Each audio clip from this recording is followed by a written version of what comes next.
In a world where magic exists, there are 4 continents, 20 nations, and many different species. In Hondil, after the Age of Myths and Swords, the current era is known as the Age of Magic, having developed magic extensively. Despite this advanced magical civilization, the political system remains feudal, with kings and nobles, so class divisions still prevail. The current era of magic is also called the Golden Age of Hondil.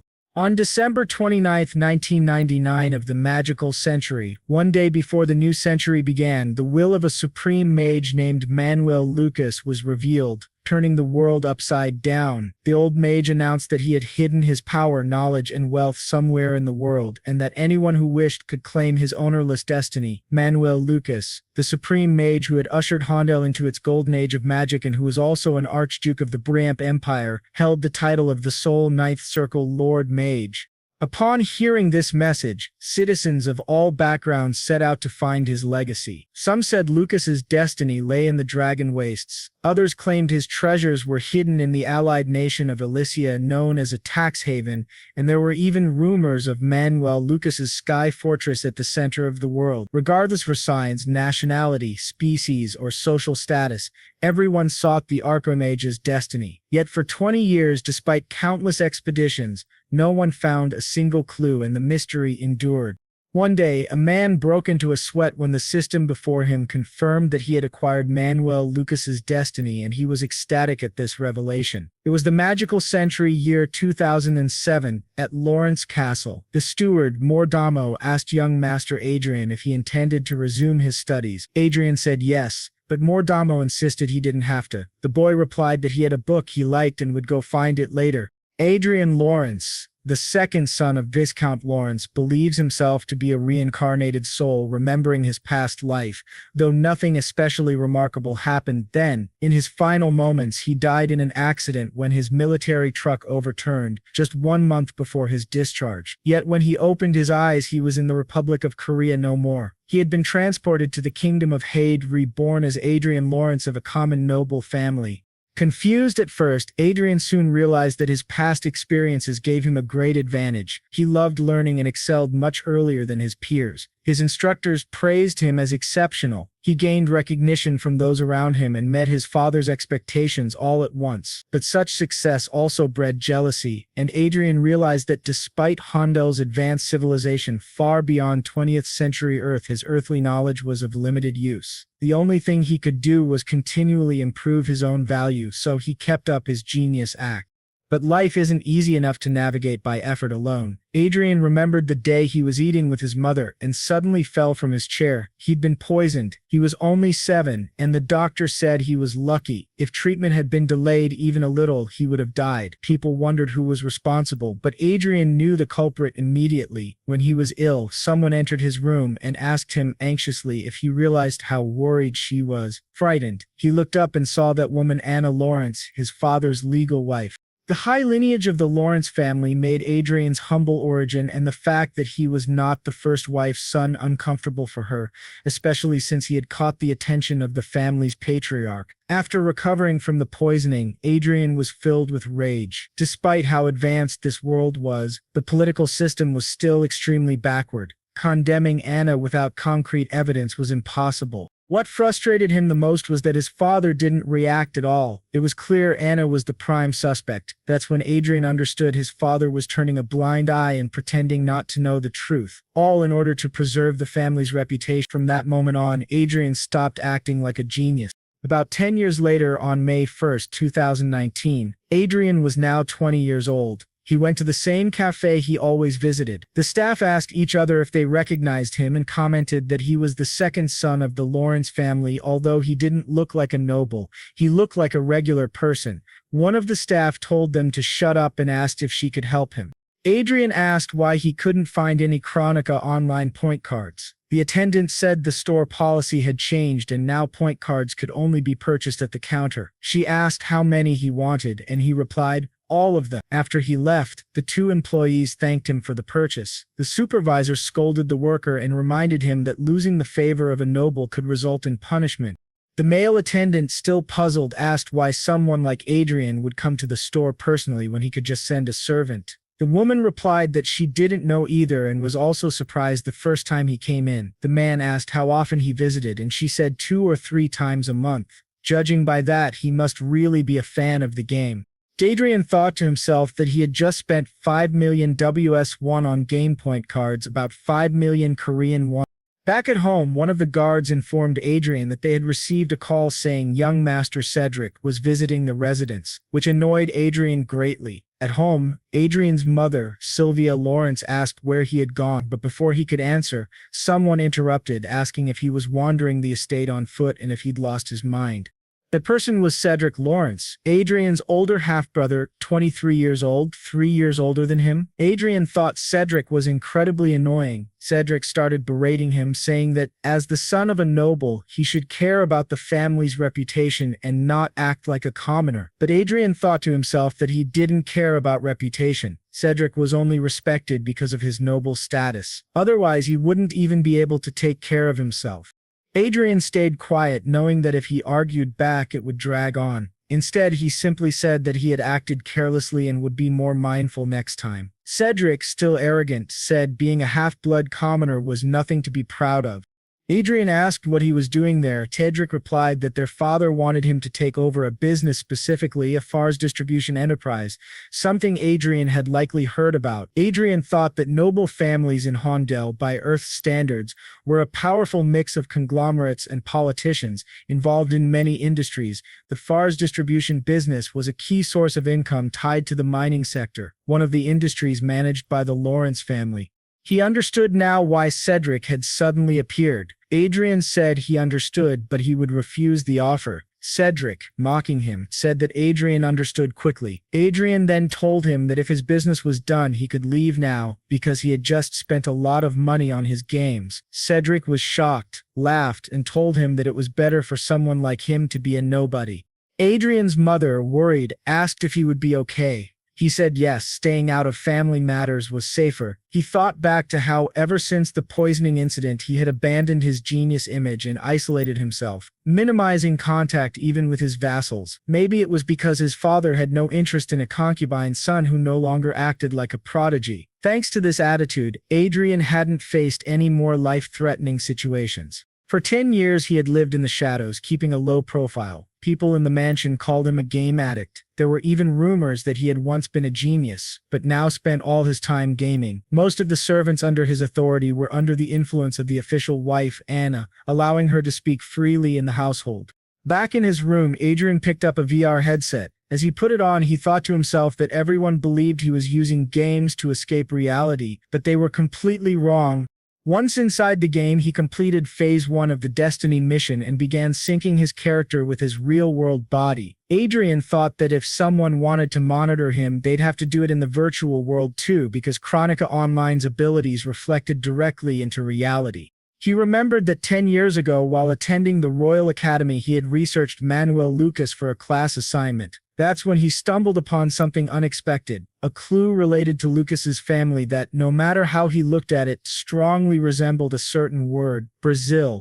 The word was Y, which made Adrian wonder how English could exist in this world. That led him to speculate that maybe Manuel Lucas was also from Earth. However, he told himself he couldn't jump to conclusions based on that alone. It could just be a coincidence. But it didn't take long for him to confirm that Archaic Lucas was in fact from Earth.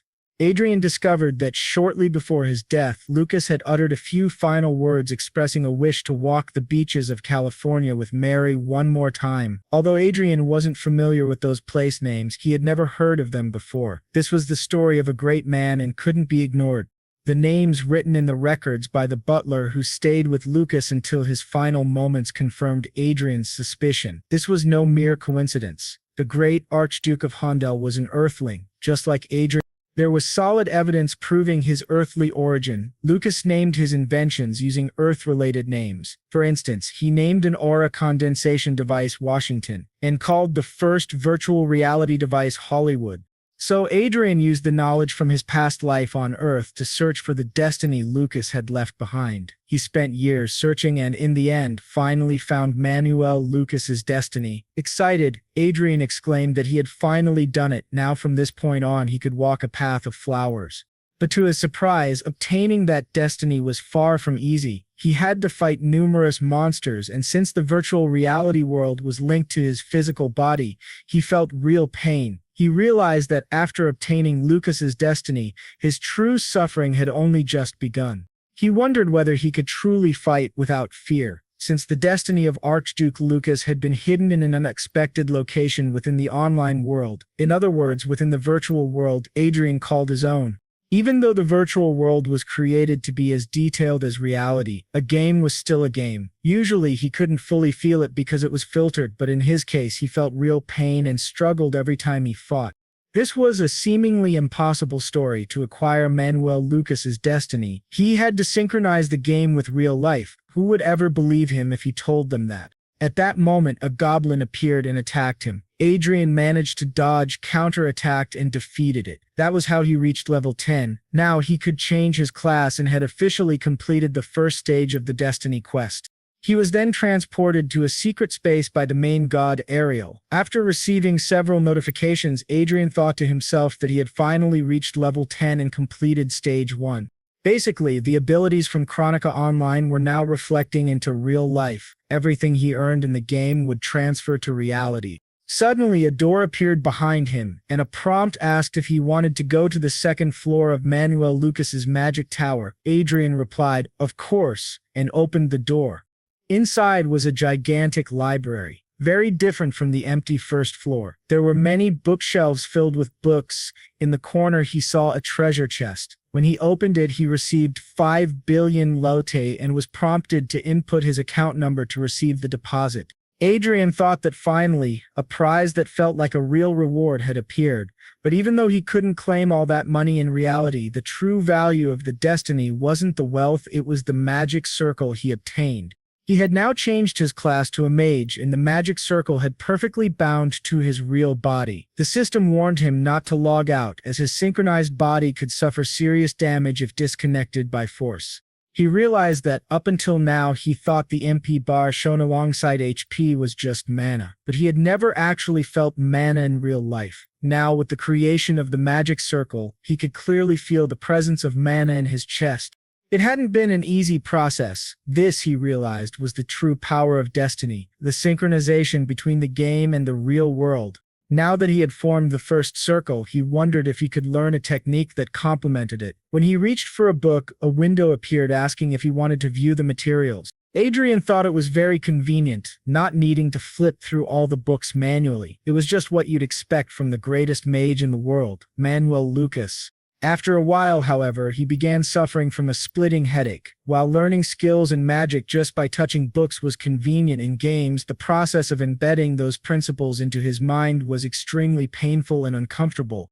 At last, he reached the final book, the Magic Circle Concealment Manual, which allowed him to hide the mana circle he now possessed. Adrian thought this skill was exactly what he needed most right now, and it was as if Manuel Lucas had known his situation. He acquired the skill but collapsed to the ground from the pain. He thought that honestly he hadn't had high expectations when it came to the destiny of Manuel Lucas.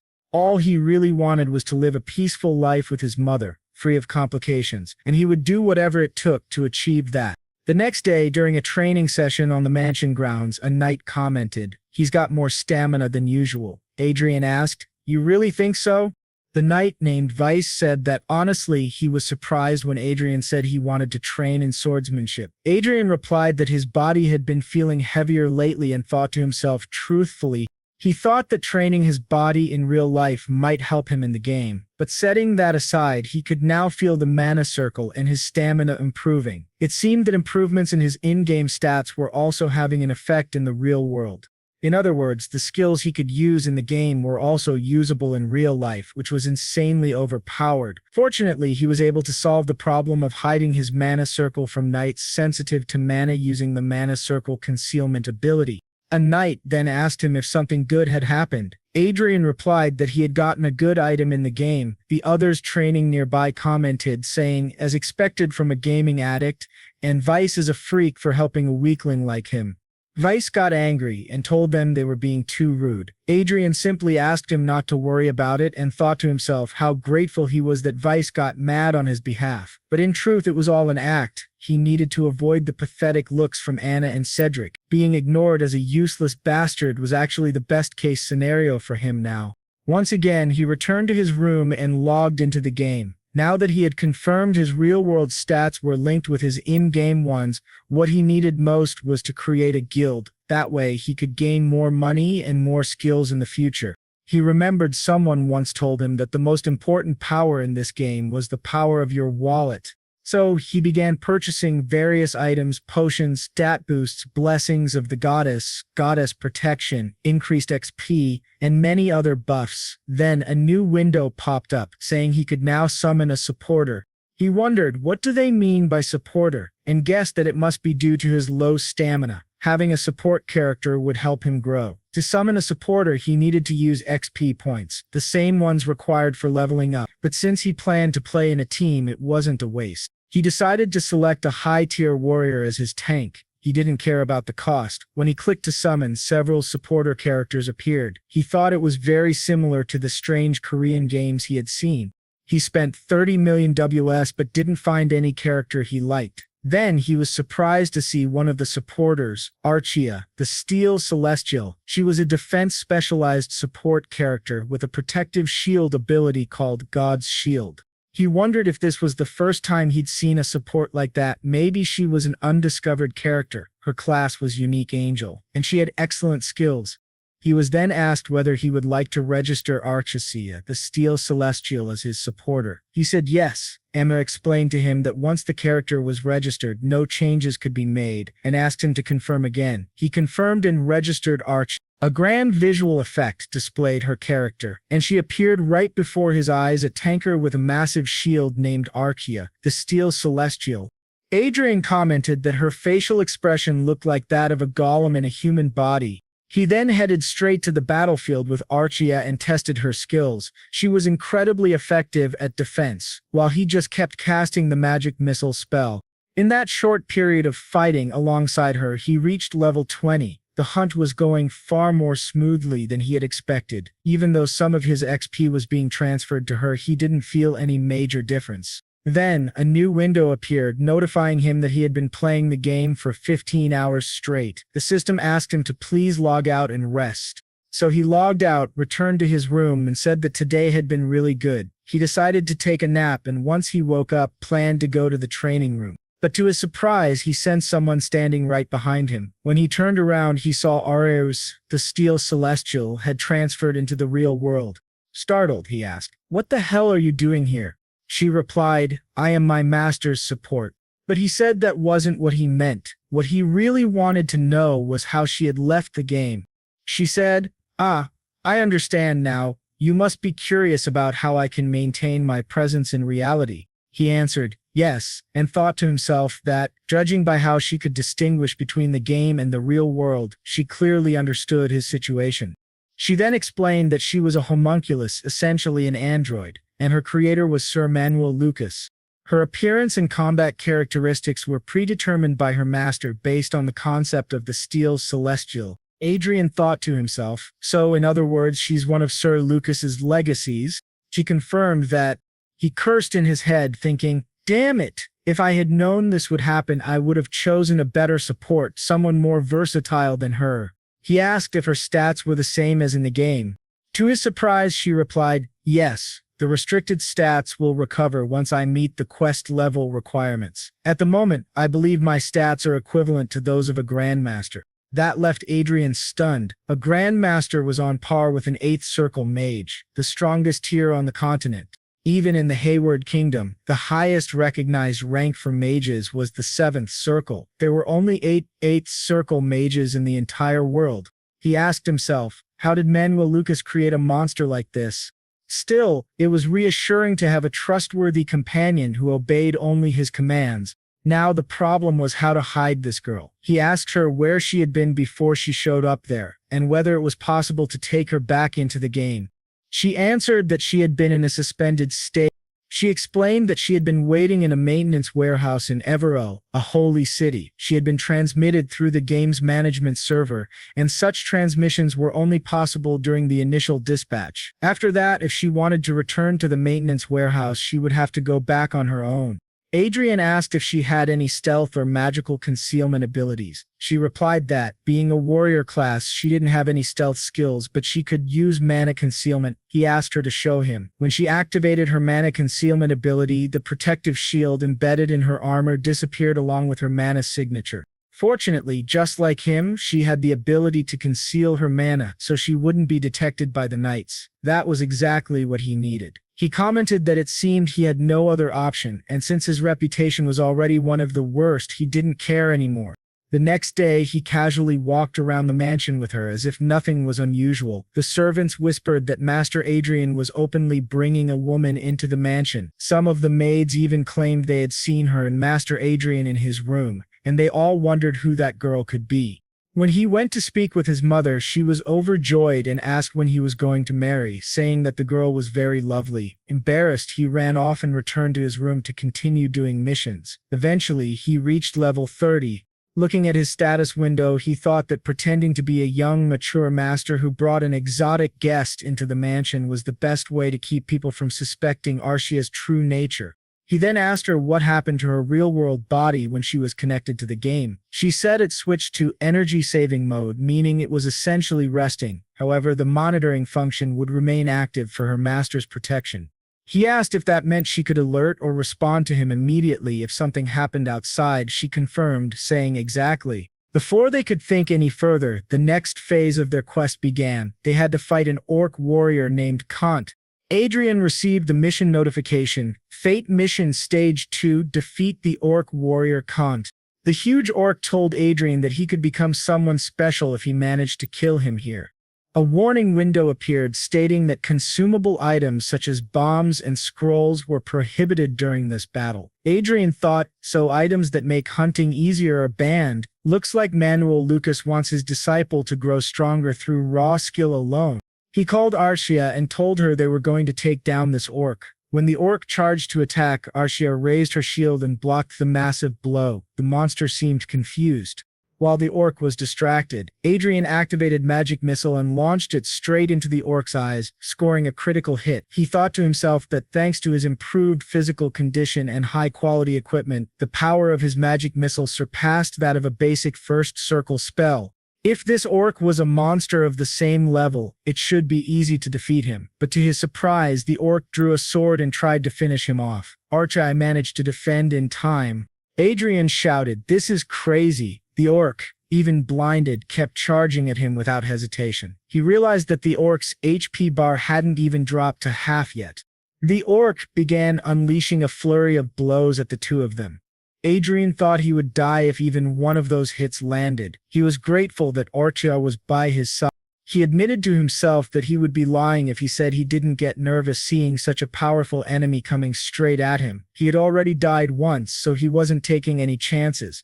He activated Earth Shatter and a hole opened beneath the orc, causing him to fall into it. After knocking the orc down, Adrian reminded himself that at this level, he couldn't let fear get in the way. He had to clear this stage. He told Arcia to let the orc stand again and then continued to launch attacks from various angles. After a long and intense battle, the orc warrior Kant finally dropped to 50% HP.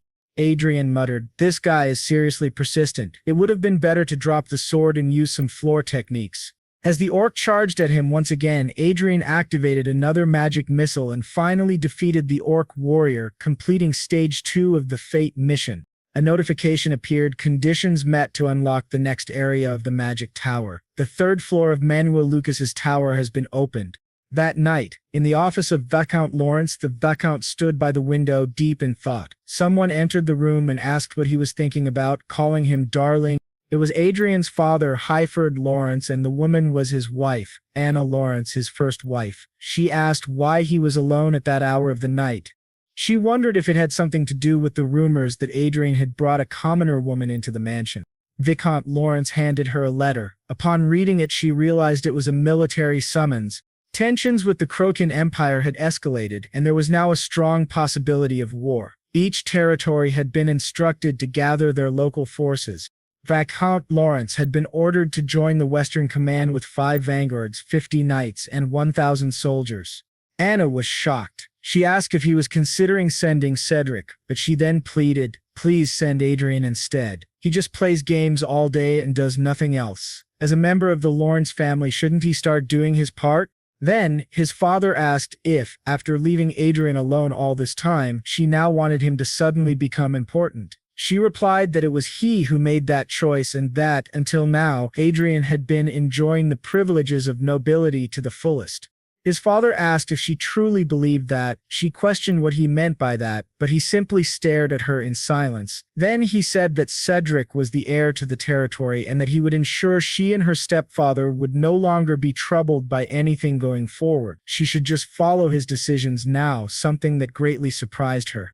He told her that, as she herself had suggested earlier, he would send Adrian to the battlefield this time. However, once Adrian returned, he would make him completely independent. He also hoped that neither Adrian nor Sylvia would be in danger in the future. This would include surveillance and secret investigations. He asked her if that would be enough for her and then told her to stop interfering to let Adrian be free. The next morning, Adrian was training with a knight. The man remarked that Adrian's physical strength had improved drastically, thanks to their daily training. He said he could hardly believe such quick progress. If he had worked this hard in his own youth, he might have become a great man. But Adrian knew that his improvement came mostly from reaching level 30 and clearing the second stage of the Fate mission. The reward from the mission had been excellent, and most importantly, he had received a large sum of money and successfully formed his second magical circle. It was like having an inventory system in a game, his own treasure chest to hide items whenever necessary. If used well, it could serve more than just storage purposes. In fact, the game's stats had real-world effects. With enough effort, he could become a magician with the physical abilities of a knight. If he could fully absorb the stats granted by fate, he could become a monster far more terrifying than Archmage Lucas. Just then, the butler arrived and called out to Adrian, informing him that his lordship had summoned him to the castle. Adrian was surprised and wondered why they were calling him now. Some time passed, and Adrian was now in the Lawrence castle, standing in the office of the family patriarch. He wondered why he had been summoned, but before anything could be said, his older brother Cedric began shouting at their father, demanding to know why that guy was being sent to represent the family on the battlefield. Their father explained that Cedric was the family's sole heir and he could not allow him to go to such a dangerous place. Adrian's mother then asked the father if he was saying that Adrian was less precious than the other son. Was the patriarch admitting there was a difference in value between them? Adrian realized he had been summoned just to hear this, which made him incredibly angry. Still, it wasn't entirely bad for him. He thought that anyone could enter the game as long as they had a headset, and since he was merely a stand-in for the heir, no one would dare mess with him. The most important thing now was to leave as quickly as possible to escape Anna's constant surveillance. He said he understood and that he would represent the family in battle. His father thanked him. Cedric, however, said he wouldn't say anything further since it was their father's decision, but warned that he wouldn't remain silent if Adrian brought shame to the family. Adrian found that amusing, his older brother who was staying home to rest warning him, the younger sibling who was heading off to battle. He thought Cedric had been coddled far too much as a child. Adrian said he would do his best, but before he left, the patriarch asked to speak with him privately. Adrian noted how the man asked the guards to leave and wondered what he wanted to say to him alone. His father began by saying that, if this operation went well, he would relocate Adrian and Sylvia to the royal capital. Adrian should consider it a reward for going in Cedric's place. There, he would be able to live freely, without interference from anyone. Adrian thought to himself that even when he was far from Anna's sight, she still hated him. He asked if his father had truly allowed this, yet, deep down, he still didn't fully trust the man. Still, he said he understood and would think about it. His father asked if he didn't trust him, and Adrian replied that it wasn't about trust. It was more like he needed to survive the battlefield first before he could truly consider the offer. His father agreed and handed him something. When Adrian took it, his father explained it was a Class 5 artifact with an S-class shield, extremely useful in battle, especially since teleportation was not allowed there.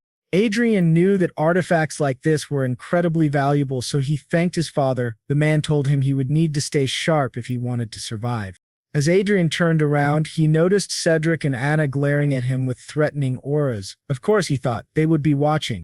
The patriarch told him not to worry about Sylvia and to relax when he was out there. Adrian thought back to when someone had tried to poison him at the age of 7. His father's reaction had been deeply disappointing, and he had let Adrian down many times. Still, surrounded by enemies, the only person Adrian could rely on now was his own father. So he said that he would trust him, but only this one time. Later, back in his office, the patriarch was nursing a bad headache. He activated a ring that eased his pain and thought about Adrian. He had known ever since the poisoning incident that Adrian was only pretending to be stupid. Meanwhile, at Adrian's mansion, he asked his mother not to worry so much, reminding her that he could take care of himself. She replied that if they hurt him after sending him to the battlefield, she didn't know what she would do. Adrian said that it would actually be good for him. The more crimes they committed, the easier it would be to eliminate all of them. This shocked his mother, and she asked what he meant by that and how he could speak that way. If anyone overheard them, they'd be punished. But Adrian replied that Arcia was standing guard outside the door. He says that he's not just getting beaten up like before since it's almost over. He asks her to please wait just a little longer, because when he comes back, everything will definitely change. Now, 2 days later, in the military convoy of Lin's, the butler Hamin asks who that young lady is. Ed asks him if he doesn't recognize Arcia, and the butler says he's heard about their relationship, but he's heading to the battlefield and isn't so sure about bringing a lover along. Inside the conference room on the levitation train, Adrian says they'll still need to discuss Arcia. He thinks that he can't leave her behind because she will save him if things go wrong, especially now that she has recently leveled up significantly and her attributes are close to those of an official knight. He still needs to improve his survival tactics. He spent 200 million in just 2 days of gaming and completed the 3rd level of the Luck Encounter quest with money. Now, he is about to reach the 4th stage. The rewards for the 3rd level each cost 100 billion. He obtained an omnipotent healing potion and 3 vials of elixir, which are now stored in his pocket dimension. He thinks it's the perfect reward for this situation, and he can't waste any more time there. He gets up and says he will rest in his room. He asks them to send a message when something happens. The others wonder what he's going to do, and he bluntly says he's going to play a bit, asking if that's a problem, which surprises everyone. One of them says that the rumors were true, which leaves her somewhat surprised, thinking that guy is a vanguard. He recalls that vanguards are a special force equipped with power armor and power swords. They are the centerpiece of war and are a key factor in evaluating a nation's military strength. That man asks Adrian if he's sure about what he's doing, warning that he'll be seen as an incompetent commander if he continues, especially since his reputation isn't great. He even brought a girl to war and now says he's just going to play games. He understands bringing the girl since she's quite beautiful, but someone interrupts and addresses him as Mr. Dalton, telling him to be careful with his words, which scares Dalton. This man then turns to Adrian and says that his subordinate has crossed the line and apologizes. He is another vanguard, the vice leader of the Knights, Bilon. He says that a long journey like this is meant to pass the time. Adrian thinks that his expression doesn't seem like someone who truly wishes to apologize. The guy says there's no reason to care about the opinion of a mere subordinate. Adrian turns his back and just asks to be notified when they arrive. Back in his room, he finally enters the game world and is already fighting a giant lizard. He uses a potion to activate the salamander's tears attack. He says it's really expensive, but 3,000 true damage without configuration is worth it. He accepts that without hesitation. He then receives a notification that he has reached level 80 and that the main god Ariel will now take him to the secret room. Upon arrival, he realizes that this is the mission for the 4th level Demleet. The Demleet, in Earsy, has 32,000 HP and is a monstrous elite. He welcomes Adrian as his prey. Adrian thinks that he must complete the 4th level before they reach the western headquarters, in order to unlock the 5th floor of the Tower of Manuel Lucas. He reads the monster's name and realizes it is the Demleet. Level-class monsters are hard to kill, but this one seems dumb and slow. However, the monster activates the stone curse and then ice spears. The spell passes through Arcia and heads straight for Adrian. He realizes the monster used magic before they even took their positions, and that the arena won't be able to help him here, so he has to dodge. But before he can, he is hit and starts screaming in pain.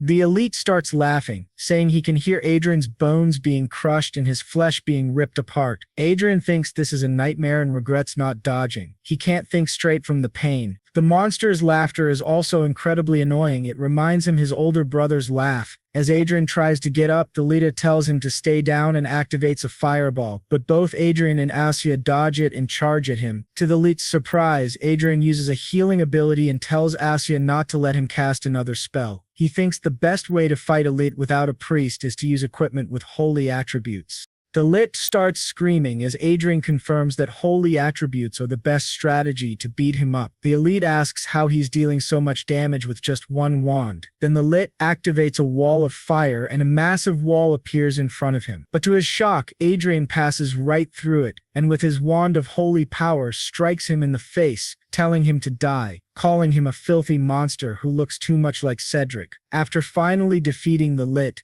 Adrian completes the 4th level of the Luck Encounter mission.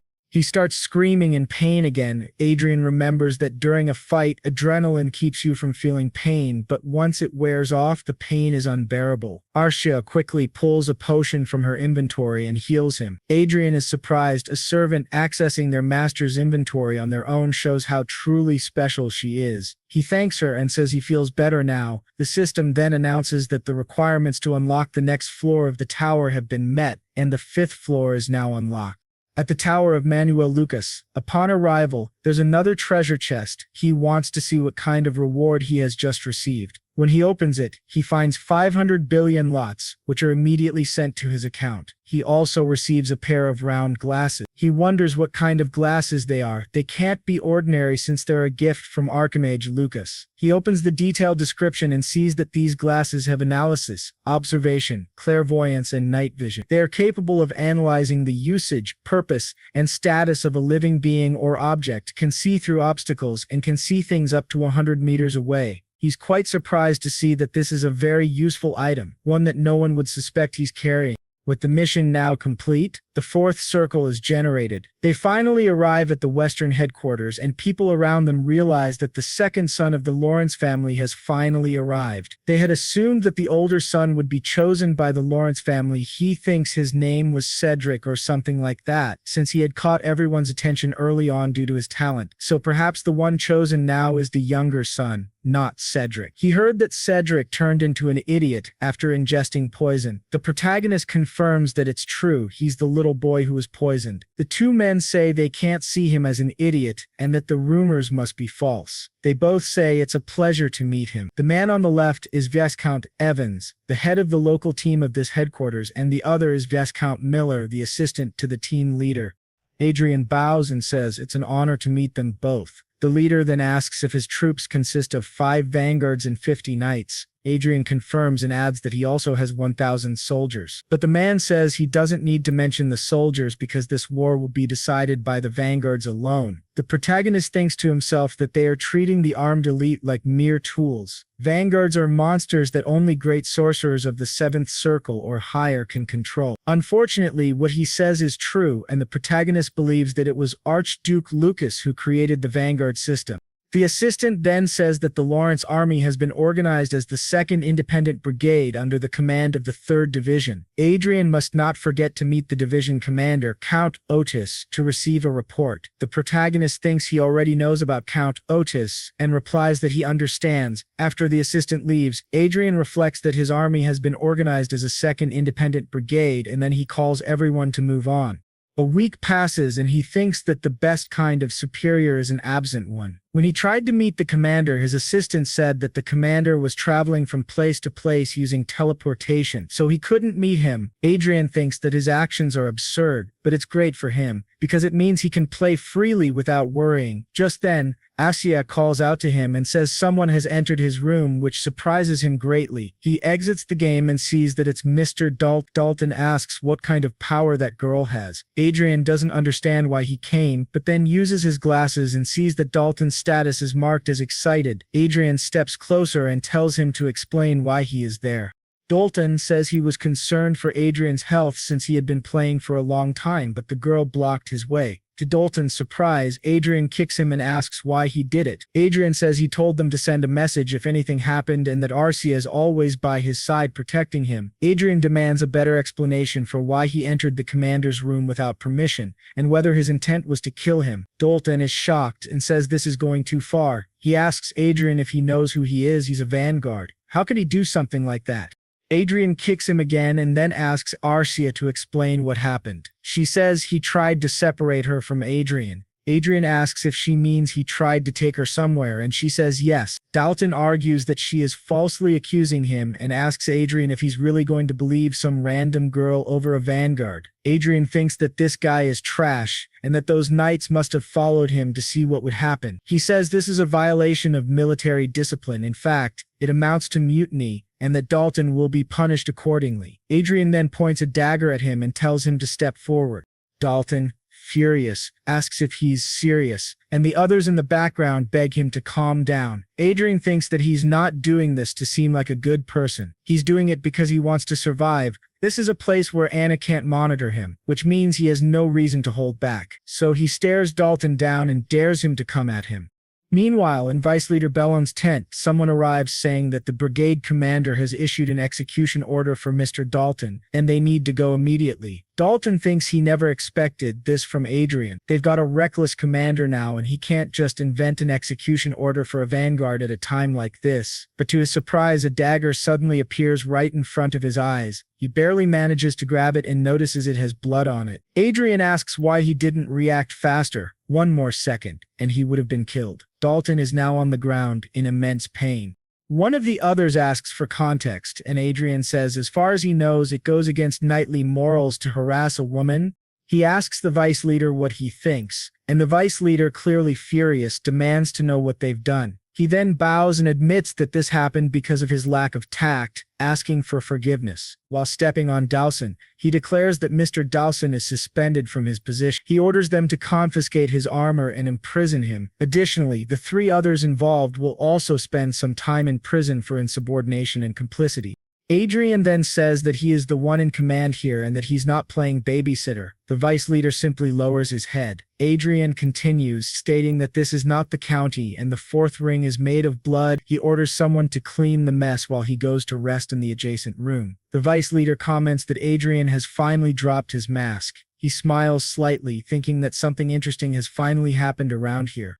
Once again, the boy locks himself in his room and resumes the game, fighting alongside Arcia against more monsters. During the battle, he thinks about how he keeps targeting their weak points, yet they still manage to keep their distance. This is the Knight Fallen from Zenith, basically the boss of the 5th level. Charging toward them, he yells for them to die. Just as he is about to strike Adrian's neck, Adrian dodges. To the knight's surprise, Arcia slams her shield right into his face.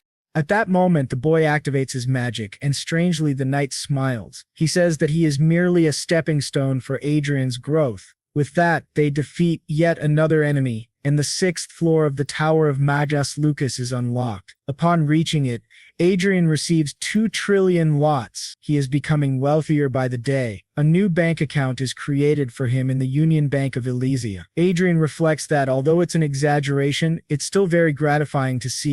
However, he is surprised by 2 new notifications. He sees that he has received several new items: the Scepter of Istro, the Cloak of Istro, the Armor of Istro, the Shield of Istro, the Short Sword of Istro, the Sword of Istro, and various other Istro equipment. Arcia notes that the Cloak and Scepter are unique items that only he can use. The rest, he decides, will go to Arcia. These are all incredible pieces of equipment, which is expected, considering they were crafted by Archduke Lucas. At that moment, he's informed of an intruder. He returns to reality as someone enters his room and apologizes for the intrusion. Adrian asks what's going on. The soldier explains that he sensed a powerful aura. The protagonist replies that he was just inspecting some artifacts and asks the man not to worry about it. The soldier apologizes again and leaves. Adrian then talks about Mage Lucas, and as he suspected, confirms that this sword is the kind of weapon an elite vanguard would use. The sword is made of mithril and dragon bone. He says that anyone could match a vanguard soldier while wielding this sword, even if just for 15 seconds. Normally, equipment given to vanguard members is enhanced because unlike mana, ore cannot be created and is hard to store. He wonders whether these mage items also have that effect. He takes out the scepter and cloak of Istro and discovers that their special ability is storing aura. Surprised, he finally understands why everyone desires Manuel Lucas's legacy. 2 weeks pass since he was appointed as the family's representative to lead the army at the front against the Season Empire. The atmosphere has been tense with the looming threat of war. At any moment, countless people may give their lives for their country. As he walks around, he notes that ever since the Dalton incident, everyone has been avoiding him and treating him with great respect. But something is peculiar about how Bellon treats him. He always looks at Adrian in a friendly way. Adrian notices that Bellon's status shows curious and cautious, but he doesn't want to deal with that now. Since everyone fears him, he can finally play in peace. Looking to the side, he sees Arcia. Her status says happy, and he wonders if it's because they came out for a walk. He questions if he's like some kind of puppy to her. On the outside, it's hard to tell if a homunculus has emotions. He knows almost nothing about her. She barely has a personality. He doesn't know what she likes or dislikes, but almost is the key word. Even if she doesn't express it, he can tell. As he looks at her closely, her status changes to very happy. Later, when they return to the mansion, he tells her he's going out for a bit. She says she understands, but to his surprise, a soldier is staring at him. Adrian asks what the problem is. The soldier asks if they can have a drink together, if he doesn't mind, which surprises Adrian even more. He sees the soldier's status embarrassed and uncomfortable, and he thinks he understands what's going on. Wider asks if it was those guys who sent him to do this. Adrian thinks the soldier must have a reason, but he's not interested at all. He says that if the man has nothing more to say, he's leaving now. But as he's walking away, Adrian stops and asks why he decided to become a knight, surprising the soldier. The man apologizes profusely and promises it won't happen again. He begs not to be sent to prison. Adrian activates his glasses and checks the soldier's status. He sees that the man has an extremely high talent for mana, excellent learning ability, high intelligence, and is gifted in arithmetic. Adrian realizes this is the first time someone other than a homunculus has shown more than 2 talents. He was a rare talent for a mage. Adrian understood why that guy was being mocked by the other knights, but it wasn't his problem. He told him to forgive the others and said it would be much better if he became a mage instead. This surprised the guy a lot. Back in his room, Adrian thought it was a waste and he didn't want to get involved because he didn't want any trouble. But Lopez was practically unique. Even if he couldn't be the best at physical combat, if he combined magic with vanguard equipment, he'd become an excellent spellblade. Of course, talent doesn't guarantee success for anyone, but Lopez had been a knight since he was a child, so his chances were good. If Adrian could train him and place him under his command, it would be excellent. The problem, however, was the Count. Alan was a knight from a different county, so Adrian would first have to convince Watts. He thought maybe a little bribery might help. But the truth was, he didn't even know the full extent of Lopez's talents yet. Maybe he was just slightly above average. Still, Adrian needed to start building his own influence, and now he was freer than ever. So he decided that from now on, they'd be busy searching for more and more talented individuals. As that guy walked away, he thought about Adrian's words about commander of the 2nd Brigade, Adrian Lawrence. At first he thought Adrian was just another spoiled noble kid, but when Adrian said he should become a mage, that caught him off guard because he had thought the same thing before. He went to see the commander after being summoned. He thought to himself that rumors aren't always right. Adrian was nothing like the rumors, and that was kind of scary. When he opened the door, he asked if the commander wanted to speak with him, but to his surprise, the one sitting beside Count Watts was none other than Adrian Lawrence. He didn't understand why his lord had called him there. Watts then told him that he probably already knew, but Adrian Lawrence was the representative of the Count from the Lawrence family. From now on, Mr. Lopez was to serve under Mr. Lawrence as his lord, which left Lopez completely stunned. Adrian thought back to something from his past life. When China lost to Korea in a football championship, someone asked, how can a country with 1.4 billion people not find 11 good players? Someone replied, because the Chinese Messi or Ronaldo is probably out there farming somewhere. Adrian realized that's exactly how it is. No matter how much potential someone has, it doesn't matter if there isn't a system that helps them bring that potential to life. He asked Arcia, who would have thought that in this place so many people would be walking the wrong path? A few days later, Adrian recruited several people: Alan Lopes, a third-class knight from Count Watts; Ederson, a peasant laborer and one of the only soldiers capable of playing an instrument, who became a trumpeter; Eric Jones, a bold young man caught trying to sell pornography in the army; Nicholas Brown, and a maid from a neighboring army, Linda Noah. Adrian believed each of them was exceptional. They just never had the chance to show it due to their respective circumstances. Linda Noah approached him and asked why she was there. She said the test had confirmed she couldn't be a mage. Adrian simply replied that the test was wrong. That's all there was to it. Nervously, she said she understood. When Adrian checked her stats, he saw her mana was very high, as were her learning and intelligence. He thought to himself that it had better be worth the $500,000 he spent to bring her there. None of them really understood yet why they were there, but the peasant told the others not to question it, to just trust Mr. Lawrence. When Adrian checked the stats of that peasant, he saw that his physical strength and aura were both high. He had come with Nicholas, who also had a great talent for aura, though he was still a minor. Adrian told them to hurry up and get changed. The front lines were about 100 kilometers away, but they didn't need to worry. Then, Adrian took all of them to one of the most expensive shops in the city. He could tell that most of them felt awkward and out of place, probably because they had never been in a place like that before. Someone walked in and pointed to an outfit, saying they'd take it. Adrian said it was a good choice. Eric Jones thanked him and called him commander. When Adrian checked Eric's stats, he saw that his political negotiation was very high, his administrative capacity was high, and his trait was silver tongue. Adrian thought that while the others were good frontline fighters, Eric was a fighter in politics. His talent was truly impressive.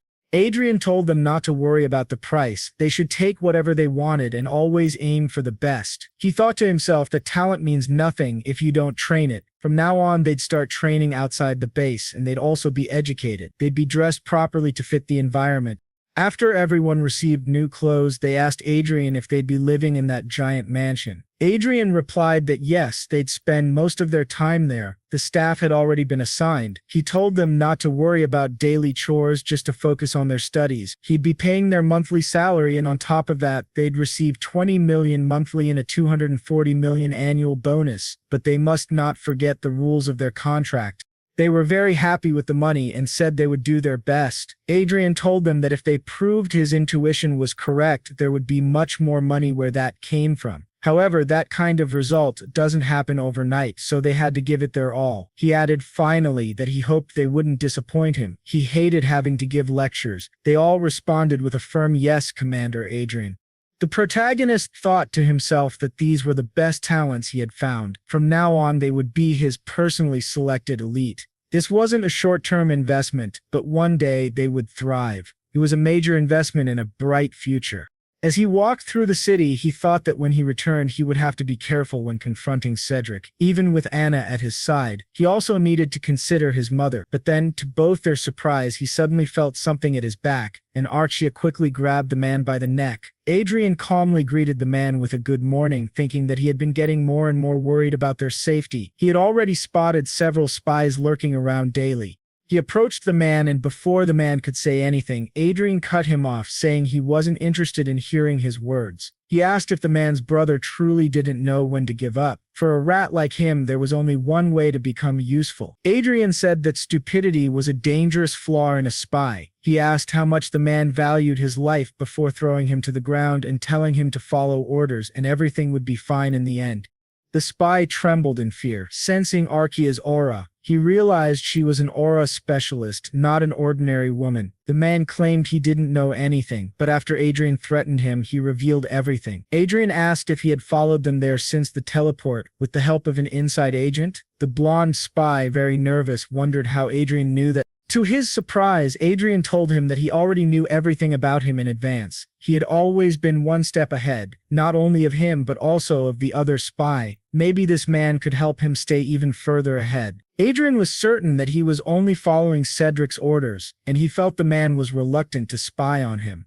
The man looked at Archia, visibly nervous. He asked Adrian if he was really planning to go against Master Cedric. Adrian gave him a sly smile, and the man said he couldn't do that. But at that moment, Adrian pointed a dagger at him and told him to save his words. If he feared death, then he must obey Adrian. If he wanted to live, The man responded, "Yes, young master." Adrian smiled and said, "That's what he liked to hear." Then he asked the man what he thought about working for him instead. He told him not to worry, he would never put him in danger. He always considered himself a merciful man. All he wanted was for him to write false reports. His little friend would be arrested in his place. Adrian asked if he accepted, and the spy said yes.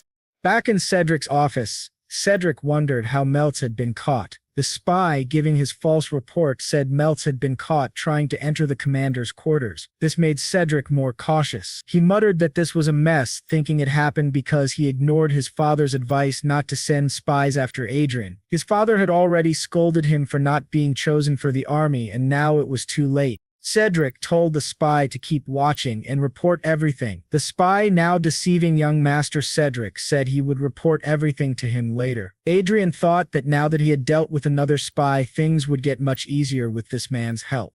The others were progressing very well. He had recruited another 20 people with some form of talent. Eric and Alexia had proven to be very capable of leading the school. Everyone was giving their best, and Adrian knew he couldn't fall behind either. He finally reached level 59 and thought that just one more level and he would become a 6th circle mage, but to his surprise, a message appeared, declaring a state of emergency. He exited the game and asked his subordinate for a report.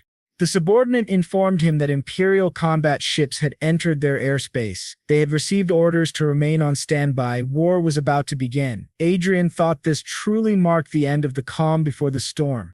In the meeting room, they discussed the Imperial Cassing army moving toward them. Count Watts announced that local forces had been ordered to remain still. The troops would be gathered onto the train where they would be dispatched at any moment. All rest and meals would take place on the train. From that point on, spatial coordinate interference would begin. The entire front line bordering the Kayan Empire was almost out of signal. They weren't even to consider using teleportation. It would be suicide. From now on, all personal communication among the troops would be cut off. Except for the colonel and higher ranks, only radio communication would be allowed, and this applied directly to Adrian as well. Watts warned him not to stay in a room without a radio. Then Count Watts stood and told everyone that this was war, and they had to be ready at all times. Adrian thought to himself that the war had finally begun. He had just leveled up again, reaching level 160, and believed that now he would finally attain the 6th circle. He thought that in the end it was worth playing a bit, even though he remembered that other guy telling him not to play and to prepare for war. He felt a little guilty, but this was much more important to him. As a reward, he received more than 10 trillion lots, and the money he got was deposited in the Elysia Union Bank. He also received another reward, his sub-support, the supersonic Black Eagle, a gigantic eagle. He wondered if sub-supports were even supposed to exist in this game. This eagle was a combat support meant for an archer. He figured it might be easier to find correct information in reality than through the game system. When he returned to reality, he asked where the eagle was. He went outside to see if it was there. Stepping out of the spaceship, he thought the massive black eagle might appear the same way Orxia once did, in a dramatic, chaotic entrance. But as he looked around, Orxia noticed that the eagle was already approaching them directly. To everyone's surprise, the soldiers armed themselves and the brigade commander was told to dodge immediately, but the eagle landed right on top of the massive spaceship. The gigantic bird looked straight at Adrian and stood in front of him.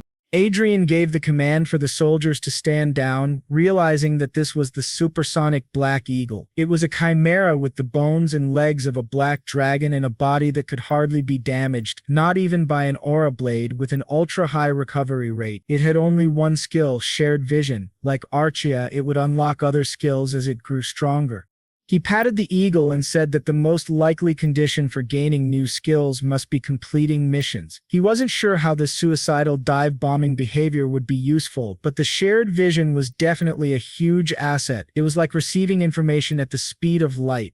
A crowd began to gather around him, asking what that creature was. Adrian thought to himself that this was a mess. He was so focused on the Black Eagle that he didn't even notice the people forming around him. There wasn't much he could do now. So he asked the eagle if it wanted to stay by his side. The eagle nodded, confirming it did, and he began to pet it like they were best friends. Everyone was shocked, not understanding why the eagle wasn't attacking. Adrian, on the other hand, thought it was a little embarrassing and felt like the eagle might bite him later. It was then stated that after the war began, the situation didn't just spark small battles in other regions, it expanded across the entire western border. It had become a full-scale war, but thanks to that, his brigade was making its debut. Internet communication remained disabled, so he couldn't log into the game for now.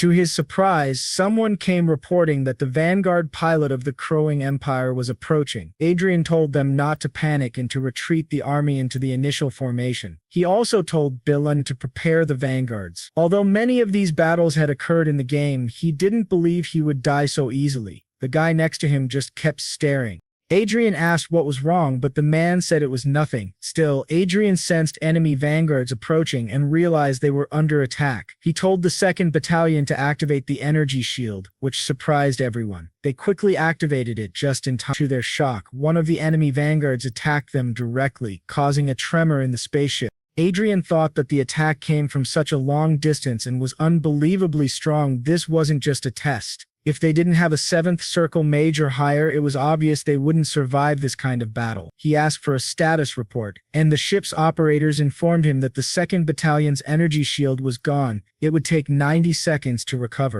Adrian thought that the shield, which was supposed to protect everyone, was destroyed by a single attack. Archduke Lucas should have crafted some magical equipment for them, but Adrian didn't need to envy the enemy vanguard. If he reached the max level in the game, he would reach the 9th circle. Arshia then asked if he was alright, and Adrian said yes. He thought that in the end he had an 8th circle grandmaster, Arshia, right by his side. The vice commander commented that they had managed to survive, and if it weren't for Adrian, they would all be dead. Adrian replied that he was just lucky, but he hoped he wouldn't have to go back on his words. Now, he had to think about how to defend or counterattack. The size of their offensive forces wasn't all that different, but the issue was the enemy's fortress. The Crowing Empire had 2 fortresses in the sky, but they were significantly smaller than theirs, probably designed for a massive invasion. The vice commander said that unless the enemy had lost information, this was the first time they had used those fortresses. Adrian thought that in this war there were vanguards on the ground and fortified floating fortresses in the sky. The ground was completely devastated and all the variables seemed to be right there. To their surprise, the spaceships continued attacking. Adrian muttered that everything was a mess. Then he felt something else, a weapon detachment process. He asked what it was and what had just fallen. Some soldiers laughed, saying it had broken in the end, and it was honestly kind of funny, but Adrian began receiving several notifications of magical power overload and realized this was bad. He quickly ordered a message to be sent to the fortress because a total suicide attack was about to occur. To their shock, that suicide attack actually happened. A massive explosion took over the sky. Now, in the Sky Fortress, they received the message and realized it was a suicide attack. The commander orders an immediate evacuation and commands them to use anti-aircraft bullets, personal firearms, or anything else they have. Use everything. Meanwhile, the protagonist thinks he's going to break, so he activates the Great Shield on his ring, which covers his entire spaceship. In this way, they manage to protect themselves from the Great Explosion, but he thinks it was a close call. If he hadn't used the artifact his father gave him, they all would have died. He wonders about the Sky Fortress, but when he looks, he feels relieved. They didn't fall as they quickly retreated. If the Sky Fortress and their allied forces had fallen, the enemy forces would have massacred everyone. He then requests them to check the status of the vanguards and the wounded soldiers. After the incident, Kondietz is smiling a lot and thanking the boy for his hard work. His performance was excellent. If he hadn't noticed the enemy's suicide attack in advance, the damage would have been colossal. The enemies attempted suicide attacks on 3 battlefields simultaneously, but his unit was the only one to detect the anomaly early and successfully protected the fortress. He told the local commander that today's victory was thanks to him, and he's sure the boy will receive a great reward. The protagonist responds saying that's great. Then, Kondietz says that it's up to a good leader to ensure his subordinates are rewarded when they contribute. The protagonist thinks that despite many people worshipping their superiors excessively, Kondietz is reasonably decent. That Count mentions that there are some strange rumors circulating about him. Adder asks what kind of rumors, and they heard that the brigade commander Lawrence tamed a mysterious giant eagle along with his companion. They say the way he communicates with the eagle is truly mysterious. Edra asks if that's true, saying he didn't know, but then thinks to himself that he actually did. That guy continues, saying that once they are domesticated, they never betray their masters and don't hesitate to risk their lives to protect them. Edra feels happy that the Archmage Lucas based this on real-life species. If he had given him a flashy support creature without reason, people would have been irritated, asking what that thing was. It would have been hard to deal with. Condiats. Very happy, says that it's no different from a dog and can be called an eagle dog. Then Laterace asks if now that the enemy has retreated, he can use the internet. When he is told yes, he takes that as his reward. The boy is very happy, thinking he'll finally be able to play again. Now 2 weeks have passed since the beginning of the war. Speaking with Mr. Billy, someone tells him not to expose himself too much while descending the mountains, as it could be a trap. They are told not to get too close and to try fighting from a distance. They agree, and the boy thinks that no one would have listened to Brigade Commander Lawrence in the past, but now they all follow his orders. Billen instructs them not to blindly trust the radar signal and to follow Commander Lawrence's instructions. Billen reflects that everyone has changed in just 2 weeks, and to their surprise, it really was a trap. Billen orders them to retreat. He had thought they would come from beneath the terrain, as it was the only blind spot, and he's happy he listened to Commander Lawrence's warning. Otherwise, they would have been caught off guard. He thinks they avoided total annihilation by luck, but the situation still doesn't look good. They have to hold the Vanguard attacks at bay while they wait for support. However, they're heavily outnumbered, and it will take at least 5 minutes for reinforcements to arrive. It's impossible to wait without taking any damage. To his surprise, Adre orders him to advance. As he realizes what's happening, others arrive to assist 10 vanguards directly under the command of Commander Condit's division. Billy notices that they are indeed reinforcements, but he doesn't understand how they got there so fast. Audra speaks to him over the communicator, saying the enemies have their backs to the mountain. William thinks, that soft voice again. He really doesn't know who came out on patrol, because it certainly wasn't Adrian Lawrence. They are told to eliminate at least 5 enemy vanguard units while they have the chance. The people in the strategy room ask if they heard the order from Brigade Commander Lawrence to take out 5 enemy vanguards. They say he's truly incredible. Not only did he foresee the surprise attack, but he also turned a crisis into an opportunity. Furthermore, while other units were struggling at post-focus, Commander Lawrence's team was handling things calmly. Condigits thinks he initially believed it was just a coincidence, but with how things are turning out, it doesn't seem like it anymore. Wasn't it said that the prodigy of Viscount Lawrence turned into an idiot after being poisoned, but now it feels like a dragon hiding its power while it sleeps? He asks the others if Lawrence is about the same age. Michelle, if her family allows it, he would like to bring her there, which surprises everyone. Why would he want to offer his daughter to Adrian Lawrence? They say he already has a girlfriend and they're very close. He even took her to the battlefield. But Watt says that's not a problem, and if Michelle wants, she can be his mistress. They say Adrian is addicted to games, but Kodos defends him, asking if it's not better to be addicted to that than to drugs, alcohol, or women. He thinks to himself that he has already chosen Adrian as his son-in-law and no one will make him change his mind. However, some of the others say that considering Miss Michelle's fiery personality, if she hears that, they'll be in trouble. She's a bit hot-headed.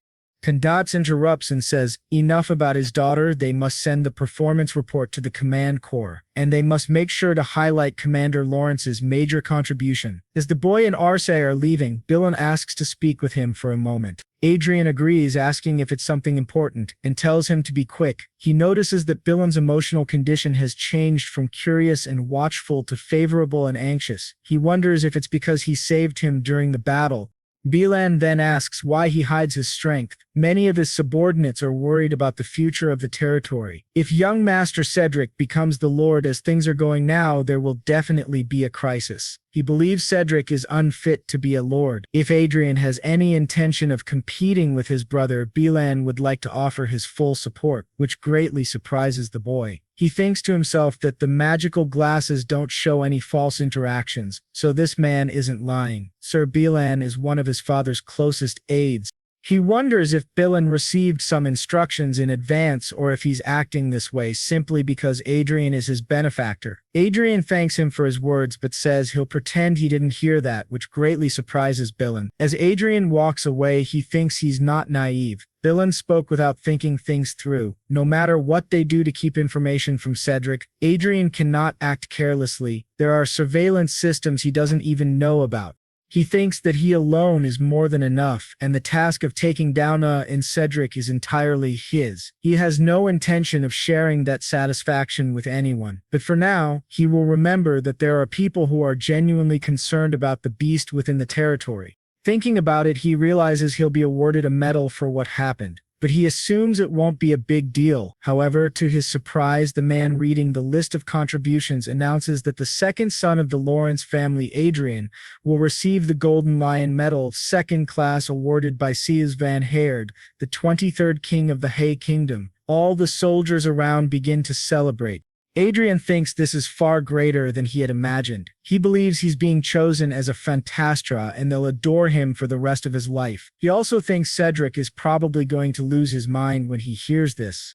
Back at home, after Cedric and his mother receive the news, Cedric says that everyone is talking about that idiot Adrian. If he had gone to war, all those merits would have been his. He asks what his father is saying about all this, and his mother tells him that his father is going to stay with that poor woman. Cedric says it seems like his father has been spending more and more time with her lately. He asks his mother why she's not doing anything about it. She asks what she's supposed to do. Should she poison him too? Cedric gets irritated with the way she talks and tells her not to raise her voice. His mother says the reason his father is with that woman is because he's determined to protect that commoner from all of them while Adrian's away at war.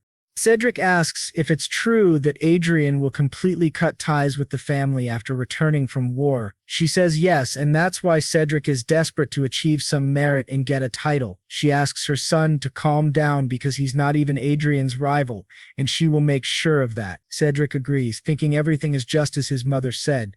Behind them is his maternal grandfather. Most of the viscounty is under his mother's control, and his father is only a proxy, temporarily governing the land until it's passed on to him. Cedric then wonders why that brat always thought he was better than him. Furious, Cedric thinks Adrian is incredibly annoying. He was supposed to be reduced to a worthless bastard after they tried to poison him. He doesn't understand why he still gets under his skin. He thinks Adrian definitely has to die.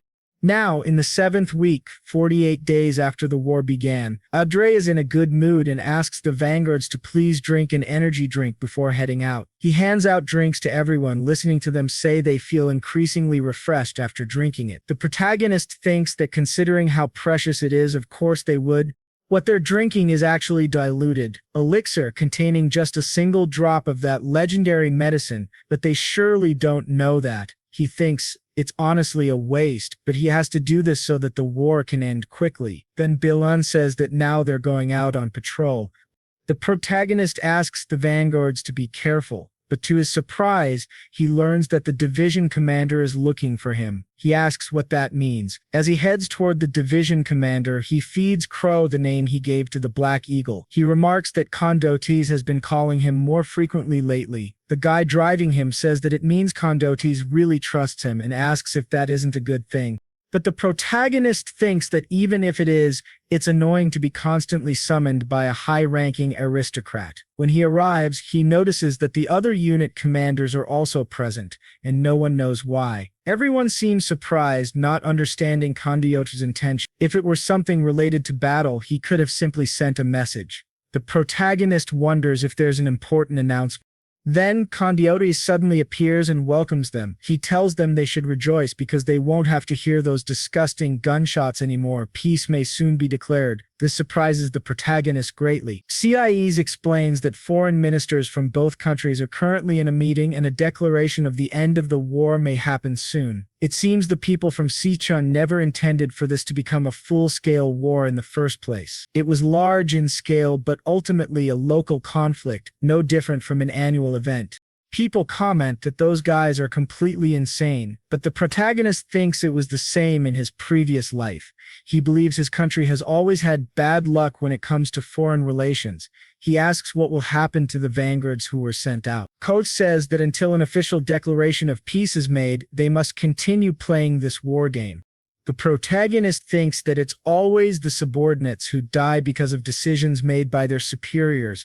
Condiotes tells him to relax and not worry about anything else. Billin says that he thinks this is a good thing. He asks what would have happened if his country and the cruising empire had gone into full-scale war. Without celestial fortresses, tens of thousands of vanguards would have been annihilated. It would have been an unimaginable catastrophe. Adre asks if Billin shouldn't be resting more. Why did he come here? Meanwhile, Arsai is in the corner, still eating her biscuits. He takes one and offers it to Billin, who says that since it was given by Condiotes, it must be quite valuable. Adrian notices that Arsai keeps eating without paying him any mind. Bellin says he's felt this before. Adrian is truly different from other nobles. He sincerely mourns the sacrifices of common soldiers and even stands guard at the command center while his men rest. He really is different. The protagonist thinks, of course, he used to be a commoner in his past life. Bellin adds that at the same time, Adrian possesses the composure and dignity of a true noble. The protagonist says he thinks Billin misunderstood that part, but Billin asks if it's not true that Adrian was drinking black tea even while enemy troops approached. He says that kind of calm is impossible without absolute confidence in oneself. His subordinates were even able to relax because of his composure. Everyone in the 23rd Brigade trusts him completely. The protagonist now understands what Billin is trying to say. He's once again expressing support for Adrian as the successor of the territory. Adrian replies just like last time, but to his surprise, Sir Billin kneels before him and says that they've ensured no one is nearby and have checked for surveillance devices. So there's no need to worry. This shocks Adrian. He analyzes the surroundings and realizes Bellin is serious, and it seems all of them are on his father's side. Adrian says he knows precautions were taken, but this kind of behavior could draw too much attention. Bellin replies that's exactly why they came while everyone else is resting. Then, the humble servant Gilbert Billin declares that he would like to serve Adrian Lawrence, the second young master of the Lawrence family, as his lord from now on. The protagonist asks if the other knights outside feel the same. Billin confirms they do, which surprises Adrian even more. Adrian agrees but says there's one condition: they must act normally until he says otherwise. Wouldn't it be rude for Billin to pretend he isn't his lord? And even if he begins gathering power now, his forces still won't be large. He asks if it will be enough for them to win. He says he has a plan in mind, so they just need to follow his orders. Billin agrees. The protagonist then asks how many knights are willing to follow him. Billin says they currently have 5 vanguards there, and about 30 knights. If they gather people from the territory, their number will at least double.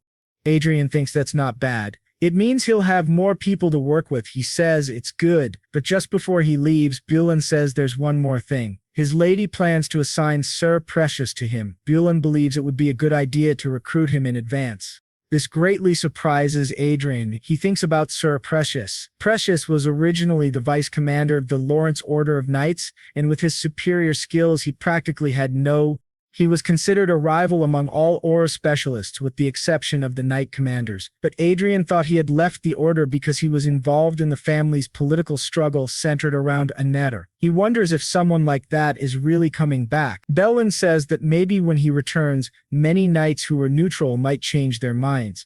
Adrian thinks that Sir Precious was a typical warrior and a very popular knight. In other words, there is room to expand his power through him that might be enough to compete with Anna's and Cedric's forces. He realizes that recruiting Sir Precious isn't a bad idea, especially since he's a valuable talent outside of his immediate family. So he says that he needs to find him as soon as possible. He asks if Bellin could arrange a meeting between them. Discreetly, of course. Bellin says yes, he'll take care of it for him. Adrian thinks that soon he will have power, and that is certainly a good thing. However, his top priority isn't building his own power. His top priority is completing the next mission of the Lucky Encounter event, progressing in the game, and finally reaching the 7th circle today. But to everyone's surprise, the protagonist dies along with Archia, and even his new eagle dies too. The system announces that he was killed by a mysterious being. Then, the scene flashes back to a few minutes earlier, when they were still fighting that man. Adrian thought that even after hunting level 200 enemies, he had never experienced death before. He avoided dying in the game by overcoming difficulties, but if he were to die there, the pain would be beyond his imagination. He notices that Archia is being pushed back, something that had never happened before. She had always prioritized her safety in a fight. Then, as the eagle dives at the enemy, the man quickly defends against both and prepares to finish Adrian with his sword. His name is Death Knight Pasquiel. Facing him, Adrian realizes that he is not just an aura master, but also has a mission boss buff and an abnormally strong body. He is clearly on a completely different level. As a result, Adrian dies and respawns in a nearby village.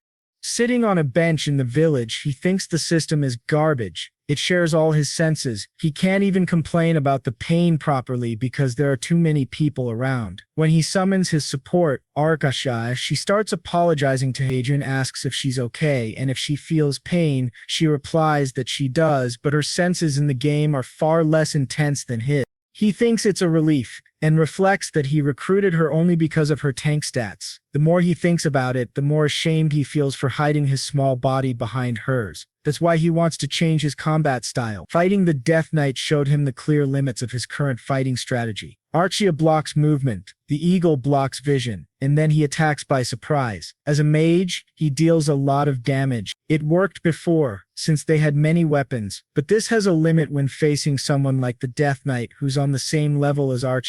That means the only way to keep enemies away during his casting time is by using the Black Eagle in combat. But he thinks about Archia's defense against the Death Knight and how, if he had more consistent damage output to support her while he casts spells, that would be the ideal combat style. He comes up with 3 possible solutions. Use lower-level magic circles. That would reduce casting time, though at the cost of power, but the casting rate would be higher. 2. Use the Black Eagle as a warrior instead of a support unit. 3. Archia should stop relying solely on her shield for defense and start using offensive tactics.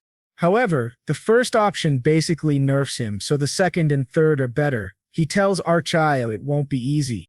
Then they go into a second battle against the Death Knight, but die miserably again. The eagle didn't do much damage, but its distraction was helpful, so he wonders if he should equip it with a chestplate. He thinks he must do everything he can to complete this trial and reach the 7th circle.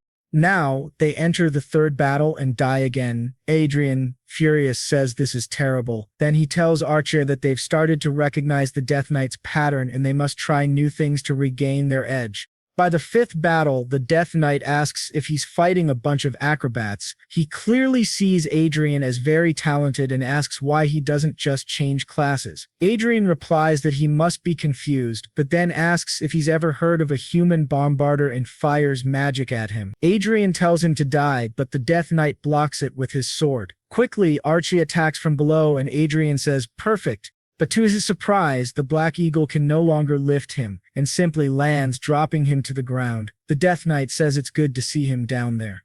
Adrian looks up at him, completely unsettled, and his head is cut off again.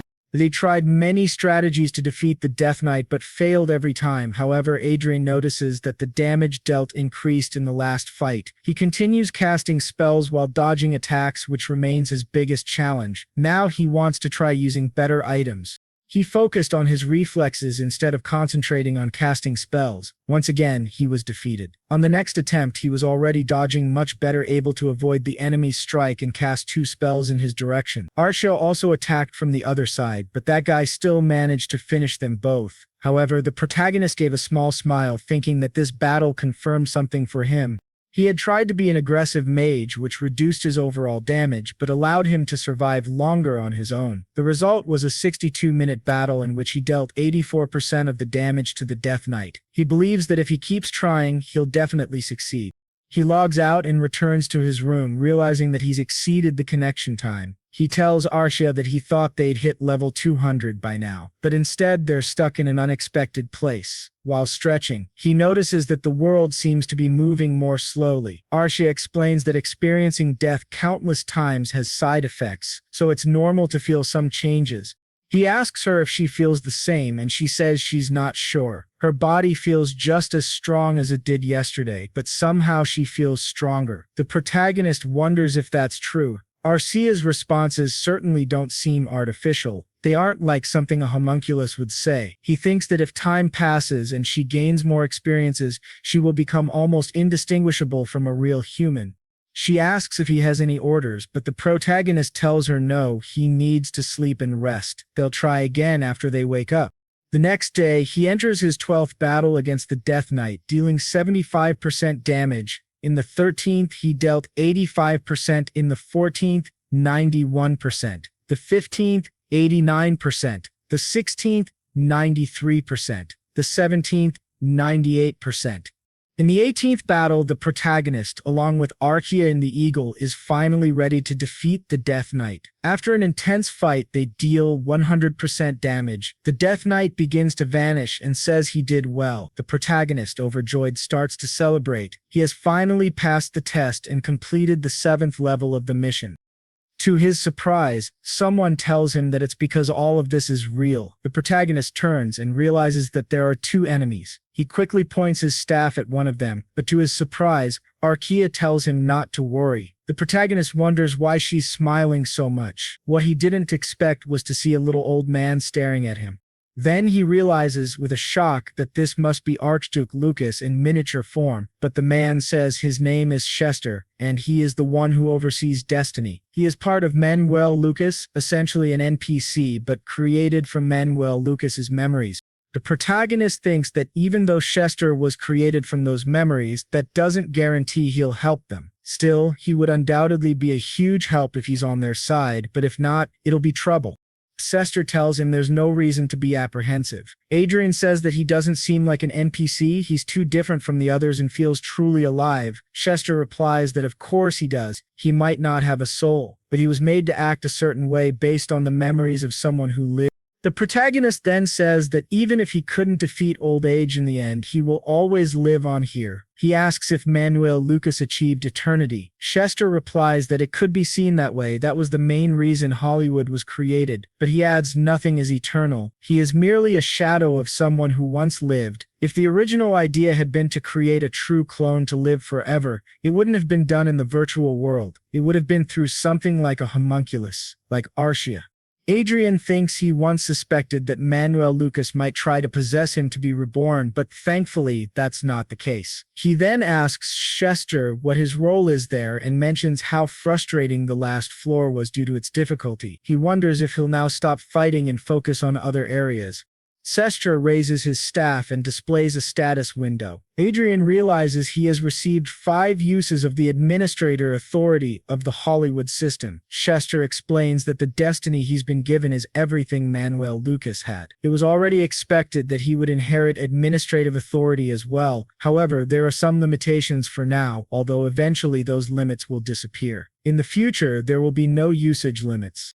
The protagonist asks what he can do with this power. Chester replies that he'll be able to use that authority in any program based on the Hollywood system. This surprises the protagonist greatly. Essentially, Hollywood is a virtual world not unlike the internet on Earth, where he can access any information and modify practically everything that exists. However, Chester adds, there are some rules he must follow. He cannot use the authority in online chronicles that are tied to Manuel Lucas's destiny. 2. He cannot use it to access or invade other users' brains. 3. He cannot use it to steal other people's property. 4. He cannot use it to harm the world, either directly or indirectly. The protagonist thinks it's a bit concerning, but it makes sense. He then jokingly asks if he can use this authority to launder money. Chester replies that it's not hard and even recommends a few methods personally, but Adrian asks if it isn't too risky. Couldn't someone audit the documents? And then the little guy says that the chance of them noticing this is low since it's not just the current reports, it would basically mean manipulating the entire market. With that, our protagonist says that he'd like to use one of his administrator permissions. Chester then tells him that his current wealth is 12.625 trillion lots and asks if he'd like to organize the lots and equipment he'll receive from this floor. The protagonist agrees.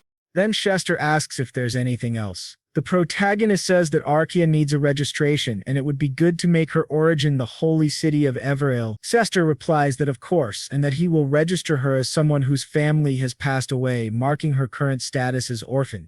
When the protagonist asks Chester if he would help him with the administrator authority, Chester says yes, but then a woman asks why he's gone so far for people he didn't even know. Chester responds that this is his way of showing affection and care for the world he left behind, so that the life of his successor wouldn't be as difficult as his own. This leaves Adrian quite confused, as those don't seem like the words of someone remembered as a legendary mage.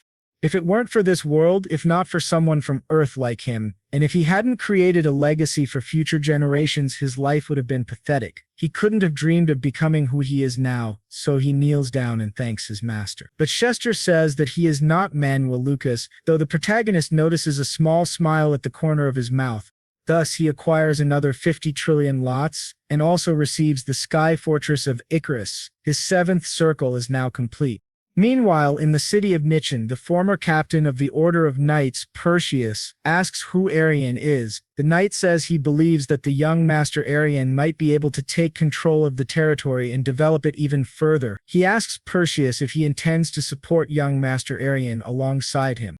But Perseus wonders what kind of nonsense that is. He thought he was called for a meeting about the Lord, and if he had known it was to talk privately about an immature child, he never would have agreed to come. But the knight says that young Master Adrian is a prodigy. Perseus responds that he heard Adrian stood out in the war, but asks whether the knight doesn't think his chosen successor is still too weak. The knight apologizes, but then starts laughing, which greatly surprises Perseus. The knight says he wasn't laughing at him, he just remembered that not long ago he was in the same position himself. He believes young Master Arian was lucky this time, but that he is still the same as always. Perseus asks if that's really the case, and the knight replies that it certainly is not. In fact, what the young master shows the world is only the tip of the iceberg. Unlike Perseus, the knight has personally witnessed his abilities. After all, it was he who was on the front lines following the commands of Master Adrian. Therefore, he confidently says that Adrian is without a doubt the greatest genius of this era. Perseus won't understand that until he sees it for himself.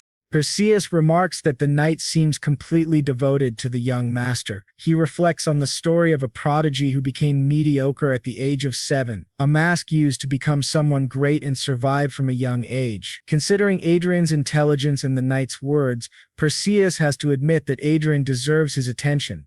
He then asks the knight Berlin what he wants to do. Berlin says Perseus should use his connections to convince the vassals to support young Master Adrian. Perseus says that it's a bit complicated, but still interesting. Berlin says he made a great decision, but Perseus responds that he hasn't decided anything yet. Before making any decisions, he should at least meet Adrian. So Berlin says that young Master Adrian would be delighted to visit him soon and that he'll call him to share the news. While speaking with Adrian through communication magic, Perseus thinks to himself that Adrian is someone who spent over a decade hiding his power, waiting for the right moment for revenge. That's truly something. He hopes Berlin's words are true. But to both their surprise, Adrian simply ends the call. Berlin says that Adrian must be very busy to answer right now. But then, to their shock, something appears right behind them. They sense a mana presence, and it must be at least at the 7th circle. They wonder who in the world it could be. After finishing, she announces that the 5 assassins have been killed. The protagonist comments that maybe he had too high expectations. He had heard these 2 were the most powerful in the continent, yet they allowed themselves to be surrounded by assassins. The 2 men wonder what kind of attitude that is, and who this monster in front of them really is. Berlin asks what happened. The protagonist says he spent 13 years preparing for this moment and asks if they really thought he'd be unprepared. Of course, he would have an aura master at his side. This surprises both men greatly. Perseus thinks that initially he wanted to test Adrian's worth, but now realizes it's he who must prove himself useful. That's the kind of person standing before him.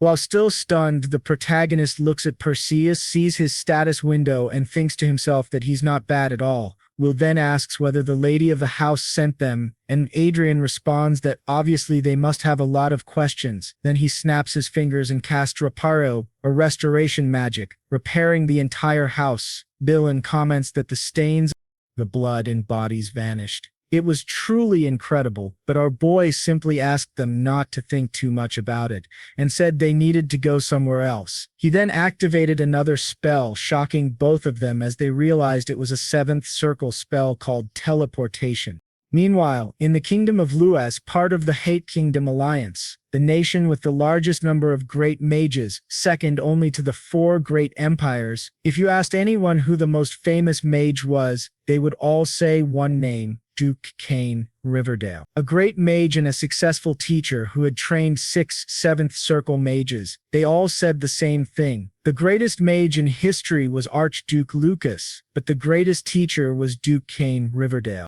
Picamlo questioned if that was serious. Was he really a disciple of Duke Riverdale? And Adre confirmed that he was, though he had died a few years ago. It was Riverdale who taught him everything he knew, and Adre was able to learn it all without difficulty.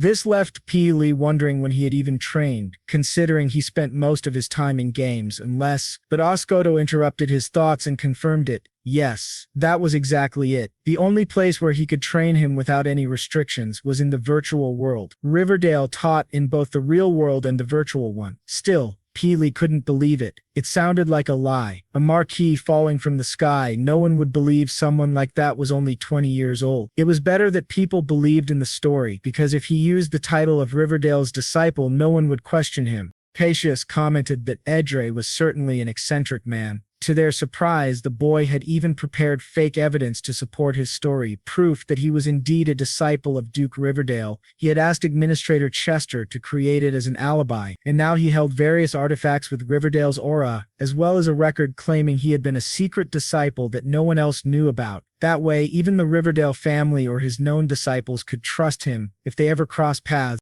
Adre said he would have loved to declare himself the heir of Manuel Lucas's destiny, but no one would leave him in peace for the rest of his life if he did. He then told the two of them that he and Archia would handle Anna and Cedric, so they shouldn't worry too much about expanding their influence or gathering people. Theseus asked why he had been called there. Then, the boy replied that this was never part of his plan to begin with, but there was something he needed him to do. He asked him to extend his left hand. When they touched watches, a window appeared in front of the boy. Explained that it was his second bank account, holding 20 billion lots, and asked him to form a group under his command to gather intelligence. This group would be in charge of doing the dirty work, a necessary part of achieving his plans. It was curious that he asked a knight for that kind of task, but Patrius acknowledged that considering they would be facing Marquis Haven, it might be necessary. Still, he asked if he was sure. That amount of money must have been hard, maybe even impossible to accumulate. But the boy asked him not to worry. He had acquired it very easily, thanks to his great talent for investing. In fact, he thought Patrius might faint if he knew he actually had 3,000 times that amount.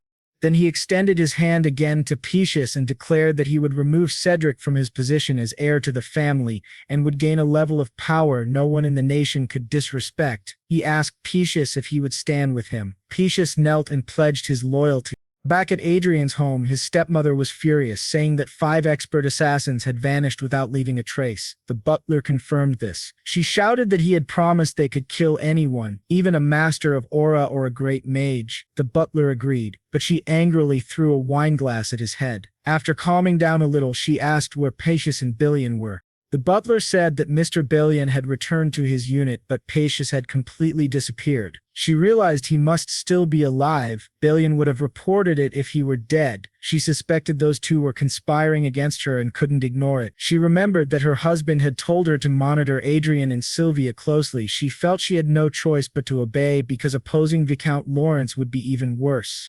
Still, if Billion and Pacius joined forces, they'd be unstoppable. She couldn't let them act freely because Cedric couldn't afford to have a rival. Time was running out. The butler asked if she wanted to deal with the Assassin's Guild again, since they had guaranteed they would finish the job. She questioned whether they should just kill Adrian, shocking the butler.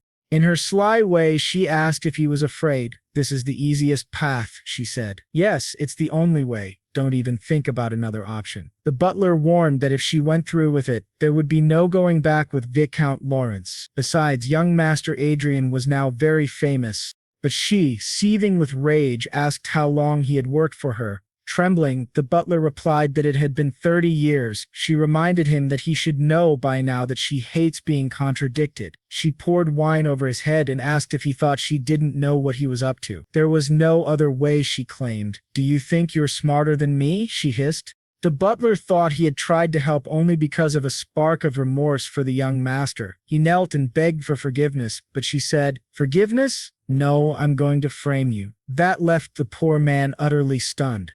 The viscount is dying, and someone needs to take responsibility for it. All this time he had shown loyalty to her, so it would be easier this time. She asks him what's wrong and if he isn't loyal to her. Trembling, he replies that he understands and will prove his loyalty. She says that's the perfect answer and orders him to make sure they don't fail again, or else everyone will be killed.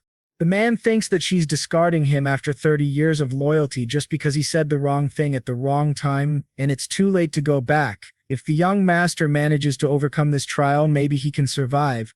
Meanwhile, at the house of Count Diotes, they are celebrating the victory of the 23rd Division. They say they can finally return, and Count Diotes says he never thought he would receive recognition, thanks to young Master Lawrence. He's truly looking forward to the ceremony.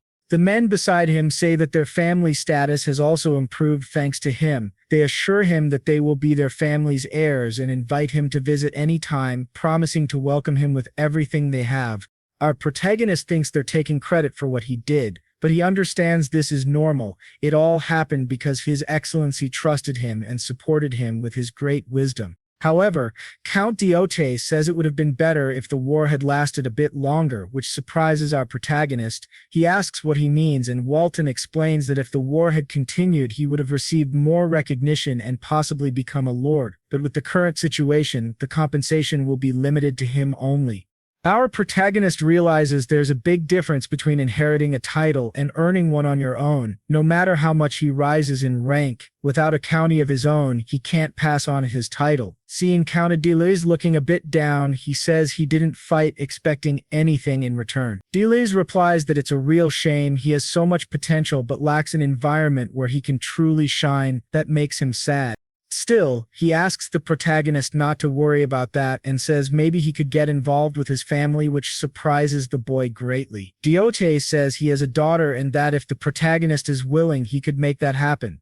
Our protagonist smiles and thinks, wait, what? A daughter? Just like that? Diotes asks him to please think it over. He'll always be welcome. But the protagonist also recalls that Count Diotes' daughter is rumored to be a maniac. Still, he thinks that now he can finally return, and for Ina and Cedric, unexpected things are about to happen.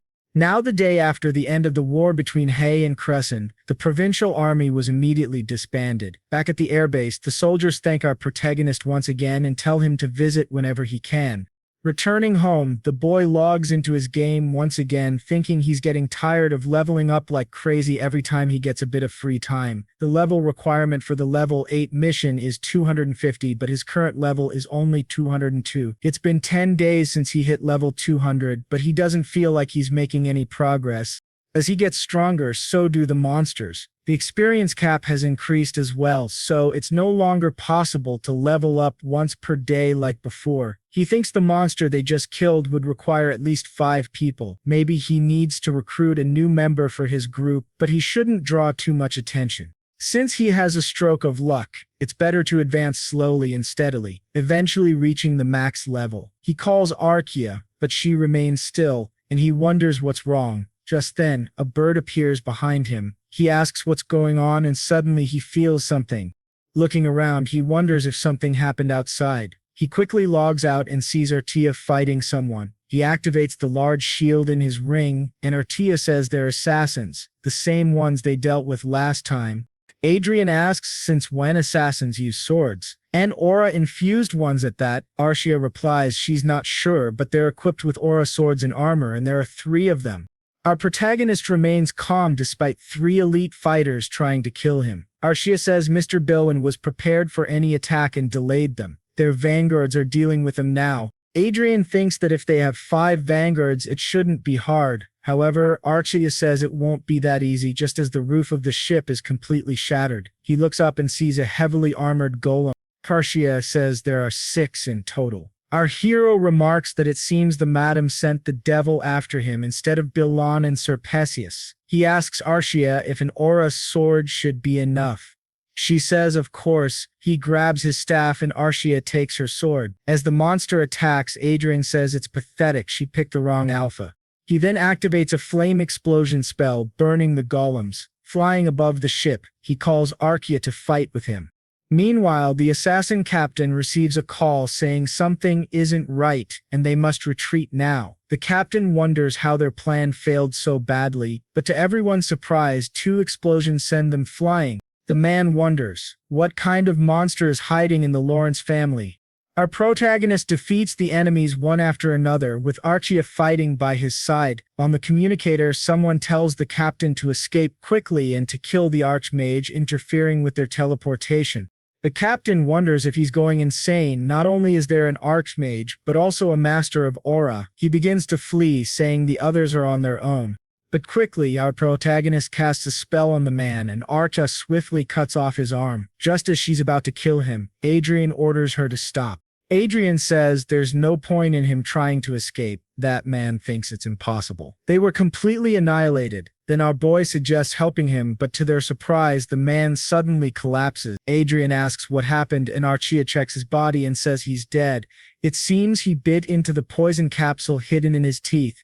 Adrian realizes he doesn't have much experience dealing with assassins and underestimated their determination. Meanwhile, the vanguards question whether young Master Lawrence is truly that strong and if the vice commander knew about it. Dayan responds that young Master Adrian is a disciple of Duke Verdile, which greatly surprises them. Dylan adds that not only they, but the entire family underestimated him. Everyone knows how incredible Duke Verdile is, but he believes young Master Adrian became this powerful because he's something special. He was making plans for the future while acting humbly and deceiving everyone around him just to survive. But now the tides have turned and surely they should reconsider and join him. Adrian thinks to himself that Dylan is definitely skilled at influencing people. Back at home, Adrian's worried mother runs to him and asks if he's okay and if he got hurt anywhere. His father, right behind her, tells him he worked hard. Observing this, Adrian thinks it's completely normal to hold a parade to celebrate after receiving a battlefield medal, but it feels too calm. His father apologizes, saying there should have been a grand reception, but Adrian replies it's fine. He doesn't like noisy events, while thinking that it must be because of Anna and Cedric.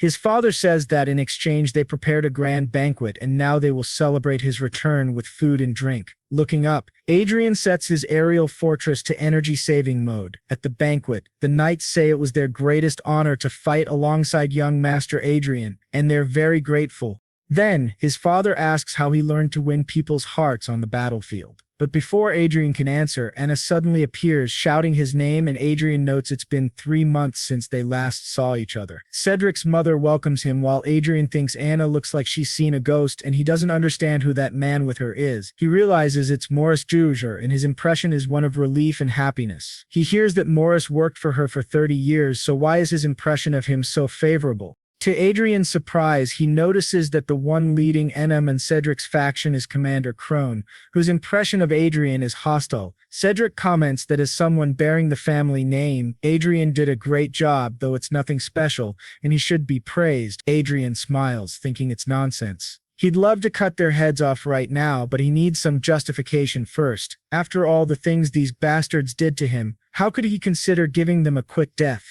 Cedric calls him a rude bastard and asks if he enjoys being praised. Adrian laughs and says he really thinks Cedric believes he'd be happy hearing compliments. He acts as if he's capable of anything, which surprises everyone, while Adrian thinks that what he truly wants is to create a scene and use it as justification so they'll deserve to die.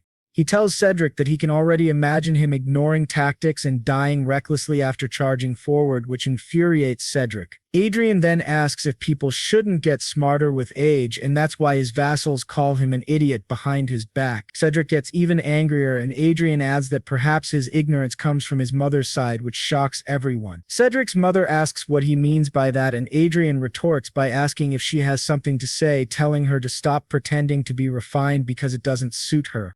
Cedric laughs and says this brat got even more insolent after returning from the battlefield. He draws his sword, saying Adrian doesn't even know what fear is anymore. Adrian's mother behind him tells Cedric to stop. Adrian is tired after coming from the battlefield and asks him to put the sword away. His father demands to know what he thinks he's doing, but Adrian calmly tells them to stay back and just watch.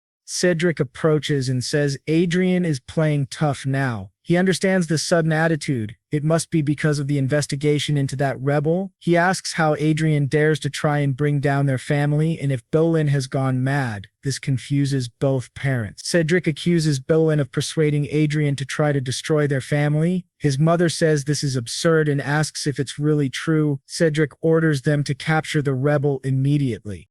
To his surprise, no one responds. He shouts, demanding to know what the hell they're doing and why they aren't following his orders. A knight in the back says that if he wants to capture Vice Commander Bolin, he should do it himself. Cedric, furious, charges at Adrian with his sword, but to everyone's shock, Arkia grabs his arm while still chewing on a giant pork leg. Cedric yells, asking what the hell she's doing and why she's so strong. He demands that she let go, but to his surprise, she throws the pork leg right at his head, knocking him unconscious, stunning the commander, Cedric's mother, and everyone else in the room. As Cedric falls to the floor, everyone is left speechless. Adrian just smiles, looking down at the completely disoriented Cedric. But then from the back, their commander tells her to stop. If she crosses the line again, she'll answer to him. Adrian then asks if it's not him who's been crossing the line all this time. After everything he's done, so many things that he probably doesn't even remember. Cedric exclaimed that those bastards dared to hurt him and that they deserved to die. The commander agreed, stating that they indeed deserved death. However, as a vassal, he couldn't harm the second young master, a member of the Lord's family. Cedric questioned what he meant, and the commander clarified that the situation was different for the woman. He had no obligation to consider a commoner who laid hands on a noble. Pointing his sword at her, he questioned whether she thought she was a noble just because she was a noble's lover, and prepared to attack her. To his surprise, others defended her, prompting him to question their actions and demand they retreat immediately. Bolin intervened, stating he wouldn't have drawn his sword if he intended to retreat, and ordered the commander to step away from the Law of Alice. The commander, puzzled, wondered what the Law of Alice meant. He found it strange that even members of Cedric's faction sided with them. Noting that most of these individuals prioritized profit over loyalty, something felt amiss. Looking back, our protagonist noticed reinforcements had arrived. Cedric began to laugh, claiming it was too late for regrets, and that including Bolin, they would all be punished for their crimes. Our protagonist countered, stating they were in the presence of the Lord, and questioned how the Viscount's knights dared to oppose their lord. Cedric ordered the immediate subjugation of those bastards and commanded everyone to attack. Our protagonist assessed that, in terms of numbers, their forces had more soldiers, but they were properly armed, whereas Cedric's faction had over 10 well-equipped soldiers. If a large-scale battle erupted, it would be a one-sided massacre. The commander questioned the futility of their actions, suggesting Cedric had become intoxicated by his own victory and forgotten his position. He emphasized that the family system couldn't be altered due to Cedric's recklessness and that only their side would suffer casualties. The commander laughed, questioning whether he wouldn't be killed immediately. However, even if he survived, only hell awaited him. Our protagonist's father instructed him to use the artifact, and his trembling mother apologized. Cedric dismissed the idea of fleeing and ordered the others to attack. As they advanced, our protagonist labeled them as miserable fools rebelling against their lord and ordered the knights to protect their lord, surprising everyone. The commander questioned his actions, and Adrian declared that anyone could see they were the traitors and that they would end this situation immediately. He instructed Arshia to leave those three to him and handle the rest, then removed the illusion magic. She complied, and to everyone's shock, she swiftly decapitated all those men, leaving the commander utterly stunned. Adrian remarked that Commander Crony had just said something interesting and that a traitor needed discipline. He then struck Crony in the face with his staff. Crony couldn't believe it. The woman was now an aura master, and this gaming addict had just inflicted damage on him. The commander declared that she was an aura master and that they needed to form a formation to confront her, urging them to remain calm as they could handle her. Adrian noted that, despite everything, the commander still managed to give instructions to his subordinates, showcasing his leadership. However, he asserted that nothing would change. The commander questioned what he meant. Our protagonist declared that he was a teacher about to impart a valuable lesson and began activating multiple buffs on himself. The commander realized that magicians could use magic 2 classes below their level without casting, meaning a 7th circle magician could use 5th circle magic without casting. Consequently, our protagonist used the memorize spell, thinking that once magicians became archmages, the so-called weakness of casting nearly vanished. Our female protagonist then unleashed a fiery explosion, burning the commander's body. After he collapsed, our protagonist approached the 2 trembling individuals, stating that they were going to have a lot of fun from now on and asked if they didn't think so. Despite his injuries, the commander lunged at our protagonist, who dodged and questioned why he got up, then proceeded to beat the commander in front of the 2. After the commander fell dead, they wondered how it was possible and how Adrian Lawrence had become an archmage. Our protagonist approached them with a smirk, and they realized they were utterly doomed. Meanwhile, elsewhere, an old man declared that Adrian had dared to lay hands on his daughter, Anna. This man was Raven Margrave, Anna's father and Cedric's grandfather. At the Margraves' residence, he watched all the footage of what had happened to his daughter and grandson. Infuriated, he noted that the video was spreading rapidly across various internet portals and platforms, and by tomorrow, most people would be aware of the situation. He dismissed the online chatter, stating that the opinions of commoners in the virtual world meant nothing. However, even among the nobility, some supported these speculations, though the most they could do was file complaints. He emphasized that no matter how valuable an archmage or aura master might be, this wasn't an era where wars could be won by 1 or 2 superhumans. Furthermore, aiding these 2 meant opposing Haven Margrave, whose military power was equivalent to that of a duke or marquess combined. It would be problematic if someone with a title equal to his, like a duke or marquess, sided with Adrian, but he deemed that highly unlikely. His butler mentioned that the royal family might intervene, but the Margrave argued that, obviously, a young archmage and aura master would attract attention. However, unless it was proven true, they could simply be labeled as imposters. As long as no one believed they were truly an archmage and aura master, there would be no issue. In this era, there is no guarantee that a video can't be artificially created, so they must announce that the video was fabricated. Through this video, they aim to expose that he is the one behind Anna and Cedric. Those foolish commoners are acting exactly as expected, merely trying to find justification, which is what they truly want. This surprises the trio greatly. They wonder why he would provoke a Margrave, but Margrave asks how many of their forces can be mobilized in a territorial war. One of the men replies that approximately half of their total forces can be deployed. For territorial defense, they can mobilize either 3 flying fortresses and 50 vanguards, or 2 flying fortresses and 200 vanguards. The Margrave then asks which forces can be mobilized immediately. The man replies 200 vanguards and 1 flying fortress. The old man says that's sufficient, while thinking that the brat they're learning about actually dared to challenge him. He declares, "Then it's war," vowing to make him regret it. Back to our boy, he thinks that they must have seen the video that was just released and are now preparing for an attack. The connection between Anna, Cedric, and Raven Margrave is unbreakable. His blade of vengeance will only be complete when it reaches Rengrave. However, before that, certain conditions must be met to solidify his position, specifically facing 3 individuals.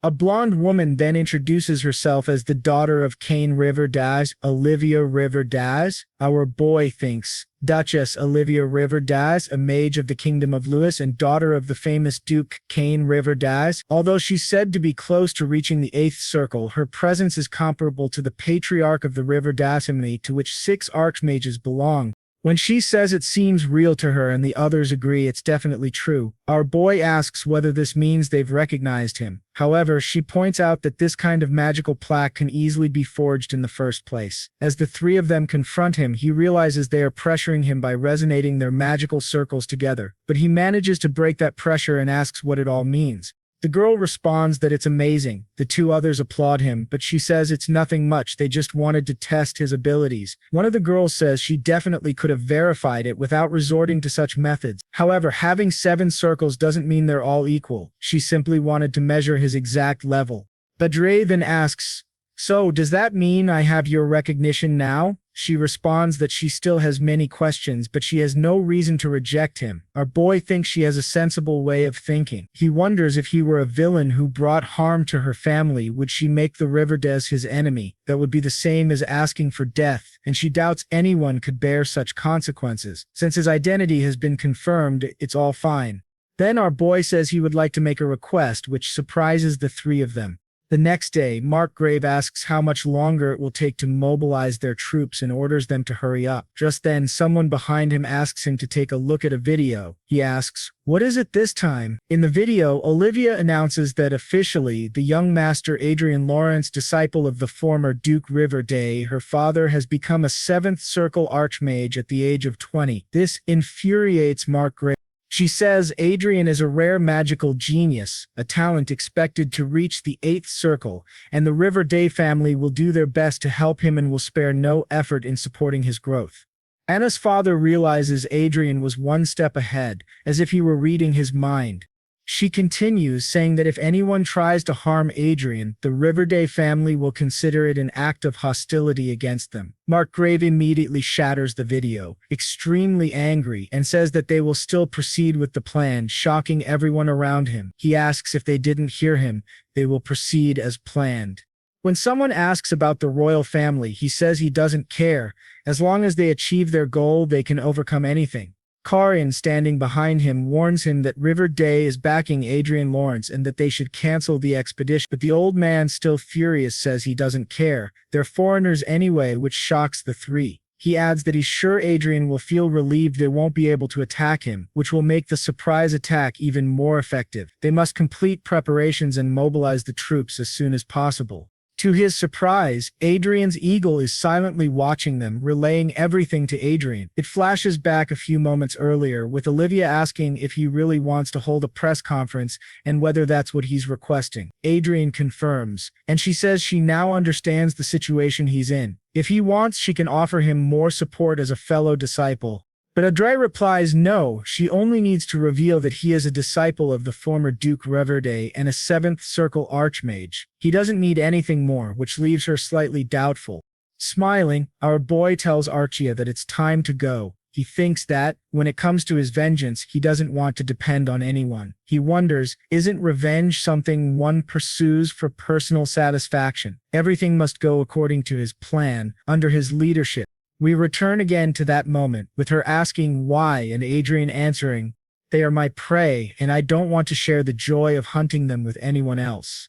In the dungeons, they manage to break free and begin to flee. In Anna's hand is a key. As they run for their lives, she says that living like this is the same as being dead, and her father will never leave them alone. Cedric asks if they're really going to do this, but she replies, "What else can we do? We can't live like this." Cedric agrees, and she tells him to shut up and keep running. Now on the roof, she looks at the sky and clicks the key. A message appears and she is transported to the airborne fortress. Upon arrival, they remove their cloaks and she says that the peasant is truly something, but she'll make sure he dies. If he really thinks she's going to stand by, he's wrong. With that flying fortress, she can destroy both him and the viscount.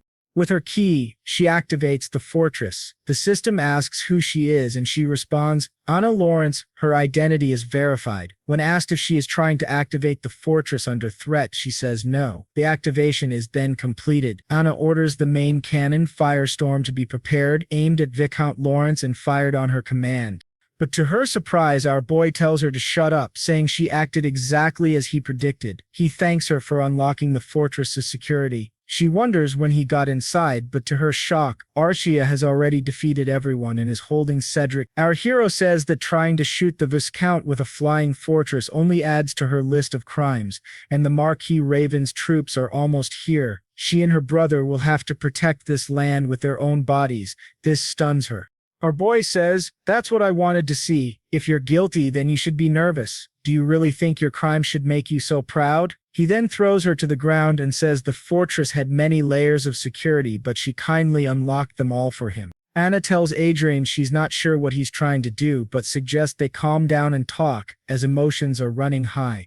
But our hero isn't someone who tried to blow up a viscount just to talk. Then Archia starts beating Cedric. Our hero simply tells her to bring him over and she throws him beside his mother. Cedric asks why Adrian is doing this, since they're brothers, but our hero says that even brothers had a great shield above them. Arshia then asks what they should do with the knights, who begin begging for forgiveness. Our hero suspects they're from Marquis Raven. He plans to send them back, but to their surprise, he simply opens the door and throws them out of the ship. He tells Arkia he forgot to upload the video and asks her to edit and upload it for him. Meanwhile, the other two are banging on the barrier, begging to be released.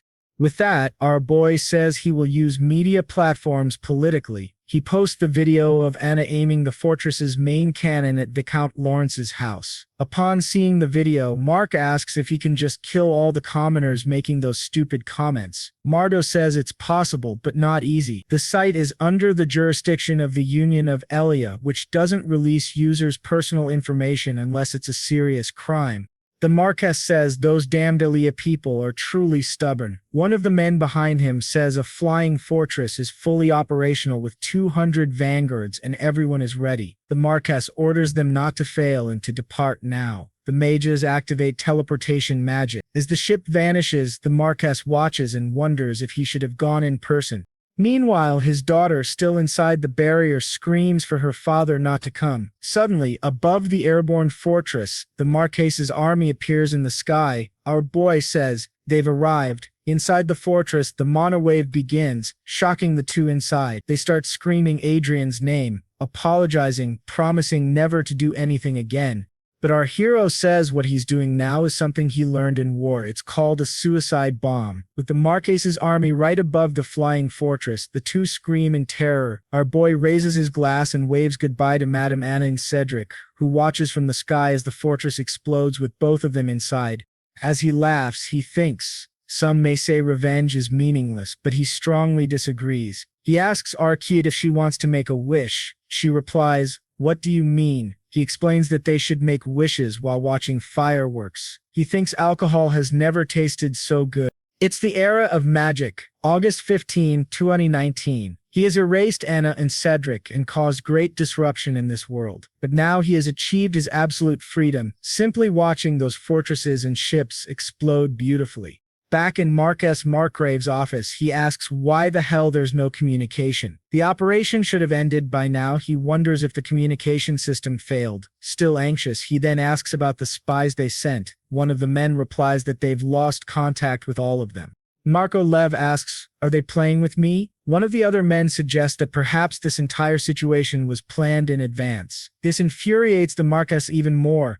He wonders how long this has been happening. If it's true, it means he's been in the palm of that boy's hand all along, a boy young enough to be his grandson. But then, to everyone's surprise, someone enters the room calling out to His Grace and says he was searching for online articles related to the Lawrence territory. This article was posted 3 minutes ago, and Marquez asks what it is. This scene shifts back to Viscounty Lawrence.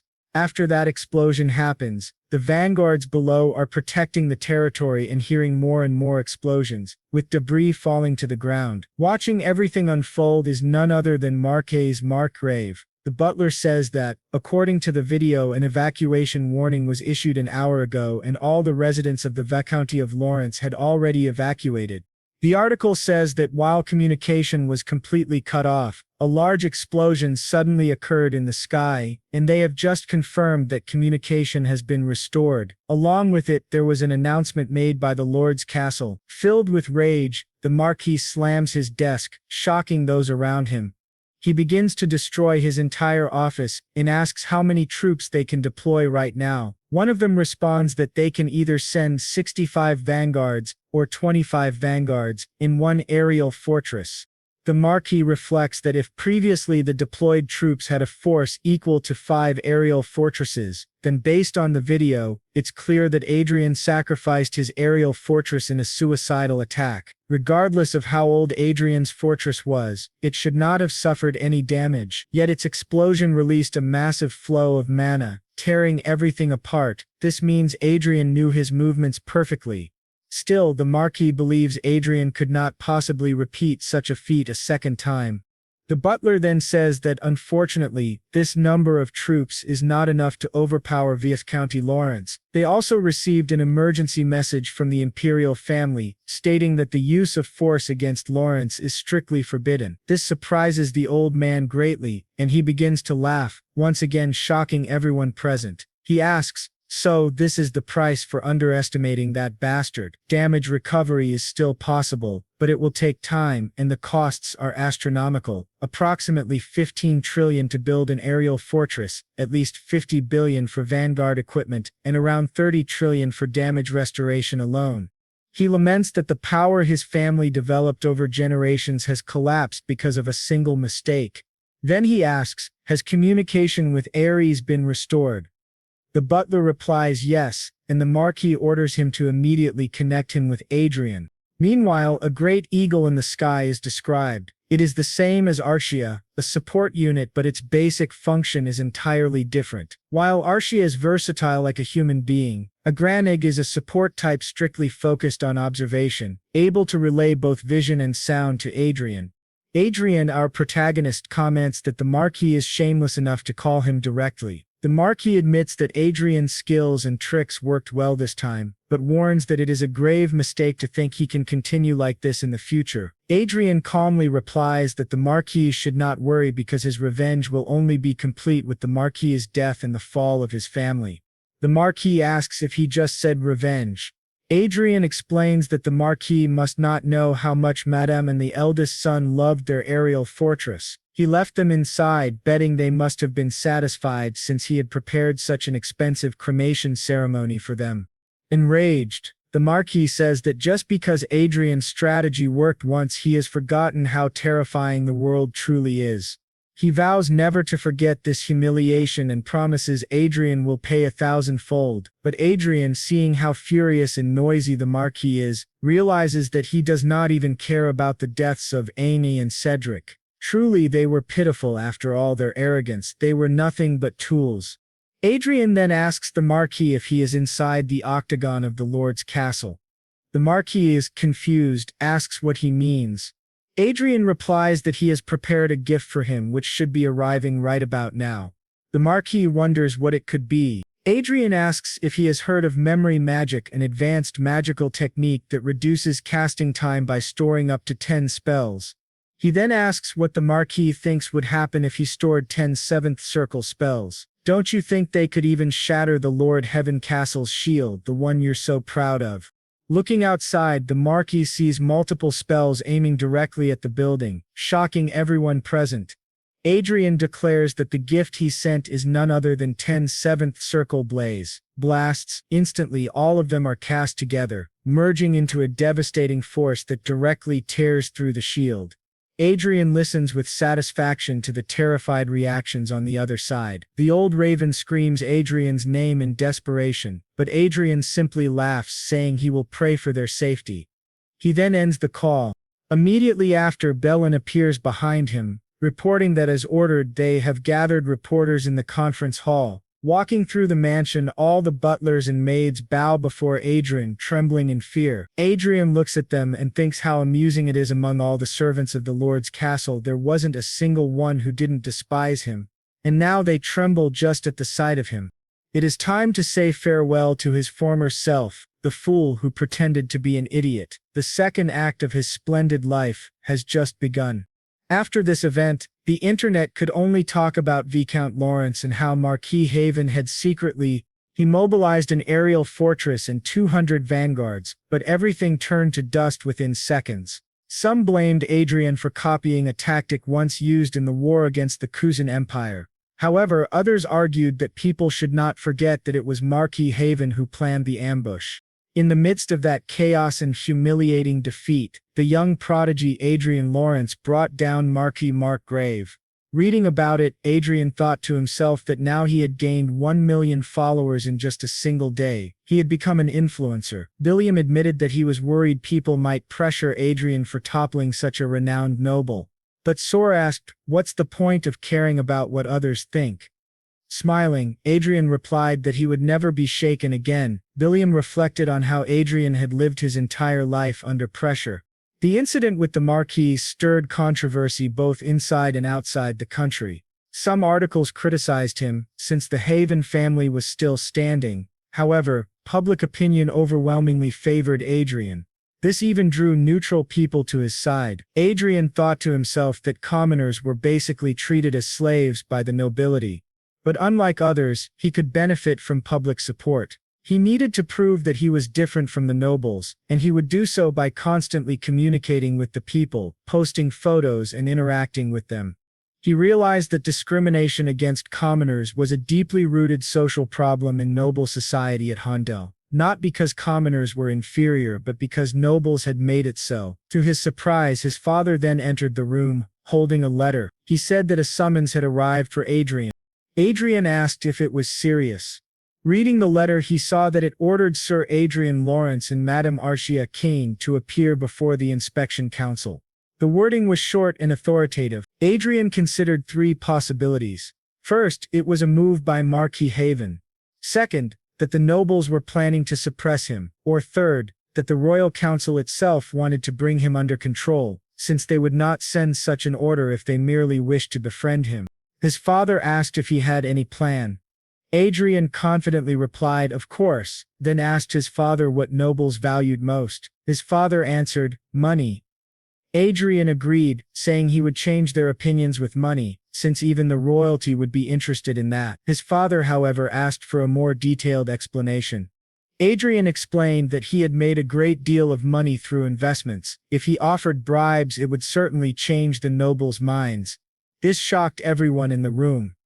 They questioned him, saying he didn't seem very happy, but Adrian insisted it was better to show than to talk. He revealed his bank account, which left Billiam stunned. "Incredible. How did you gather 60 billion in cash?" he asked. Adrian corrected him, saying he should look again. There were 4 commas, not 3. It wasn't 60 billion but 60 trillion lotus. Adrian admitted he had simply been lucky. Billiam asked if he could see into the future, while his father said the nobles would go crazy over that fortune. Adrian then asked how much of it might be taxed. His father answered that at least 1/10 would be taken.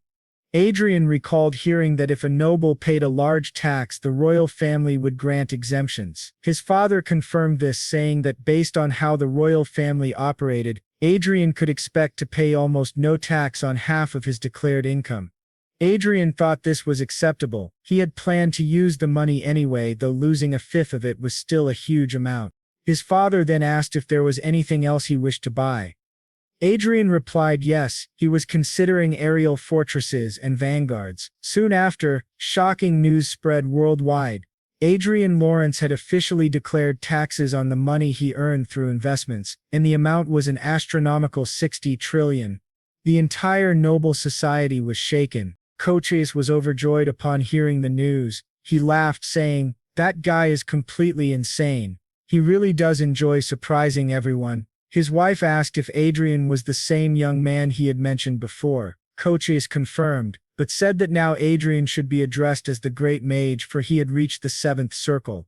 He even said he wished Michelle could meet Adrian, but in just a few days the boy had become far too influential. His wife suggested they should do something, as she would love to have Adrian as a son-in-law, but their daughter slammed the table, declaring that while Adrian was exactly her type, she did not want someone who only relied on their partner. She insisted she would gain her own authority by herself. Her mother asked how, and Michelle answered that once she discovered the legacy of Archimage Lucas, she would be able to have anyone she wanted. Her mother tugged her ear, asking when she would finally grow up. Her father watched them and asked why she felt that way. To him it made perfect sense. If Adrian really was the one who found the legacy of Archimage Lucas, that would explain his confidence. But Michelle countered, saying the Riverdale family had already accepted Adrian as a member. Watts responded that this was perfect, since Adrian did not yet have a strong public presence. He could hide behind the Riverdale family until he obtained the title of Lord Mage. Michelle objected, saying the royal family had confirmed all his money came from investments. Watts then wondered if perhaps there was a secret agreement between King Verdeo and the royal family. Their daughter teased him for believing in conspiracy theories, But before they could argue further, urgent news arrived. The Republic of Prios had just announced that they had found the one who discovered the legacy of Manuel Lucas. Everyone was shocked. Meanwhile, inside the tower of Manuel Lucas, Adrian thought it would be easier if he absorbed all of the research books as skills. Tomorrow he would need to attend an inspection with Archia, and the day after tomorrow a royal banquet awaited him. The following day he planned to search for aerial fortresses and vanguard equipment. He cannot leave the game because he is too busy. He needs to stay logged in as long as possible in order to gain more power. While searching through the books, he thinks that at least 1% of the thousands of research volumes must contain military studies. It seems that Archduke Lucas, who invented and changed the course of war, was still a man who longed for peace. The research he devoted most of his time to was dimensional teleportation. He never married, nor did he ever take on a disciple. He spent his entire life researching a way to return home. Everyone says he was the one who changed the world, but the truth is that he simply missed his home. The reason he left behind traces showing that he came from Earth was most likely so that someone from his homeland could find them. Sadly, that only happened after his death, and his legacy became his final hope. The dimensional teleportation spell makes it clear that he wanted to return, but Adrian decides he will not become obsessed with that. He thinks it would be wonderful if he could go back and forth freely between the two worlds. Perhaps what Manuel Lucas truly wanted was someone who would finish his resorts. If that is the case, Adrian resolves to do his best. Yet the humble Archduke Lucas seems to tell him that he himself is being too modest. With that, Adrian says he has something to ask. He wonders if they will try to catch him while he is laundering money. Karen replies that there is only a small chance of that happening. If investigators were to track every single investor in the world and combine all the transactions, they would see there is more money than exchanges actually recorded. Adrian thinks to himself that indeed, no one would ever go to such lengths. Covering up the incident with the Marquis using money was a good idea, but now there is far too much attention on him. After all, he is a great mage of the seventh circle, and he also has Archia, a master of aura, by his side. If anyone were to discover that he was the one who inherited the legacy of Manuel Lucas, there is a chance he could lose everything he has. Therefore, he must be absolutely certain to keep this secret. That is why he came up with the plan of the false lucky heir. He asks, how is the operation of the false heir going? And what operation is that? Well, you will have to find out in the next video of this series, so of course don't forget to like this video. So he must be certain to keep his secret safe. That is why he devised a plan, the plan of the false lucky heir. He asks how the operation of the false heir is progressing. The scene then shifts to the Empire of Prius, where a grand parade is taking place, with everyone celebrating and shouting, "Long live Louis Falmont." The young man at the center of the parade smiles, thinking this is exactly what he wanted, for them to continue celebrating him as their savior. This young man is the false heir of luck.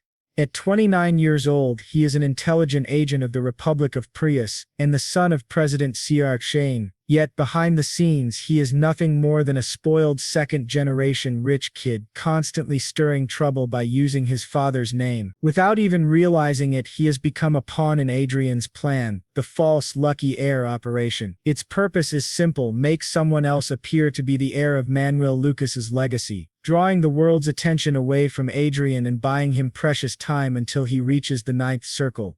Back in the library, Adrian admits that although he doesn't feel guilty about handing a bomb like this into that man's hands, it still bothers him to let Manuel Lucas's name be tied to someone like him. But the little one tells him there's nothing to be done. Adrian isn't strong enough yet to protect the legacy on his own.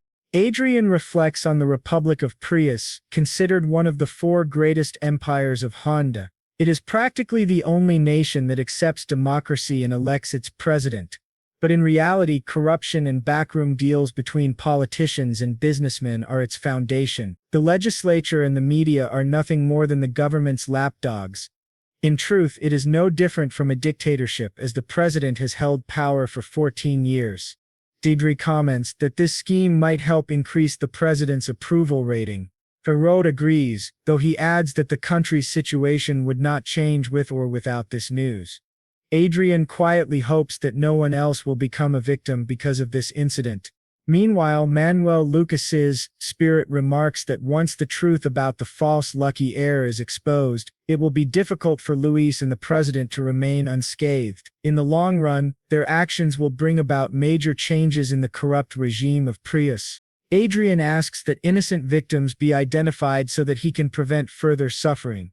The little master says he would prefer to refuse, but agrees to his request this time, admitting that the reason they've come this far is due to Adrian's lack of consideration. Still, he finds it unexpected that Adrian would care so much for the lives of others. He asks him, "Didn't you kill Cedric and Marquis Haven's forces without hesitation?" Adrian answers firmly, "Because they were my enemies. That's different." The little master agrees, saying that it is the right mentality to show no mercy to enemies while doing everything possible to protect innocents. In those moments, Adrian almost seems more human than an artificial being. He wonders if once he reaches the ninth circle he would be able to create beings like Arcia and Chester. His little master then asks if he still does not want to use his last administrator's privilege. Adrian shakes his head, "Not yet. He will save it for the very last resort. For now his level is 205 and it will take time before he reaches level 250, the first condition to begin the 8th legacy mission." The three of them then pass through a door, but the scene shifts to a mansion. Inside, the servants whisper among themselves. They say they've heard that Lord Lawrence is planning to buy 5 aerial fortresses. Some wonder if it's even possible, since the maximum number of fortresses a baron or viscount is allowed is 1. Others say he is even planning to gather the maximum number of vanguard forces. Some of the maids ask if it is truly safe for one family to hold so much military strength. Dioclus replies that of course it is. After all, titles are granted based on merit, and if talents like Adrian were treated carelessly, they might defect to another nation. He is not only a great noble in name, but also someone who will be granted the military power fitting of his station. In other words, there is a new rising power within the Hayward Kingdom. The maids continue chatting, but one of them warns they should stop.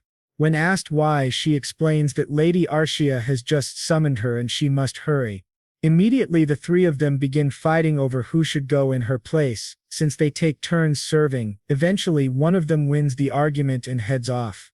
She thinks about how ever since most of Lord Adrian's servants had sided with Anana, who is now dead, they all feel as though they are walking on eggshells every day. Even though the Lawrence family members do not wish to face their young master because of the sins they committed against him in the past, none of them want to lose such a good job with its fine working conditions and secure future.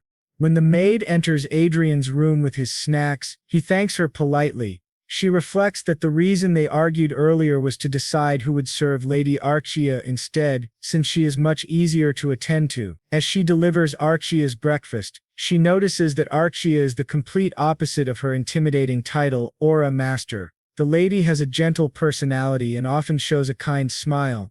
Blushing, the maid thinks about how amazing it is that someone from such a common background just like her could rise all the way to the rank of countess purely by her own power. Staring at her, the maid is lost in thought until Arcia asks softly if she wishes to say something. The maid hesitates, then asks if she might pose a question. Arcia smiles and nods. The maid gathers her courage and asks, "Will the young Lord Adrian?" The maid nervously asked if Lord Adrian planned to dismiss the castle's workers. Arcia reassured her, saying that Adrian was a good person who absolutely hated making others suffer on his behalf.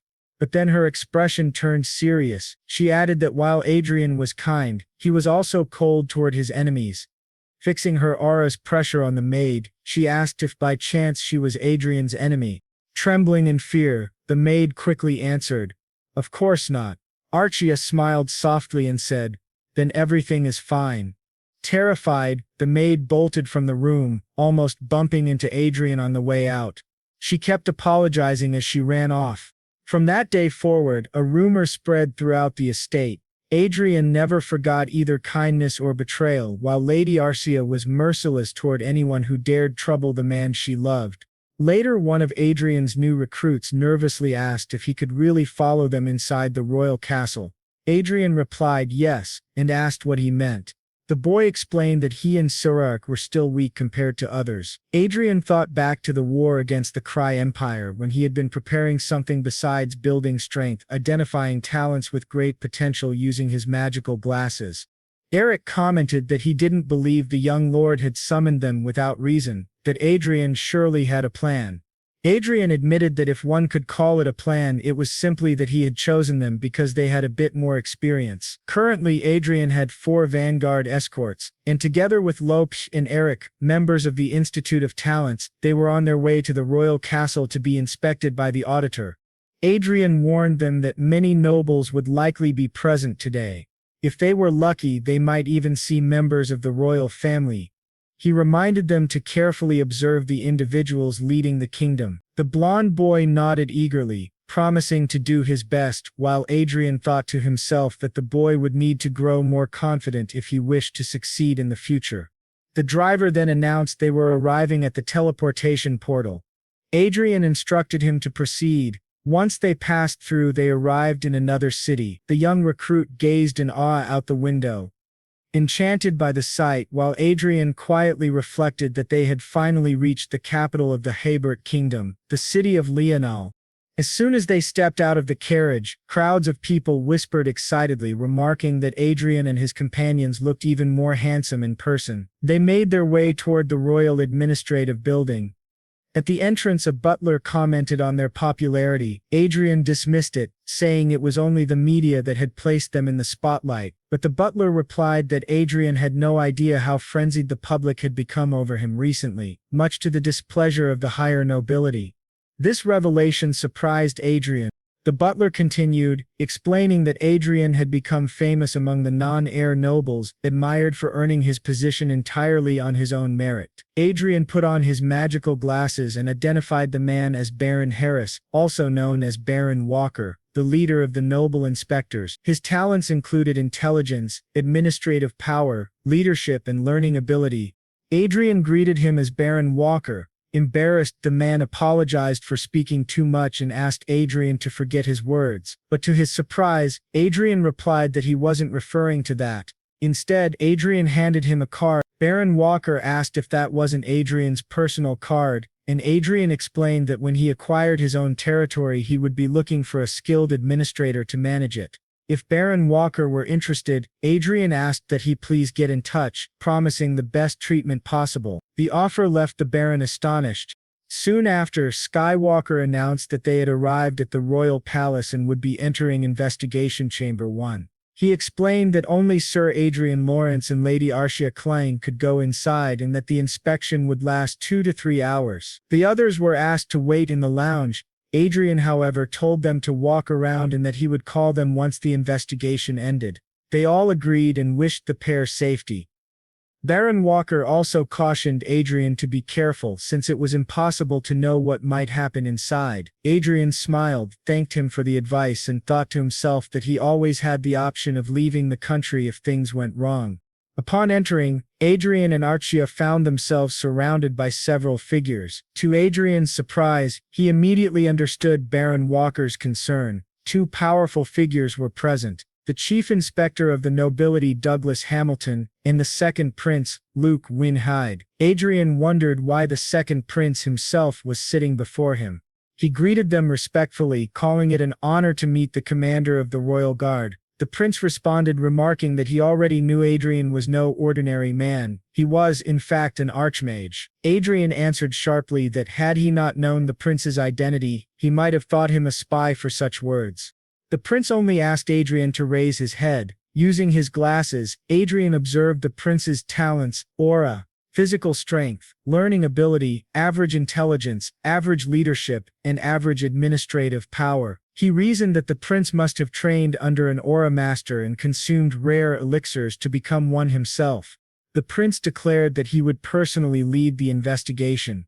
Adrian replied that if this was the chief inspector's decision, then he had no objection. The 2 locked eyes, each scrutinizing the other. Adrian, noting the prince's unease, curious, he asked the inspector to confirm whether this arrangement was official. The inspector apologized for seeming disrespectful and explained that he had only wanted to clarify the prince's authority. The prince assured them it was no problem and asked them to sit so the investigation could begin. Throughout the questioning, nothing significant arose. Even if something had, Adrian had already prepared his alibi. But during their conversation, the elderly man beside the prince suddenly asked why Adrian had caused such one-sided damage to Marquis Haven. The prince corrected him, saying he made it sound like an ambush, when in truth it had been a territorial dispute. The three men debated the matter while Adrian silently considered his next move. He was worried that his relationship with him might be one of hostility, but he seemed to be a fair person. Then the prince said there was no reason to continue the investigation, as there was nothing to look into. However, the elder beside him argued that Marquis Revan was a considerable force on their side. Our boy thought to himself that he could hear everything being said, and he realized that including Hamilton, most of the noble inspectors were aligned with the prince. Some were also on Marquis Revan's side. Perhaps Prince Luke had developed some hostility toward him due to the influence of others and not by his own will. The prince then said that he was basically asking him to be rational and they would end it for now. He called Sir Lawrence and stated that he did not like stalling, preferring to go straight to the main point. He was competing with his brother for the crown, and until recently the competition was fair. However, things changed when Adrian appeared, especially regarding Marquis Raven, one of his main influential forces, who was defeated by him. Our boy apologized, but the prince said he did not blame him, as the incident was entirely Raven's fault. Still, if Adrian had sided with his brother, it would have been even worse for him. That was why he wanted to ask him directly before his brother did. Adrian then understood, this was the real reason the prince had joined the investigation. The first prince was already the crown prince, but there was opposition because the second prince had become an aura master, balancing the scales. The second prince had gone this far even while knowing that the first prince had the right of inheritance in higher status, which meant things were in his favor. Although Marquis Raven's forces had been dissolved, it was not enough to cause a major impact. The real issue was Adrian and Arcia, who had suddenly appeared. They not only had individual abilities but also financial backing. They were a heavy weight that could disrupt the balance. Still, Adrian thought there was no real benefit for him to get involved in political struggles. Above all, he had not even received his noble title yet. The prince then said that was precisely why it was more important. If Adrian joined him, he would elevate his status as an archmage, recognize his achievements in the last war, and support him in obtaining the title of Marquis. This greatly surprised Adrian, as becoming a Marquis would put him one step away from being a duke. He asked if that was really possible, and the prince replied that it was not, but he could make it happen. He mentioned that the Marinikov territory looked promising. Adrian thought that he had intended to remain neutral, but the prince was truly tempting him. He then said that it was indeed a very good offer and asked if he was really worth all that. The prince told him he was worth even more than he thought, and also pointed out that he had a beautiful aura master at his side. When the prince looked at Artria with that expression, Adrian grew serious. He asked if he could at least think about it for a while, which surprised the prince. The prince replied that it was fine. Mages were known for being cautious, especially one who had lived most of his life in hiding. He gave him a week to think about it and said that would be enough. Adrian expressed his gratitude for his consideration. As they stared at each other, the prince asked if Adrian did not believe that the crown should belong to someone with greater abilities. If the crown prince inherited the throne, the Herit kingdom would perish, he said, and as a noble, Adrian should consider the future of the country. Adrian replied that he would reflect on those words. Then he walked toward Madame Clen and remarked that she was smaller than he had expected. It was surprising that she was actually an aura master. She thanked him, and he said that perhaps they could duel later. She was the first female aura master he had ever seen. She accepted with a cold expression, saying it would be a pleasure. He said she was quite cold and that he would see her next time. As Adrian was leaving, the head inspector of the nobles passed by him and said that he had better stop thinking and accept the offer, because he was not used to being rejected. When they finally left, Adrian thought that he had only been stalling and that everything so far had just been formalities. Now he wondered what he should do, return home or wander around. He asked Archia if she was hungry. She said she was not very hungry but would really like to eat. Adrian thought she always only cared about food, and he remembered once more the smirk of the second prince, who had touched her hand and shoulder. To their surprise, someone appeared behind them saying that it was perfect, as he also knew many restaurants. A blond young man smiled at Adrian, leaving him and Archia shocked. Adrian wondered who this person was. Looking at him more closely, he realized he was none other than the first prince, Prince Michael van Huyt, a fifth circle mage. His talents included extremely high intelligence, extremely high learning ability, very high administration, high command, high political skill, but low mana, low aura, and low physical ability. Adrian thought it strange that the first prince was walking around so casually with no one noticing his presence. The prince said that they really were an archmage and an aura master, and it seemed they had recognized him. He commented that his disguise spell did not work on people who were not idiots like his brother.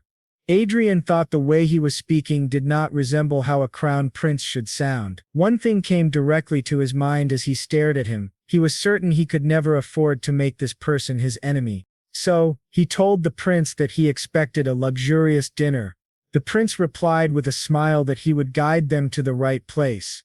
As they walked together, Adrian thought to himself that the prince's profile was far too good for a mere human. His talents were heavily focused on politics and administration, but he had never seen anyone with three extremely high attributes, except for Archia. Actually, upon reconsideration, Prince Michael was even superior to Archia in terms of overall talents. Her strengths were concentrated mainly on her swordsmanship, while his were broad and deeply influential. His mana is low, but he became a high mage with his intelligence. Then the prince says that it seems she has many questions about him, while Adrian says that he is even more mysterious than his younger brother. The prince replies that they have arrived, and when they enter, Adrian asks if this is a teleportation room. He thought they couldn't use this type of spell inside the castle, and asks if there is a barrier of interruption around the entire place. The prince asks if he didn't know. The castle is filled with electric stones underneath, and sometimes they conflict with mana, causing interruptions in teleportation spells, but if he presses the button, that barrier is undone, and Adrian realizes he just disabled the interruption spell. The prince then says that they will be going now, while Adrian thinks in his head that he knows this person is not ordinary and wonders who this crown prince truly is. After they move to another place, the prince says they will enter here, and things will be more relaxed. Once again, he presses the button and activates the barrier, saying that the interruption spell is functioning again.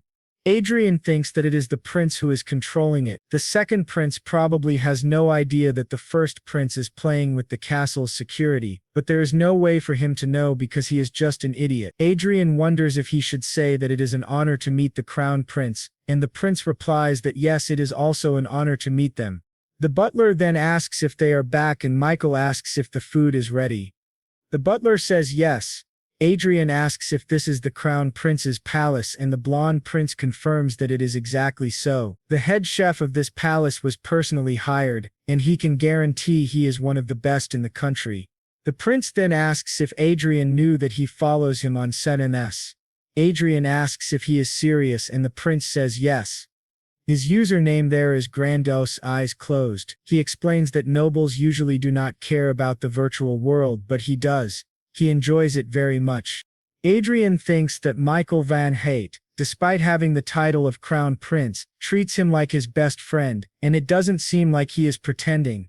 It is definitely not the way the second prince treated him. The two are complete opposites. Adrian notes that Michael seems to have a sense of humor, and the prince says yes, he loved seeing Adrian mocking Marquis Raven. He thought his appearance was more important to achieving that number of followers. Adrian replies that yes, it was very important. While the butler serves food to Archia, she immediately starts drooling. Adrian says that he saw the prince's fan club greeting him at the castle entrance. The prince agrees, and in the middle of the meal, Adrian asks why he invited them there. The prince asks if he doesn't already know, and Adrian says maybe he is recruiting him. The blonde prince confirms, and Adrian asks what he expects them to offer, but Michael says that unfortunately he cannot offer anything for now. Then Adrian asks if he will promise benefits if he ascends the throne. The prince says yes, but he will not stop Adrian from receiving the title of viscount, which surprises Adrian greatly. Michael explains that a viscount title is not something easily given, and even more difficult now that power is divided. It seems that Prince Luke promised Adrian the title thinking he had the power and influence to make it happen, but if the people on his side disagree, they can prevent him from getting it. Adrian thinks that this really makes sense. The reason Michael cannot offer a title like Prince Luke is because he knows it is an empty promise. If he could only watch the other side grow stronger, that would be foolish. By saying that he will not oppose Adrian becoming a viscount, he is basically saying that he will help him obtain it while still siding with the second prince. If Michael says Adrian will gain a title for joining Luke's side but that he and his faction will not oppose it, then Adrian will acquire it easily. That is why Michael tells him he should consider his side. Adrian thinks that this is not bad. He is the decisive card in this game, and whichever side he joins will gain an advantage. If he accepts Michael's offer, he can obtain the title and support the crown prince. But if he refuses, his title will vanish, and he will be forced to join the second prince. Adrian says that there is more than one choice, but only one answer. The prince asks what it is, and Adrian says yes, he will do as he says. Prince Michael asks if he is sure and if he doesn't need time to think. But Adrian says yes, he deserves the throne more than the second prince. The prince tells him he cannot say all this and then side with Luke after receiving the title. Adrian replies that he cannot betray one who supports him, while Arsha listens silently and continues eating. The prince then asks which side Madame Clen will choose. Adrian thinks that the interesting part about the first prince is how different he is from the malicious second prince, which makes him feel better. Adrian then asks Archia what she thinks. She says that if Adrian is comfortable with it, she will follow him. He asks if she really means it, and he thinks that he knew she would say that, but it still makes him feel a little uneasy. The blonde prince says that they are great together. Adrian then says that he has a question. He agrees to join Prince Luke's side to obtain the title, but he asks if Michael does not think it would be suspicious if he didn't react. The prince says yes, and that is why he will pretend to oppose him and then withdraw later. Adrian thinks that yes, it is a clean move to avoid suspicion, but still not enough. He suggests that instead of simply doing that, Michael should take something from Luke to allow Adrian to secure the title. This surprises Prince Michael, who asks what he means.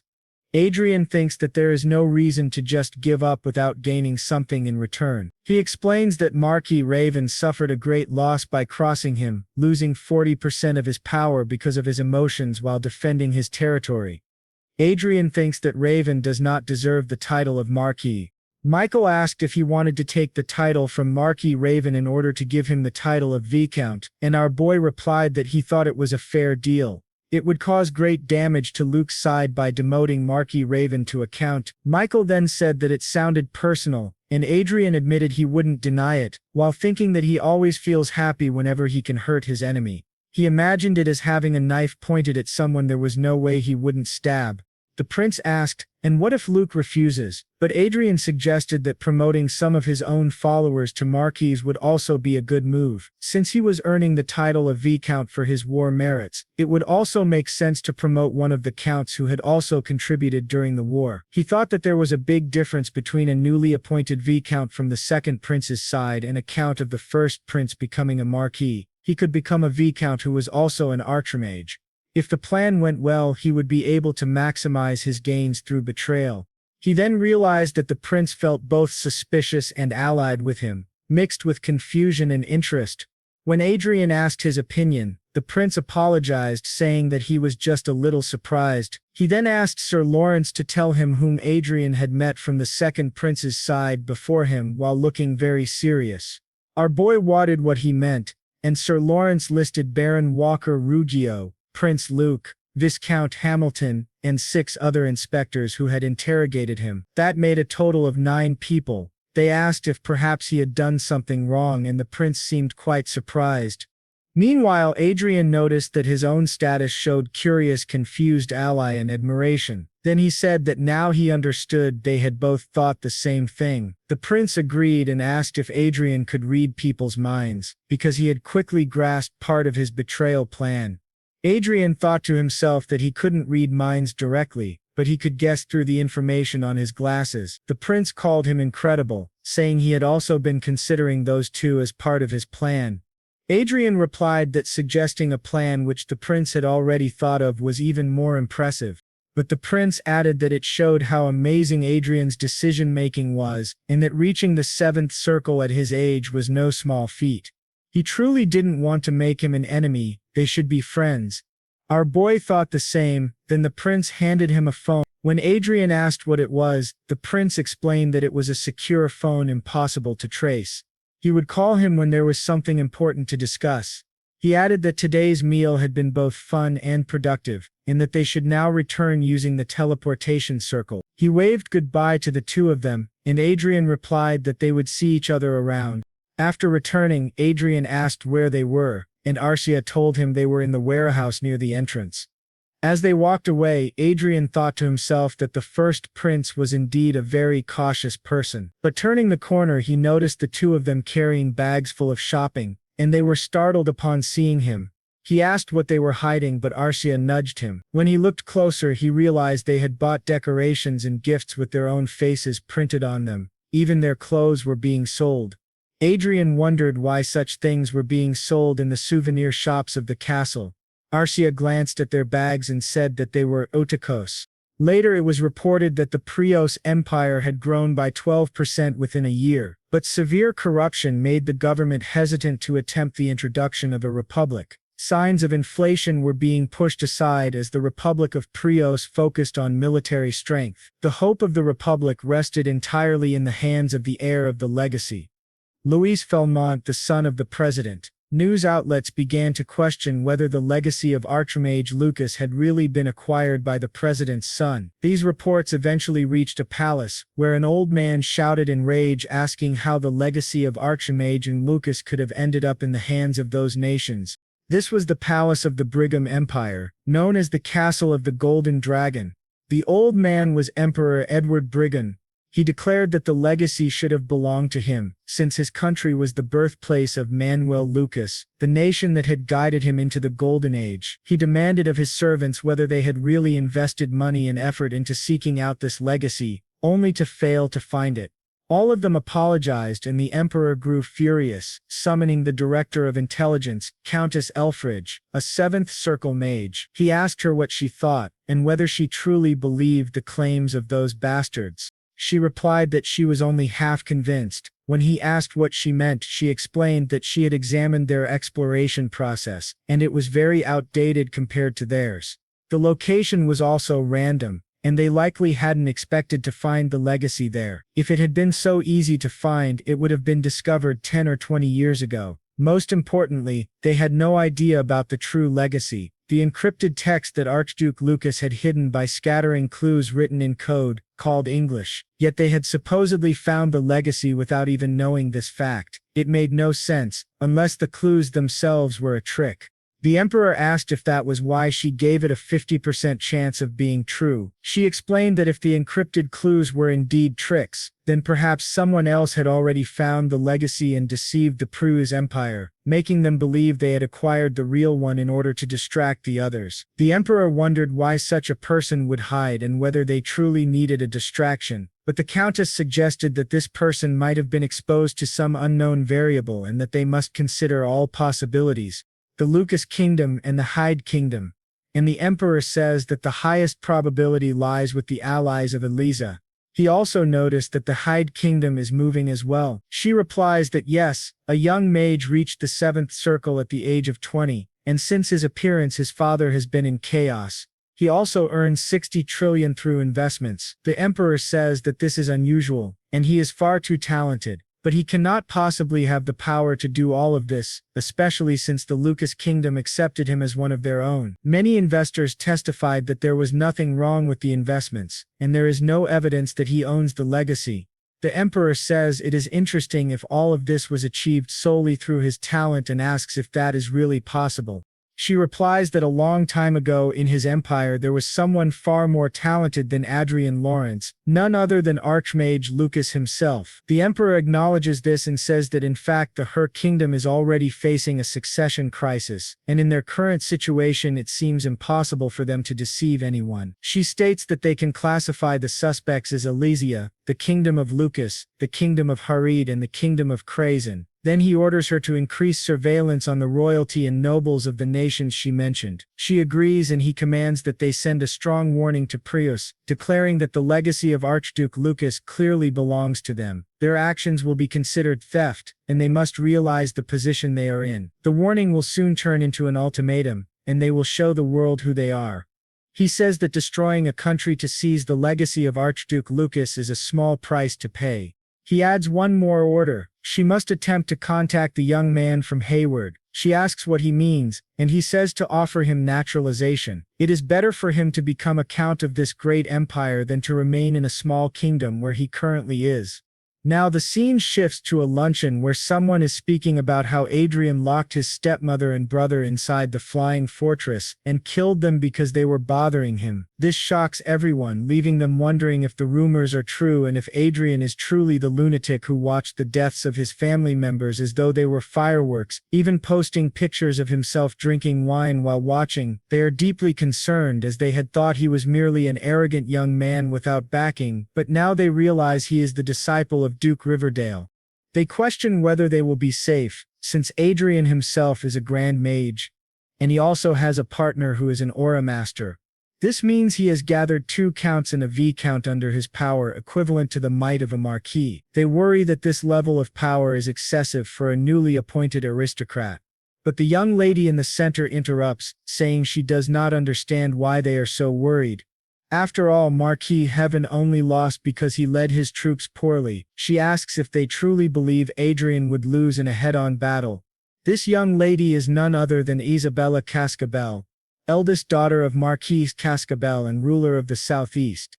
The others remark that they thought she would be the most worried, since she was the one who provoked Adrian the most, but she dismisses them as cowards, saying they should have some common sense. Just because he has gathered a few counts, do they really think he would go out of his way to seek vengeance on them? Times have changed. It is no longer an era where they should fear a Grand Mage and an Aura Master. On the battlefield, flying fortresses are more defensively powerful than Grand Mages, capable of withstanding multiple attacks. Hearing this, they feel reassured. She then mocks them, asking why they fear Adrian when there are so many high-ranking nobles in the room. She calls them idiots. A noble at her side points out that it is because she belongs to a great family. Just then she receives a call, excuses herself and says her father has summoned her. The others ask where she is going, but she simply says even she cannot disobey her father. Once outside, she begins thinking about Adrian Lawrence, his radiant silver hair and striking blue eyes. His appearance had always been remarkable, even in the academy where many gathered around him. She recalls the past when she and her friends were bullying someone and Adrian stepped in to defend them. Isabella had claimed the commoner had insulted her, and no matter what they did, Adrian never retaliated, until one day when she asked him if he wasn't honored to learn that something terrible happened whenever one of them was offended. Adrian replied that it was better she wait, because he would torture them in the worst possible way and make them regret being born into this world. Remembering this, she admits that she always liked him, especially his handsome face when filled with rage. She never thought a mere count without political foundation could do anything against her, as she dominated the social circle of the 6th Marquis family. To her shock, upon returning home, she asks her father what he had just said. He informs her that His Highness Luke has promised the Marquis title to Lawrence, and he will become a key figure in the country's future. Deeply worried, she asks how they could possibly grant the title of Marquis to the son of a concubine, and whether this is truly possible. Her father confirms it is. Prince Luke believes Sir Lawrence is worthy of the title since he became a 7th Circle Mage at the age of 20 and may one day reach the 8th Circle. Moreover, with his Aura Master partner at his side, whose strength is equal to that of an 8th Circle Mage, his existence is crucial to maintaining the balance of power. Bringing someone with such influence into their faction is an undeniable advantage. He then tells Isabella that he wants her to use her social position to befriend him, and ideally to marry him. This leaves her in shock, thinking that this is disastrous. If Adrian truly becomes a Marquis of Haber, it will cause great upheaval. Even though Marquis is only one rank above Count, the political weight is in an entirely different league. When she opens the door and calls everyone, she realizes they are all drunk. At that moment she knows she is in serious trouble, because these idiots have no idea what is coming. They serve absolutely no purpose. And now back to the game. Our boy changed Archia's hair color. She asked if it looked good and he said yes, thinking that the first thing he did when he returned from the royal palace was log into Chronicle, since it would be problematic for someone to walk around looking exactly like the celebrity Archia. He had to give her a simple disguise. Back in his office, that young boy next to him asked if Sir Adrian was planning to enter the military industry, which made his father's hair stand on end, asking what kind of behavior that was in front of Sir Adrian. Our boy thought that he had 3 high skills and was exactly like his father. He then asked why he thought that way. That boy Grant said, steel manufacturing, iron level production, artifact crafting, zenith, magic tower, Konya. These are things that don't bring short-term profit and only consume money. Didn't Sir Adrian make trillions in investments? He thought that perhaps with the acquisition of these companies, it was an investment for the future. Our boy told him that he was right. Mining and distribution, which were the largest industries in his state, were not bad, but their potential was limited. Thinking about that, he believed that the military would be a good investment. The boy said it sounded like a suitable plan for a great mage, and then asked if he could know which items Adrian had in mind. Adrian asked why he was so curious, but Grant said it was necessary to keep in mind what to prioritize. Adrian, pleased, replied that they would start with vanguard equipment, which surprised both of them, who pressed him asking if it was even possible. Adrian explained that they had the principle of the force system and a refined method of producing vanguard equipment, so it was indeed possible, and his assistants understood him well. Meanwhile, he thought that currently the production of vanguard equipment was shared between 3 families: the Habert kingdom, the maternal family of the current king, and the greatest magical master, Duke Haynes. And lastly, the House of Hade. In other words, vanguard equipment was being produced by the hands of the most powerful in the kingdom. Being able to produce such equipment meant being on equal footing with them.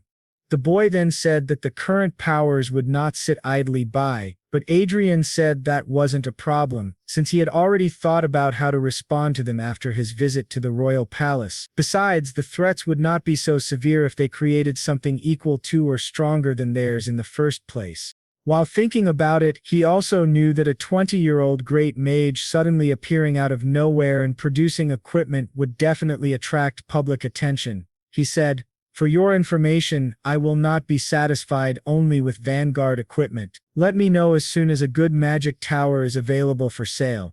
They were shocked, asking if this really meant they were going to build floating fortresses. Both were excited and admired him. Later, when he told his father was shocked, thinking that he really could be a marquis. Our boy confirmed it, and said he would accept the second prince's proposal because there was no reason to refuse. Pisk then wanted to tell him about the first prince, since a conspiracy of that level required great confidentiality. His father realized things were serious and thought that nothing had gone as expected since Adrian returned from the war. His mother, worried, asked if her son was really going to become a noble. Adrian told her that a count was also a noble title, just like a marquis. But she replied that they were on different levels. He thought that his mother, who had been the hostess of a viscount for a long time, was simply not used to this. Then he asked, how is being a marquis such a big deal? Does he need to become the king of the country and build a harem to be satisfied? But when he looked at the two of them, they were furious, with his father asking what he was talking about, and Adrian wondering what kind of reaction that was.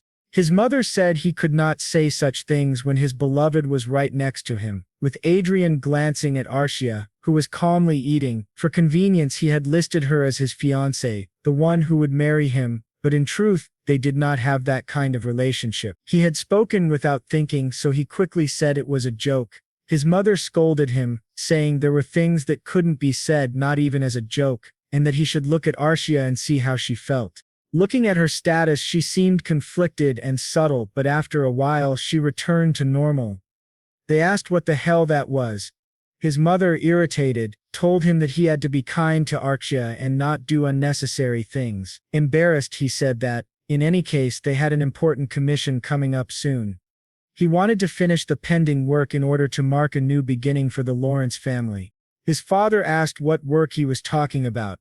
Adrian replied that it wasn't a big deal, just dealing with the vassals who had followed Anne and Cedric, taking unfair advantages and punishing the servants who had harmed him and his mother. That was why they had to be cleaned up, he said with a malicious grin. Now the scene shifted to a royal meeting where they were discussing how someone was not only a count but also a marquis. That was asking too much in the current situation of the country. Some argued against it, but others said that Lord Adrian was a rare genius who had become a grand mage at 20 years old and that this was a fair reward. They also pointed out that in addition to that, he had a fiancée who was a master of aura. Then Prince Luke said to his father, the king, that many countries were trying to approach Adrian after noticing his talent. Some even said that he would become the next archmage, Lucas, and treating him lightly would be like abandoning a competent young man who could one day lead their kingdom. However, Prince Michael countered, saying that, as far as he knew, for at least 200 years there had never been a case of someone being granted the title of Marquis all at once without holding previous titles. The second prince argued that since he had gained Sir Lawrence, he only wanted to strengthen him. The prince looked at him with his eyes half closed and asked if they really needed formalities between them. This made Luke furious, but the crown prince said that if he accepted his condition, they would accept his argument. Luke asked what he meant by that, and the prince replied that he should allow Marquis Raven to have his position as a marquis demoted, which greatly surprised the old man. Luke asked if he was suggesting choosing between the old influence and the new. The crown prince said he did not think it was a bad suggestion, and asked whether having one noble as a count and another as a marquis would not be the same thing, only the position would change. Luke said that there was no chance, and he could not do something so despicable as risking his people for his own benefit. The crown prince replied that he truly was incredible, just as expected of a leader. He knew Luke would refuse, as his personality would not allow him to accept something like that. Then the prince said he would make a new proposal. He hoped that Count Otis, who had made great contributions as Sir Lawrence's superior during the war, would also be appointed as a marquis. This shocked the fat noble, and he admitted that while Sir Lawrence had indeed made great contributions during the war, it was not an exaggeration to say that half of the credit belonged to his superior, Count Otis. Luke simply looked at him and said that was fine, and that they should stop fighting among themselves. At that point the king declared that it had been decided. They would accept the requests of both the Crown Prince and Prince Luke. Both thanked him. A few days later, the day of the victory celebration began. Adrian's mother was very happy and excited as she looked at the palace. She asked Adrian if she looked ugly, or if her dress looked tacky. He told her not to worry about that, since many sons of famous nobles would probably ask her to dance. Adrian's mother then said she thought Archia would look much prettier in a dress. But Archia replied that she really liked her own style. To Adrian's surprise, he saw 3 familiar figures who were shocked, asking if that was really Adrian.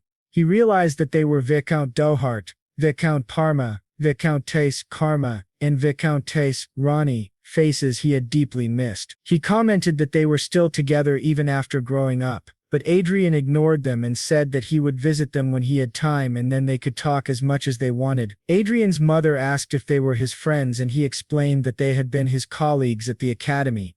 They were worried, however, thinking, "This is bad. Didn't you see that woman's look when we parted? It was like she wanted to kill us.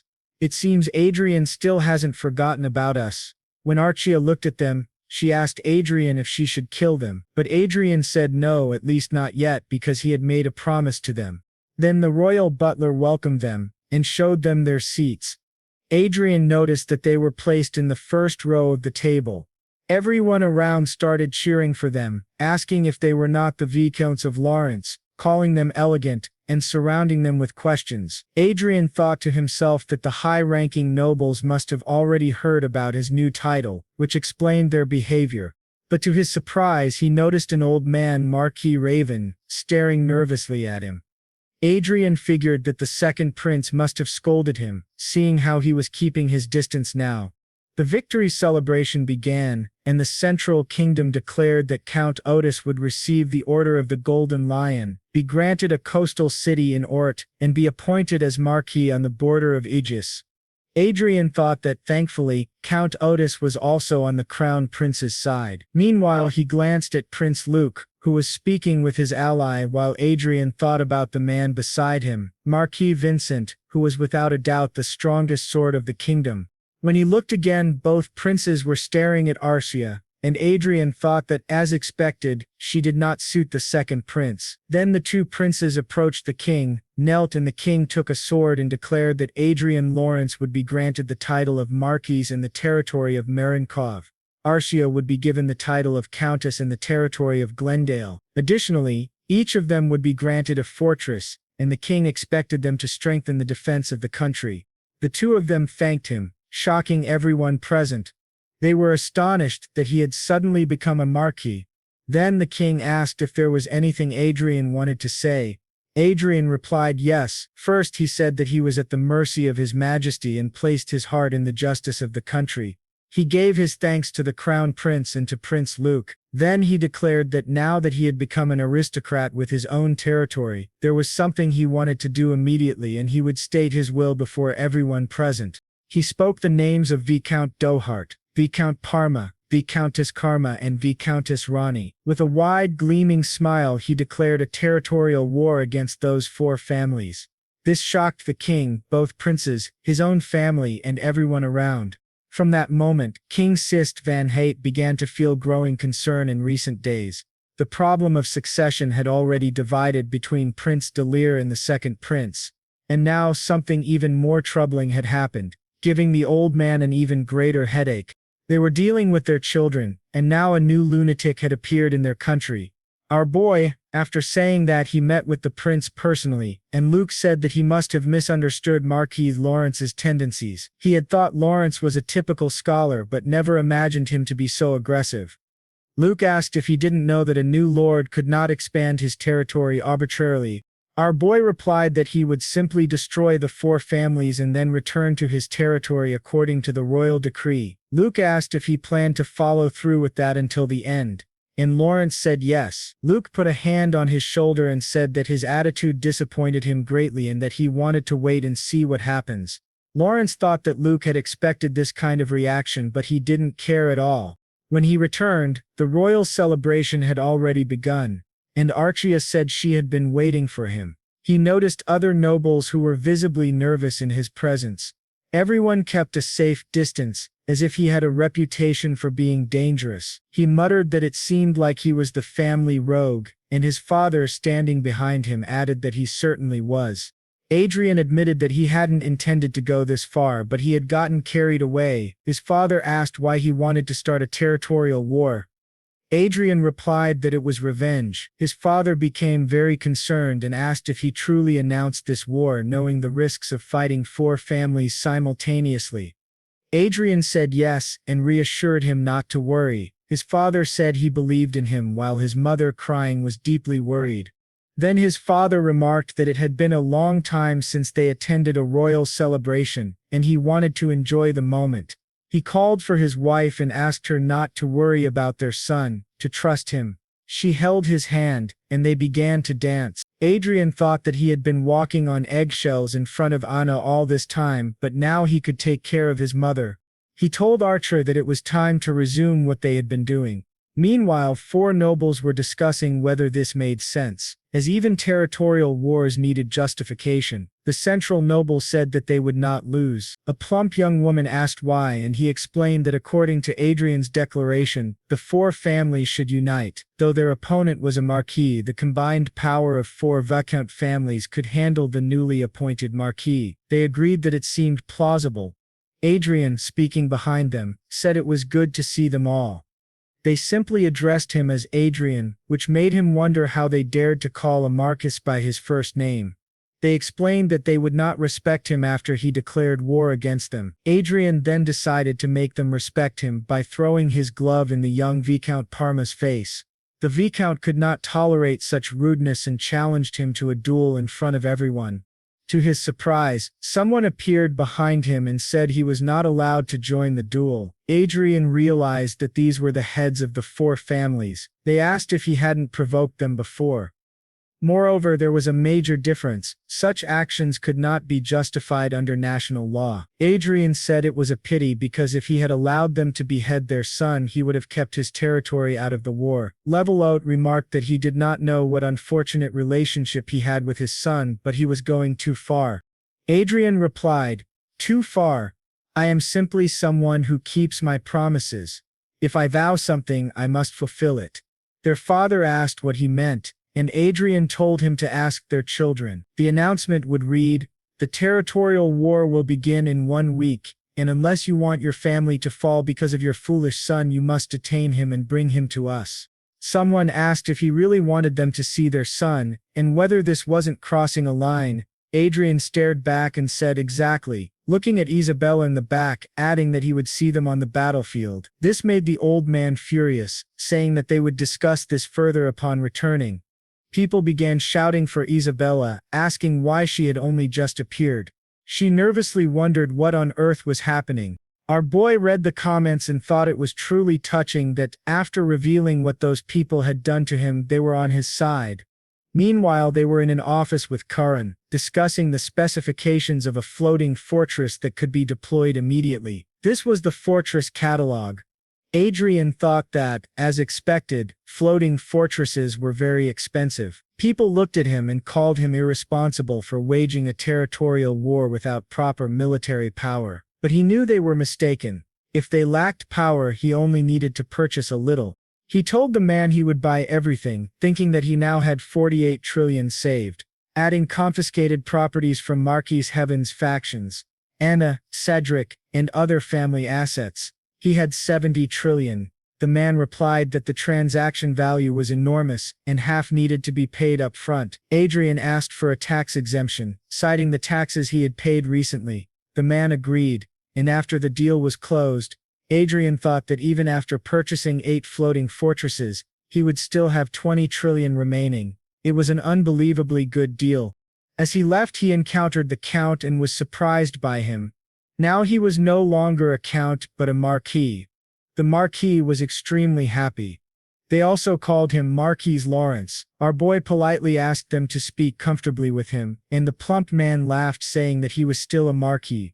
Our boy replied that he couldn't have spoken to him that way if he were a count, but now that he was a marquis it was fine. Then Watts said he should wait and asked what Adrian meant by becoming a marquis.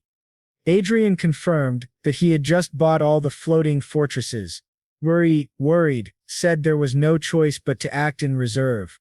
Then a girl appeared, and he realized it was the daughter he had mentioned. She introduced herself politely, saying her name was Michelle from the Otis family. While looking at Adrian replied that it was a pleasure to meet her. He introduced himself as Adrian Lawrence, and Arshia clan as his fiancée. According to rumors, she was known as a lunatic with a bad reputation, but looking at her, she didn't seem that way. Examining her status carefully, Adrian was surprised to see that she had an English interpretation skill, which shocked him. He wondered if she really knew English as he did, and how she had acquired that knowledge. Michelle explained that she had been busy until recently, trying to locate Archduke Lucas's destiny. As he probably knew, he had appeared in the Republic of Prios, which caused her great distress. She insisted that the information in the Republic of Prios was false. Adrian asked if someone searching for Manuel Lucas's destiny would really have an English interpretation skill. Michelle said it was interesting. Adrian asked what she meant by the destiny in the Republic being false. She replied that the destiny exists, but it is hidden in a secret place, not something that could be found in the Republic. Adrian asked what kind of secret place it was. She said the details were confidential but hinted that it would be difficult for a noble to find. Adrian thought that yes, Hollywood. Nobles usually thought of Hollywood as a virtual reality system and a place for plebeians to escape reality and fantasy, making it naturally difficult for nobles to locate. He wondered who this girl really was. He had thought she was doing a simple prediction, but she was surprisingly close to the destiny. She said she played daily and might be able to follow your excellency. Adrian said she was of course welcome. She explained that unlike her father, who judged based on bloodline rather than ability, she appreciated people who grew on their own, like Marquis Adrian and Countess Archia. The plump man asked if she really liked this brat, and she replied that she would love to chat another time. She asked what His Excellency thought. Adrian was very excited and said he would love to, and an invitation was sent to her as soon as possible. After they parted ways, Archia asked if she should kill her. Adrian said no, but they should keep an eye on her for now, thinking that he needed to watch Michaela Otis more carefully. Meanwhile, at Viscount Dore's house, along with Viscount Karma, they discussed Adrian's order at the military equipment store. He had purchased 4,000 armors, 4,000 knight swords, 20 transport ships with 500 seats, 8 floating fortresses, 400 exclusive vanguard units, and 400 exclusive floating boards for the vanguards. This was his military procurement for just one day in the capital. One elder remarked that the brat was seriously planning for war. Spending 70 trillion on weapons in a single day was insane. In reality, it was 40 trillion, as he paid 70 upfront and would pay the rest in installments. They were genuinely concerned, thinking they had underestimated the situation. Another said that even if he bought all the weapons, they would be useless without anyone to use them. Adrian was still a new lord and lacked proper cavalry. The woman asked if that was really true and whether the situation was as expected since his arrival. They replied no, he was someone who couldn't be judged by common sense. The man asked if she meant they should analyze the situation from her perspective. She asked if it wasn't better to consider the worst-case scenario. They couldn't just go around causing chaos all the time. Another man added that, honestly, before Marquis Lawrence was officially honored with his title, he had posted a knight recruitment announcement on online diaries and social media, receiving nearly 4,000 applications from people wanting to serve him. They realized that they had all fallen into his trap, and he had everything ready for war. In the end, what Viscount Ronnie had said was correct. In a territorial war, it was possible to fight against the maximum power a marquis could command. Another man asked if that was all. The leader was an archmage, and his fiancée was an aura master, which was terrifying for everyone. They said a one-sided massacre was inevitable. They thought, however, that it wouldn't work in front of His Majesty. One of the fathers ordered the butler to bring that brat. He explained that there was a reason for all this. His son, Adrian, then flew across the metropolitan city of Marinkov, his new city, observing everything around him. He thought it looked very new. Looking down, he realized the city was enormous, and he truly felt that he had become a great lord. His guard behind him asked what he thought of the newly formed knight troops, and the two walked up to him. Adrian said that they were made at the last minute, but they looked good. Karen replied that it wasn't just good, it was almost a miracle to create a knight troop in such a short time. It was as expected from the Rodeo family. Your Excellency has excellent judgment, she added. Adrian said he was glad that so many wanted to work with him, and that it was a relief to see so many people looking at him favorably. The woman beside him remarked that he had truly surprised them multiple times, bringing in military supplements including fortresses and vanguard equipment. Now he had even prepared knights in advance. She introduced herself as the head of security of Marinkov, Baroness Helena. Both were deeply impressed by Adrian's planning and initiative. Adrian modestly said it was just luck, but they continued to praise him while he thought that he had only drafted the plan. Things had only worked out so well by chance. He then asked everyone what they thought of the knights and if they could be deployed immediately for the territorial war. The commander replied that yes, he had selected those with good experience, so there should be no problem. Adrian confidently looked at his second-generation metal fortress, a first-generation metal fortress, another second-generation and a third-generation fortress. He thought that if they were giving these to him, they should have given him the latest generation instead of these outdated ones. However, since they were royal gifts, he could not simply discard them. He would use them for a while and then sell them cheaper to a smaller state. He then declared that they would depart, which surprised everyone. "It's time for battle," he said. The commander asked when they would head to battle. Adrian replied that they would finish preparations in 3 hours. divide into 4 groups, and close off the territory to prevent the enemy from joining forces. The main force, including him and Archia, would capture territory piece by piece. The commander mentioned they needed royal family permission. Adrian said that whether it was fast or not, the permission would come anyway. Until then they would call it training, a common excuse. He thought that at this moment he would not be commanding from a safe distance, but would go directly to the battlefield alongside Arcia, demonstrating his military power without hesitation.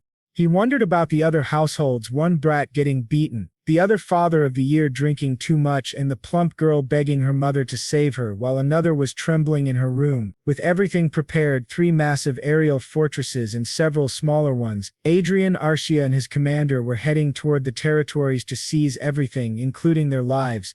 Meanwhile, in the Viscount Parma household, a girl was drinking juice, thinking this was troubling. She reflected that Adrian Lawrence had been granted his title, and His Majesty the Emperor had wanted to recruit him, but who would have expected such swift action? As soon as he received his title, he declared a territorial war against all 4 viscounties simultaneously. Soon they would know whether he was a lunatic without a plan or an eccentric with a strategy in mind.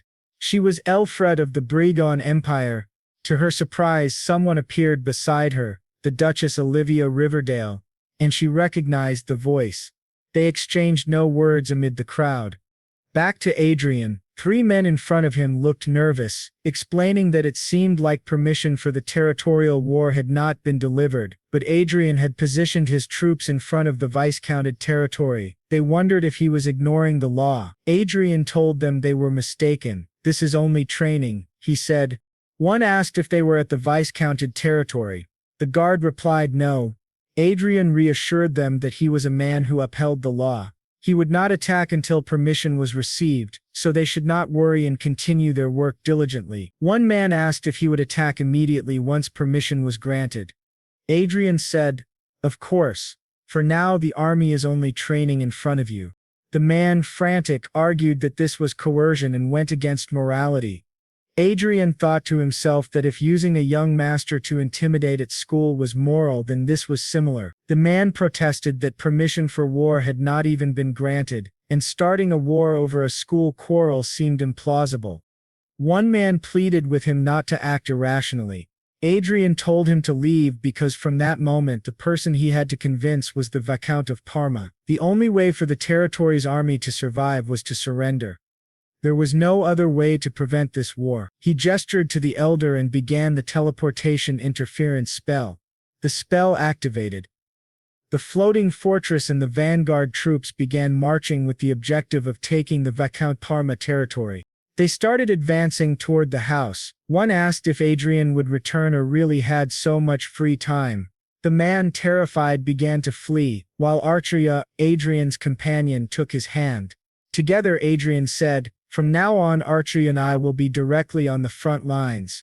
During this he left command to Sir Perseus, which surprised Perseus greatly. He asked, "What do you mean? I can't go now." Adrian simply said he didn't care. However, Perseus gave the voice command to the warriors, instructing them that His Excellency Marquis Lawrence and His Excellency Arcia clan would personally be observing the battle, and they must protect them. As Adrian left, he thought that if someone had told him months ago that after achieving his revenge, all that would remain would be a sense of futility, and in the end revenge would only lead to more revenge, he would have disagreed. But Adrian had a different opinion. Nothing gives a stronger sense of purpose than vengeance. Anne and Cedric, the villains of the Academy, had their eradication marked as the starting point of his new future. More than that, he found it satisfying to see his enemies shouting at their subordinates. In his room, the young master wondered what kind of explosion this was, thinking Adrian had truly gone mad and was teasing them. He asked the 3 vanguards about their chances of winning. The one in the center replied that Adrian's military strength alone was twice theirs. They had an aura master and an archmage. Honestly, their chances were nearly 0. This angered the young master even more. They argued that they should do something. They thought Adrian had hired them just to waste money, but Adrian simply stared at them silently. The soldier advised the young master, "Even in this situation, he only thinks of himself. If you want my advice, you should go and face Marquis Lawrence and die by his hands." If you let him have his revenge, you'll be a little less angry, and the territorial damage will be smaller." The young master asked how he could say that to him, when he was his young master. The soldier, furious, said that probably everyone in the castle thinks the same way. Adrian had always been cruel, and no one understood why they had to suffer for him. When those below them died, they would blame the young master, not Marquis Lawrence. Over 10 people had already died, directly or indirectly, by Adrian's hand. In the end, they understood the meaning of the phrase, "You reap what you sow." They thanked him for the harsh lesson. The young master thought, "You reap what you sow, he's from the ruling class. What's wrong with these people? I just disciplined those of lower classes." He realized that Adrian truly was a ruthless man. At that moment, the commander entered and approached the boy. The boy said it was true, if they requested help from other territories, they might have a chance. However, the commander brought him vanguard equipment, a force armor and a force sword, instructing him to wear it and fight Marquis Lawrence in person. This shocked the boy. The commander said it was the order of Viscount Parma while forcing him into the armor. The boy screamed, begging them to release him, remembering Adrian's childhood threat that he would make him regret being born into this world. He began to cry in fear, shouting for his mother. The men escorted the young master, who was trembling with terror. The commander reassured him that he had no reason to despair. Even though Marquis Lawrence was a high-level mage, he was still a mage. A warrior armed with force equipment should be able to handle him. The boy, still crying, asked if that was supposed to be comforting. The commander said he was saying it so the boy could survive. If he hid trembling in a corner, it would be better to just cut off his head, because hiding would only make him a sacrifice for Adrian's revenge. But what if he used the vanguard equipment, and while Adrian's guard was down, attacked and defeated him? He would be celebrated, and Marquis Lawrence had no heir. The territorial war would end, and victory would be his. In other words, he would become the hero of the viscounted territory. Although still terrified, the boy wanted to try, thinking he would at least be the clown he wanted to be once. He told everyone he would survive, kill that bastard Adrian, and remain alive in the end, making them pay for their words. The soldiers beside him said that if he defeated the Marquis, they would gladly accept their punishment. As he opened the door, he thought that the vanguard equipment, with its powerful attack and defense, did not earn its name to be destroyed by a mage. As the commander had said, if Adrian let his guard down, he could be killed. The chance of a miracle was almost zero. When he opened the door, he saw a hellish scene. All the vanguards were dying easily, screaming that Adrian was a monster and that no one should approach the mage. They asked what the hell was happening. As Adrian effortlessly eliminated everyone, the boy wondered if they were really an archmage and an aura master, and if that was their true power. He turned to the commander beside him and asked if this was a joke, if he really had to go in. But before he could speak, the vanguards began charging at him, calling him a monster, and surrounding him to attack. Adrian teleported and delivered a massive shockwave, scattering everyone, which terrified the boy even more. Seeing several aerial fortresses in front of his mansion, he realized things were about to go very badly. They were already in his territory, and there was nothing he could do. The fortresses surrounded him, emitting a deafening sound, and the pressure weighed down on them. The boy, crying in fear, stared directly at Adrian, who said, "You thought I would hide until now. That's really unexpected." The young Viscount Zenit Parma trembled as he walked toward him, with his soldiers pushing him from behind. He asked, "What the hell is this?" and faced Adrian, completely terrified. The boy realized that everything had gone terribly wrong. He summoned his courage and challenged Lawrence to a duel, which greatly surprised our boy. The young man said that if he were a noble who valued honor, he wouldn't ignore the challenge. Adrian snapped his fingers and cut the boy's arm, shocking him. The boy screamed in pain, asking, "What the hell is this?" Adrian said he spent 70 million on facilities to buy weapons this time. It felt as if he could pay for it in an instant. Trembling in pain, the boy glared at Adrian with immense anger. Adrian continued, pointing out that since vanguard equipment was scattered everywhere and a floating fortress stood in the yard, the boy should know which was best, especially considering his family's treasure. The boy, still screaming in pain, asked if that was truly his intention. Adrian replied that it was part of his revenge, and everything else was merely a consequence. He ordered his eagle to advance toward the boy. The boy, trembling with fear and crying, saw Adrian point out 2 broken ribs, a humerus and a bone in his back. He wondered what was happening. Adrian explained that these were the bones he had broken and he would have spared him if only a few had been broken. After all, Adrian was a very patient man and avoided revenge unless provoked mentally to the point of irritation.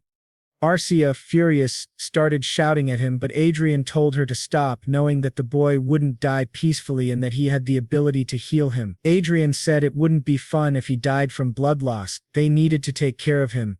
When the boy begged for mercy, Adrian waved it off. The commander then asked if they should escort the boy to the Lord's office.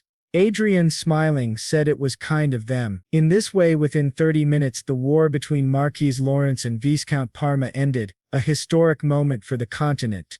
Turning back to the girl, she thought that considering Marquis Lawrence was part of the Riverdale social circle, she wouldn't have come to help if he weren't. She wondered if she came in person just to see him, suspecting that he might not truly belong to the Riverdale family. However, she reminded herself not to interfere, as he genuinely was part of her social circle. She could claim she was only there to cheer for him as an excuse.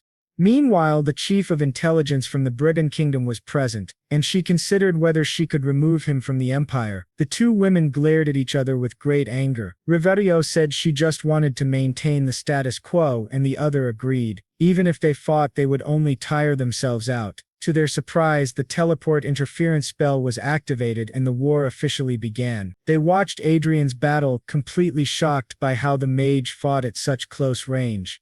The intelligence chief explained that the main reason Mage's movements were limited on the battlefield wasn't due to compatibility with the Vanguard, but because of teleport interference spells. A short-range movement spell could enhance the survival and mobility of a slower mage through the blink technique, allowing them to attack and retreat quickly.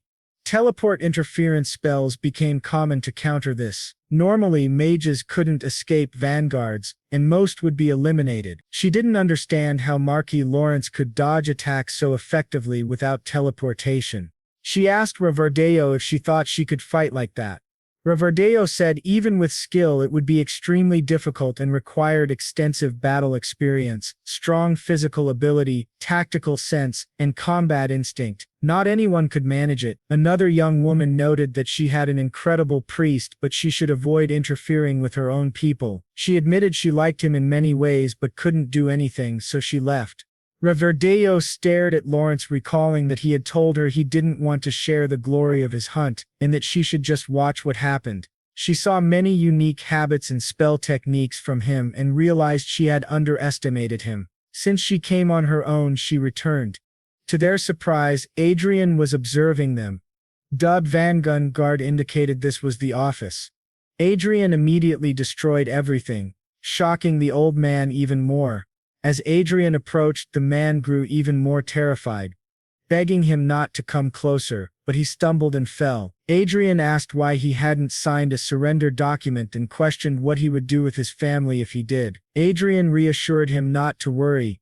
He wouldn't kill anyone except the main culprit. In return, the family would become a fallen noble house stripped of their titles, or perhaps they would choose death, leaving the man trembling with fear. Eventually, he began to cry and agreed to sign the accord. From the moment the Viscounty of Parma fell during the war between Marquis Lawrence and the 4 viscounties, everyone knew the conflict was practically over. In the Viscounty of Dorset, in the same office, the man said that Marquis Lawrence, who had taken Parma, was coming for his territory, and Adrian Lawrence and Arcia Klein had likely already arrived. They warned that if he lost, they would be next. Both men panicked, hiding under the table, terrified. Karen told them to hand over their children immediately, but the woman insisted it was useless. They said that soon after subjugating, the young master of Parma entered the castle on foot, and the others asked nervously what that meant. He said that for him the move would simply be a justification to start the war. It was obvious that he wanted to increase his treasures while building an army. Marquis Lawrence was planning to pass his army expenses onto them, stealing all their money and territory. They asked if it was really possible and if there was any way to stop it. She replied that now it was clear they could not win this war and needed to change their approach.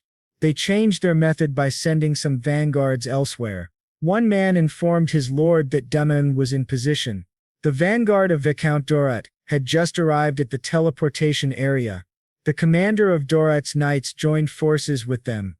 Kerman and Rani's subordinates said they should take advantage of this movement and seize the enemy's marching facilities and hostages. The operation was a success, or the war would turn in an instant. They had to achieve this at all costs. Another officer reminded the commander that they had 15 seconds until the operation began, counting down from 10 to 0. Once it reached 0, they tore their teleportation scrolls, sending everyone to another location. In this way, Rani's vanguard went online, as did Kerman's, and the three united. Meanwhile, our boy remained on his aerial ship. The three felt an unusual pressure. Adrian stood and announced, "They are here." Perseps said it was as predicted, asking if this was a clear sign, but the reply was only that it was a simple forecast. Perseps admitted he was now scared, unaware of how relieved he was that Adrian was not their enemy. Adrian activated a teleportation matrix, saying this strategy was not bad for them, but it was useless if they could not move. Perseps added that the enemies would finally receive mercy. Our boy approached, ordering everyone to drop their swords and surrender if they wanted to stay alive. The commander confirmed, "Yes, it's Marquis Lawrence. The war will end if they capture him." Our boy was very surprised, not expecting this. Perseus shouted at him while advancing, ready to attack. Adrian easily activated a barrier and with a magical attack, exploded the head of one of them. He urged them to surrender or face death. Razum, aware of the situation, thought it was not worth resisting, but if they dared they would be sent straight to hell. Adrian attacked with a snap of his fingers. The commander realized the magnitude of Adrian's power. Trembling, he tried to stop Adrian with his sword, but his strength was insufficient, and his armor shattered. Our boy advanced toward him. The commander, face to face with Adrian, realized the aura force from the vanguard equipment could ricochet off even a mere 5th-level shield. He wondered how a mage could do that.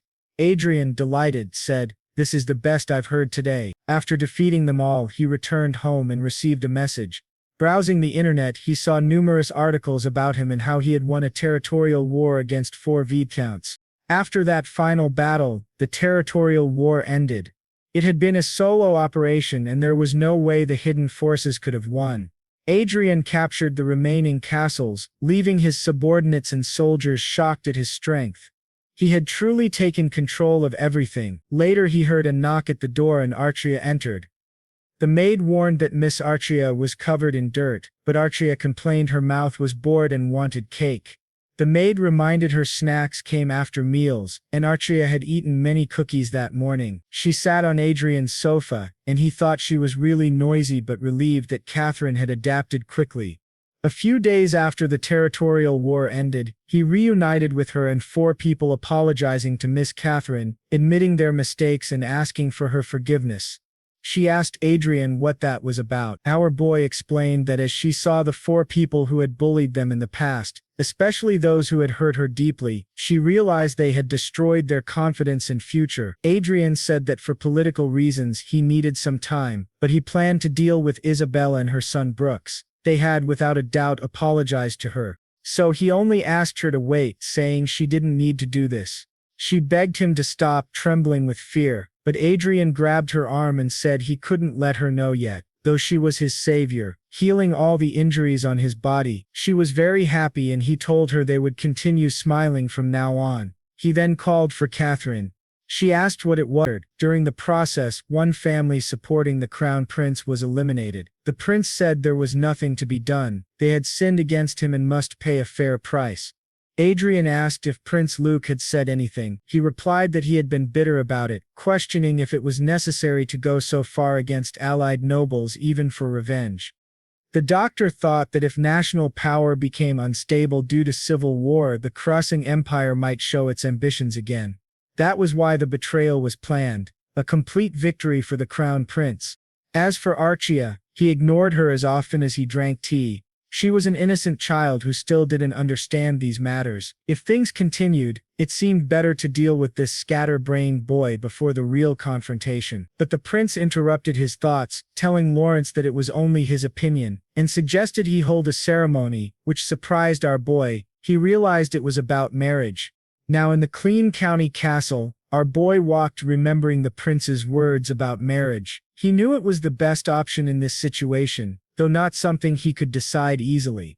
Archia and he were superficial lovers, not true partners. This was part of the legacy of the great Manuel Lucas. He was sure she would accept his decision without complaint, simply because she had been raised for him. This meant he could use her as he wished, even marry her, regardless of her feelings. Suddenly Archia ran toward him. He was surprised, asking what had happened, pointing to the men lying on the ground. She said she had taught them a lesson. He asked if she really meant a lesson, and she said it was only training.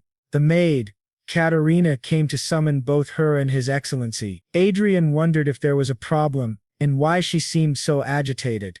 The maid explained that the second prince had sent someone, wanting to meet her. Adrian asked if the prince had gone mad. Archia, showing no reaction, said the second prince's gaze was perverted. She didn't want to meet, get involved, or speak with him. She wanted him to leave. The maid replied that she could not act this way. Nevertheless, the second prince's envoy greeted Lady Clen and Marquis Lawrence. Adrian, surprised, asked what was unusual. He saw the envoy beside his fiancée and asked what brought him there, urging him to get to the point. The nervous man handed a bouquet of flowers, saying Prince Luke invited her to a meal and sent the flowers. She accepted the flowers and handed them to Adrian. Noting that he existed in a dimensional void, she asked if that was all, and the man, still nervous, said he would appreciate her response to the invitation. She asked if it was for Adrian, and he said the invitation was only for her. She refused, and he pleaded that she not react that way. Adrian asked the envoy about his family. Nervously, he asked what he meant. Adrian explained that to become a royal knight, he must have some support. The man asked why he was so curious. Adrian, smiling, said he liked to destroy families in pieces. If he hadn't seen the news, he wouldn't know, yet he could not harm him because he was a messenger of Prince Luke. He wondered if he could attack the man's parents instead, shocking the envoy, who said it was extremely rude. He had only followed His Highness's orders. Adadin said he was offended, and asked if he should put the person in their place. From now on he would not remain idle if anyone came with unpleasant proposals toward Archia. He must go back and speak to the lady in such a way that he hopes their relationship continues smoothly. However, if provoked further, he might end up doing something reckless. He made it clear that this woman was his fiancée.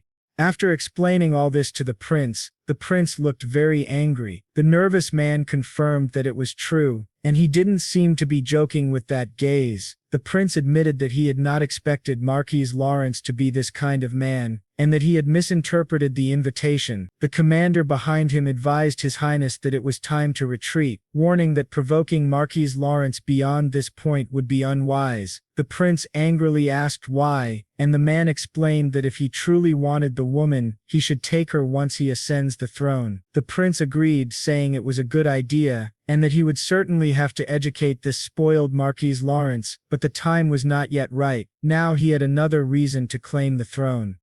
However, there was something more urgent. Inside the game, Archia was kicking a mob's face. Once the vampire bled, Adrian noted how much she resembled the second prince, who got irritated just by her appearance.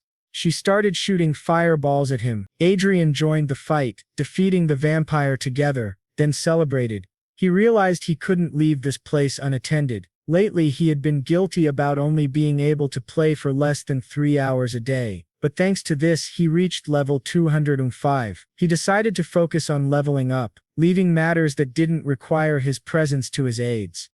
Back in the real world, Archia, along with 2 recruiters, was facing a clerk who asked politely if they needed anything, smiling cutely. Through Adrian's glasses, he saw that her name was Every Barnett, a 15-year-old ordinary citizen with an extremely high divine power talent in the nature of a saint. In Hondel, only one god and one religion existed, worshipping the creator of the world, known as the Sepia, and their doctrine was called Sepianism. The headquarters and command center of Sepianism were in the Holy Land of Everel, so sacred that even the Brigand kingdom dared not invade.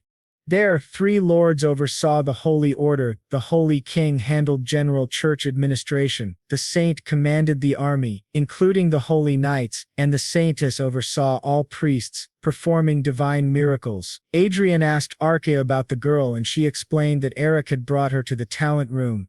As he entered, he found her greeting him alongside Eric.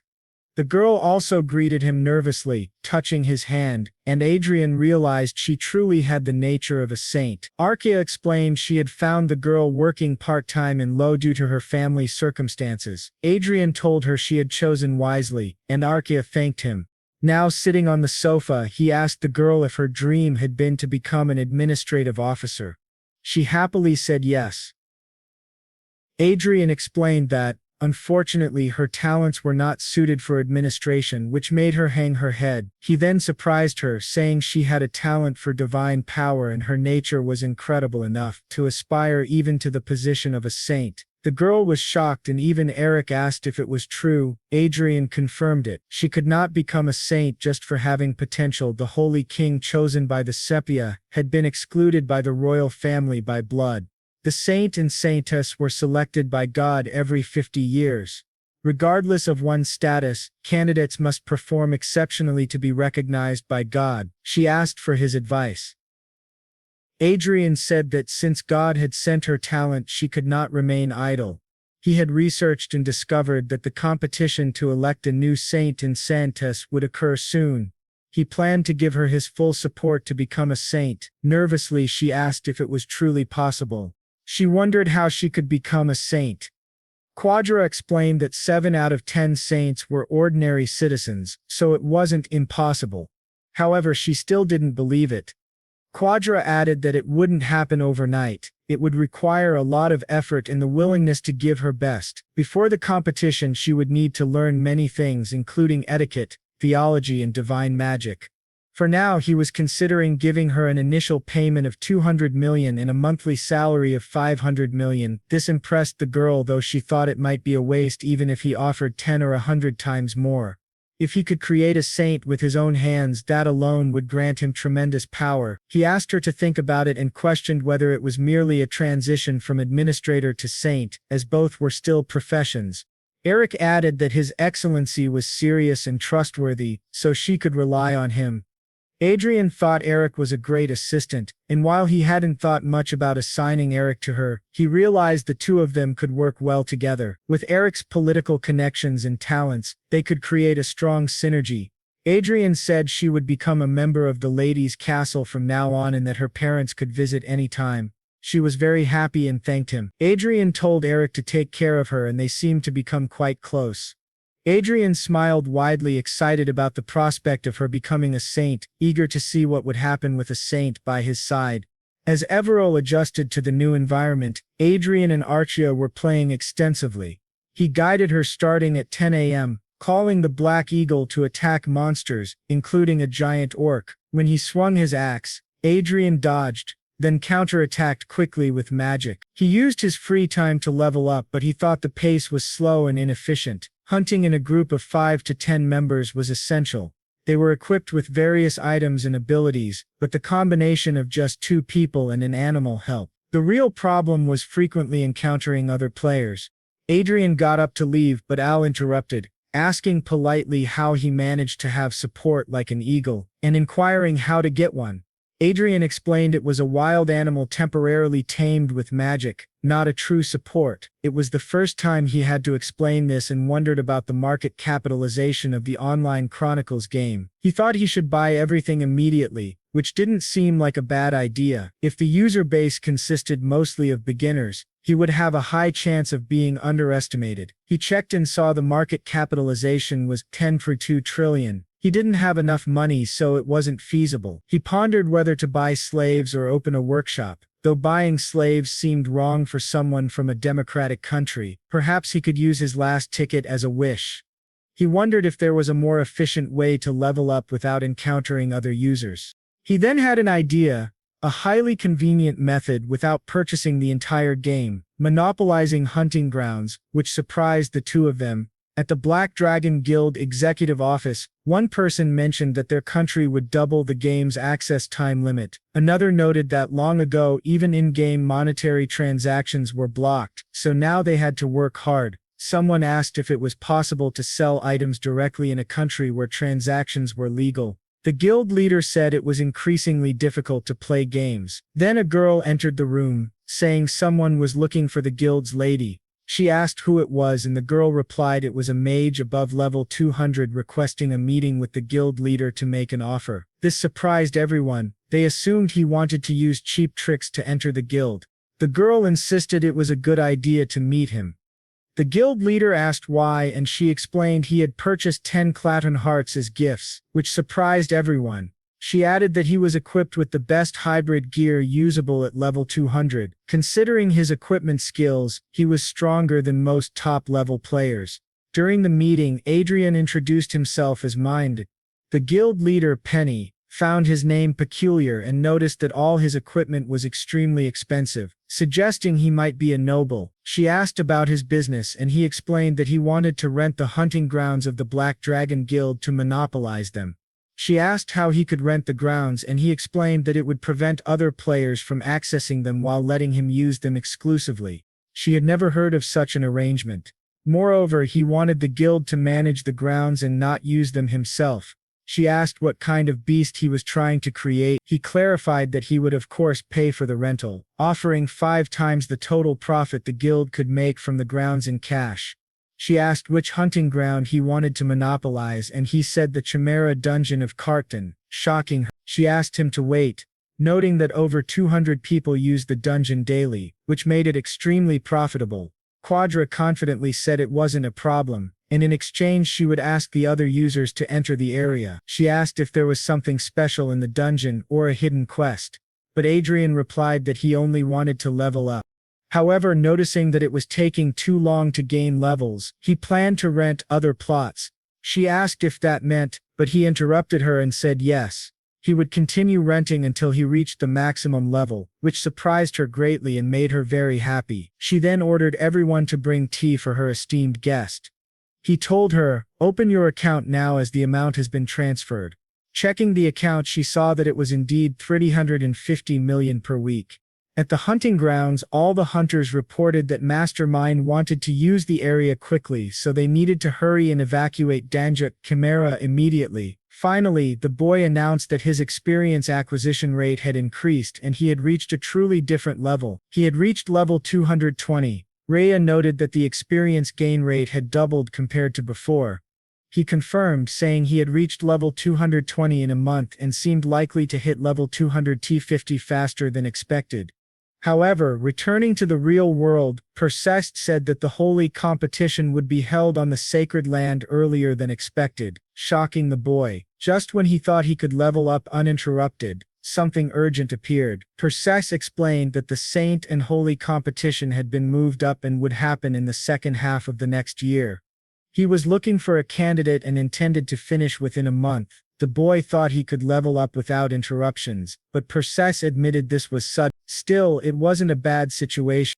He explained that as the competition progressed faster, the number of rival candidates would decrease more quickly. What they needed to do now was create a winning strategy to make the young lady stand out, which was not a concern. Persis asked if he had anything in mind. He said they should first transform her into a holy candidate representing the kingdom of Herod. 2 weeks prior, an adoption request was sent in the name of Everon to the Archdiocese of the Kingdom of Herod. Tomorrow, the Archbishop of the kingdom would visit their territory. Miss Everall would be there to greet him.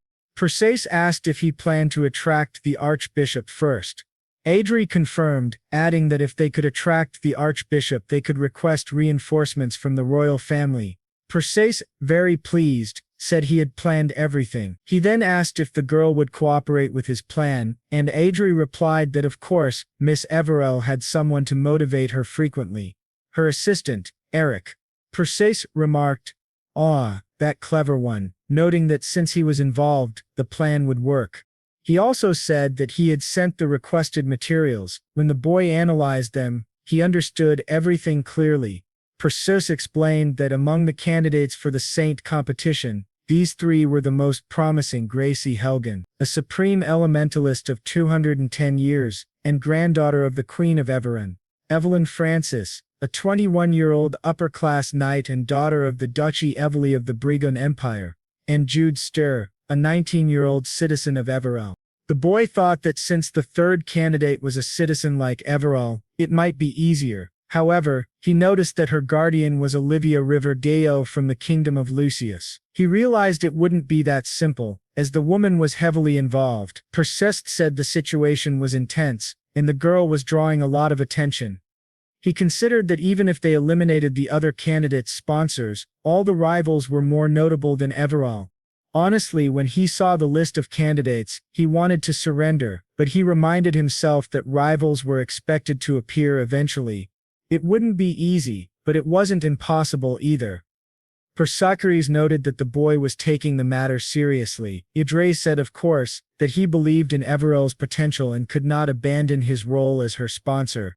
With today's work completed, the boy wanted to go play a little. He asked a question, and Asteri asked what it was. The boy asked about the Archbishop of the Kingdom of Hayard, noting that he was not a man who could be swayed by money. Adrian merely smiled while Sina informed Olivia that the donation amounted to 10 trillion. Her siblings confirmed. Marquis Adrian was Everell Barnett's sponsor and had made a huge donation of 10 trillion. She noted that it seemed her dear Junior planned to attend the Saint competition. Olivia said Junior was indeed interesting. Her siblings wondered why Olivia was smiling, and another remarked that it was truly sinister. The next day, the Archbishop visited Adrian's territory, marveling at how wonderful it was, considering he could also use divine magic. The Archbishop believed she would be the new holy candidate. The girl asked if it was serious.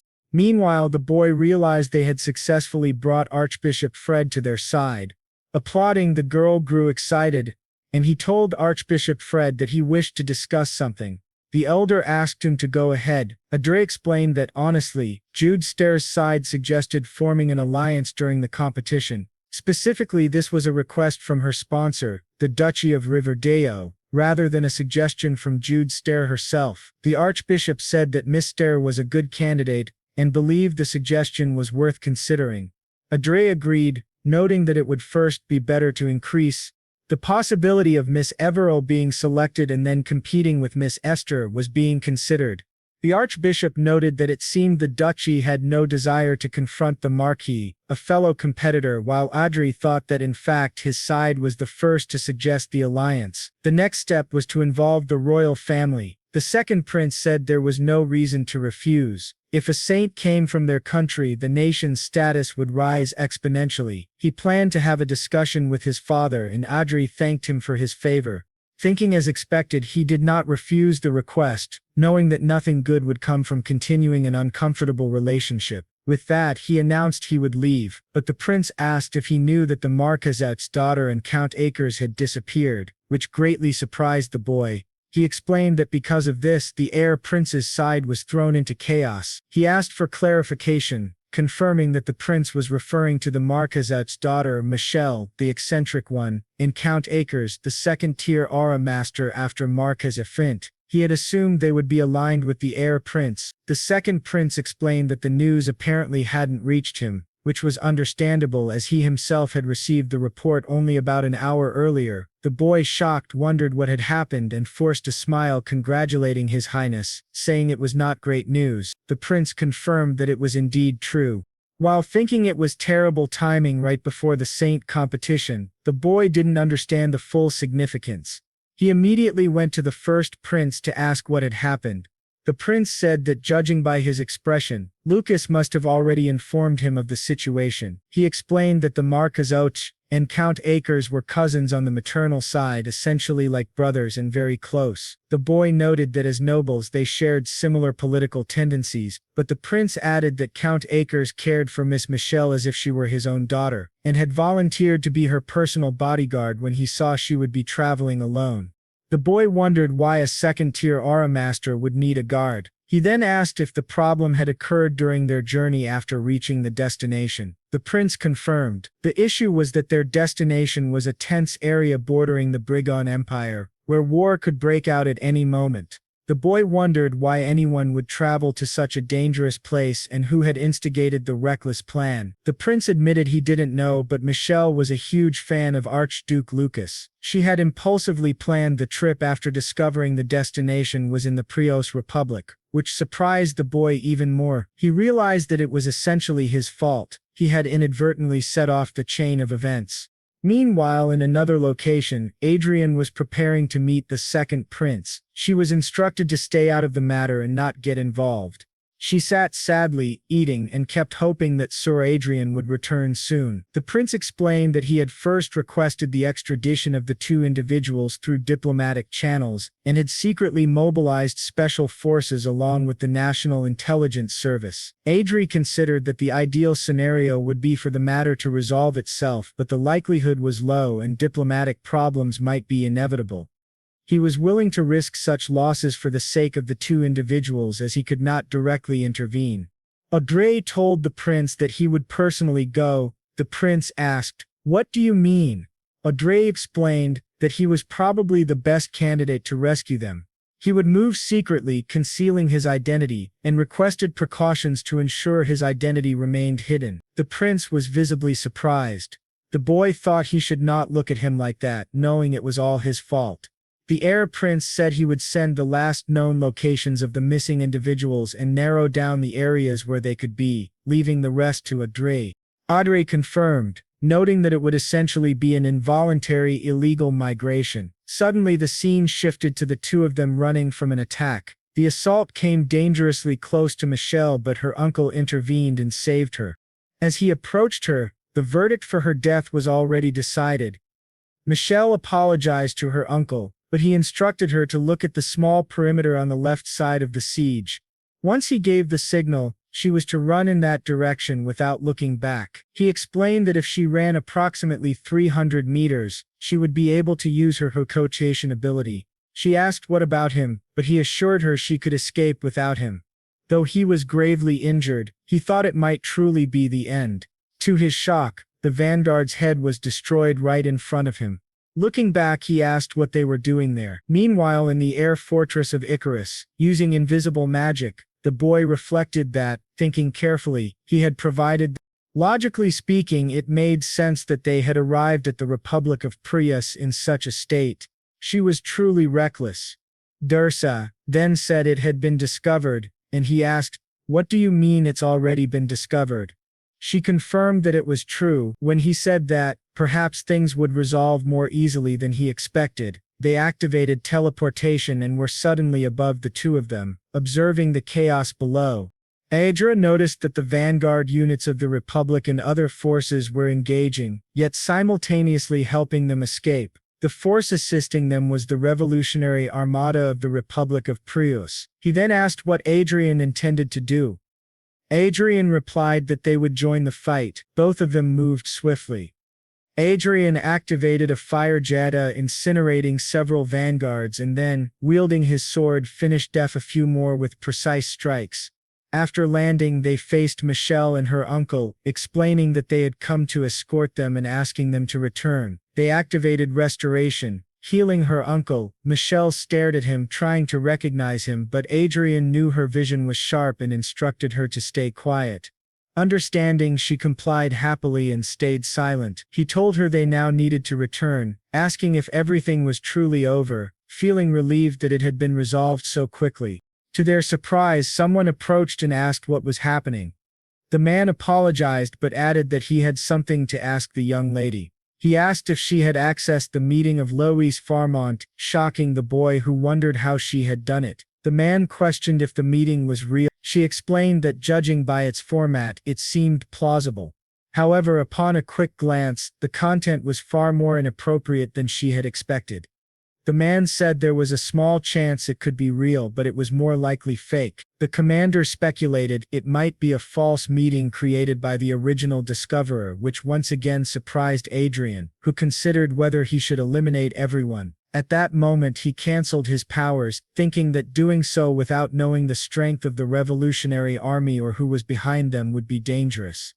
Since no one knew he had discovered this, it was better to remain silent for now.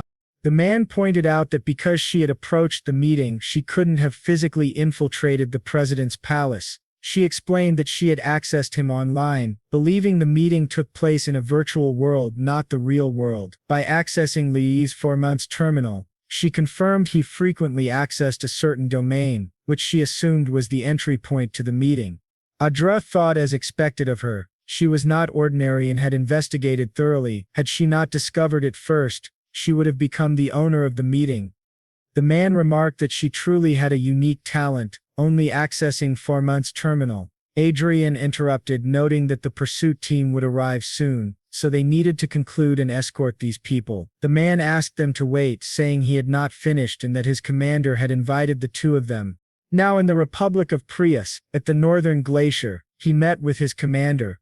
Adra observed that the guards were all Lara masters. The man from earlier explained he was a citizen of Hebrews, visiting the northern glacier for the first time. The boy realized this man was Israel Oscar Prius, the Marquis Mage of the 7th Circle, a 27-year-old human, former prince of the Prius royal family, and commander of the Revolutionary Armada. He expressed surprise, noting that the aurora seen at the northern glacier was a rainbow aurora. Truly remarkable. The boy admired his talents. They were all tall and his attribute was justice conspirator. Israel Oscar Prius said it was a pleasure to meet them, and that they would never forget his kindness. The man asked if it was proper to act like a human, and Adra thought it was clear he had ulterior motives. Israel remarked that he had known the recently prominent Marquis Lawrence in the Konda clan. The boy laughed and the man apologized for surprising them. For the record, Marquis Lawrence and he followed each other on social media. One of the girls asked if it was true that Marquis Lawrence was awake, but Michelle told him to be quiet. At that moment they removed their masks and faced everyone. Michelle asked if it was truly necessary, and Adra asked the man how he discovered this. The man, a young man with long hair, said it was a secret they had exchanged. The boy realized that Israel Oscar Prius was indeed a clever man, surprising everyone. The man, suspicious, asked how he knew him. Anderson said it was a secret shared between them, and they simply stared at each other. The commander then asked them to remain calm, explaining that it had been purely intuition that led him to know both, a duo consisting of an archmage and an aura master. It was merely a guess based on their youthful voices. Adra thought he had been foolish to fall for it. The man then asked how he had discovered their identities.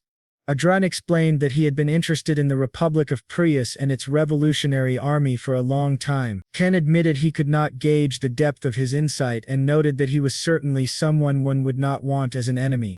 He then asked the young lady, Otis, if she had copied the research materials of the Archduke she accessed, which greatly surprised her. Adra considered that copying research materials was indeed plausible. If she had only investigated the meeting superficially, it would have been naive. Even if the meeting was fake, its value could not be ignored. The man asked that if she had not been foolish, she should share a portion of the research materials. Of course, they would provide appropriate compensation, which left her quite startled. She explained that the meeting could only be obtained step by step. She could not acquire the full meeting that Louise Farman had. Most of the information he had accessed had already been commercially distributed. There were some problems, but she asked what he meant. He explained that it would have been better if they could have obtained equipment designs for the current superior generation, but they had no other choice, as even they didn't have access to them. What he wanted were materials to research the vanguard forces, and he considered the information basic, even within the industry. He thought he had indeed discovered something significant. Seeing her nervous, he considered it natural, as her actions could potentially start a war. She explained that Marquis Lawrence had revealed his identity, being a descendant of his former royal lineage. He thought they understood how much blood had been shed in the disputes with nobles, until the royal family established a republican political system in the country. Adra thought that the democratization of the Republic of Prius had been achieved in a very strange way, in his opinion as an outsider, and that the Prius royal family had initially advanced toward a republic. The last king, though remarkable, had forgotten something crucial. He had created a democratic country for the people, but it was not a democracy earned by the populace. It was a literally unilateral democracy. The current president, Katro Farum, had, according to him, established a public illusion of governance, turning the country into a dictatorship worse than feudal states. The prince noted that the future His Majesty the last king had envisioned did not unfold as planned. Dedri explained that he decided to correct the error as a descendant of the royal family. He said they would inform the people of the Republic of Hebrews, introducing a fair system and properly establishing the foundations of the country. Adra thought it still seemed like a long road ahead, but it might be better than the current regime. He told Michelle that they seemed to have plans to establish an agreement. She apologized, saying it was a huge decision to make alone. The prince understood her concern and assured her that he would take the lead to protect her. Adra thought that if the situation continued, it could easily turn into a transaction resembling extortion combined with threats. He wondered if he, a citizen of the Korean Republic, could help her. He stepped forward and asked whether, if it didn't matter, the deal could involve Archduke Lucas, since he didn't make agreements with him. This surprised everyone, as it suggested he could simultaneously open a path with a new business partner while infiltrating the country. The prince noted that what they wanted was a vanguard force equipped. Further shocked the two. Adra assured him it would not fall behind the equipment provided by his kingdom. The man acknowledged that the vanguard force equipment of the kingdom of Herat was of exceptional quality. Adra revealed it was just a communication device for the force and asked him to wait. He demonstrated the design and the man remarked that it was unique. Performance might matter, but appearance was also important. He confirmed that the quality was excellent but questioned why Adra would reveal secrets to help them. To everyone's surprise, Adrian said it was because he liked them, which shocked many. The prince laughed, admitting he never imagined it would attract the Marquis's interest. An unexpected gain. Adrian said they only needed to pay a fair price. Michelle's uncle asked if it was safe to transact technology under royal approval, which was extremely favorable. Adrian noted that it would be resolved if everyone kept their mouths shut, surprising Velo. He explained that having exchanged secrets, everyone must behave, and the identities of those treated as rebels by the government. The young lady of Condiotes who handled the treasure would remain safe even if suddenly attacked by the Brigand Empire. Their illegal dealings were intertwined in a massive secret. Michelle was very happy realizing they were now in a relationship built on sharing secrets. Adrian confirmed this, and she promised to keep her secret well guarded. Adrian thought that honestly it didn't matter. Even if discovered, he could fabricate a story later. He then asked if they were ready to discuss the transaction further. At the palace of the first prince, he noted he hadn't seen them in a long time. He had heard they returned from the Republic of Prius, the place where the user of destiny appeared, a region where war could erupt at any moment. It was one of the most dangerous areas due to rebel activity. They had gone there alone, without any vanguard, showing great responsibility. At a moment when the world was tense and the battle for the throne was heating up, the uncle and his niece visited the dangerous area and returned safely after an attack, thanks to the Marquis Adrian. Nervously, they apologized for the trouble. The prince told them they must behave in the future. An elder then asked the crown prince a question. If Marquis Lawrence and Clen were not on the second prince's side, what could they be doing there? Everyone realized this man was completely foolish.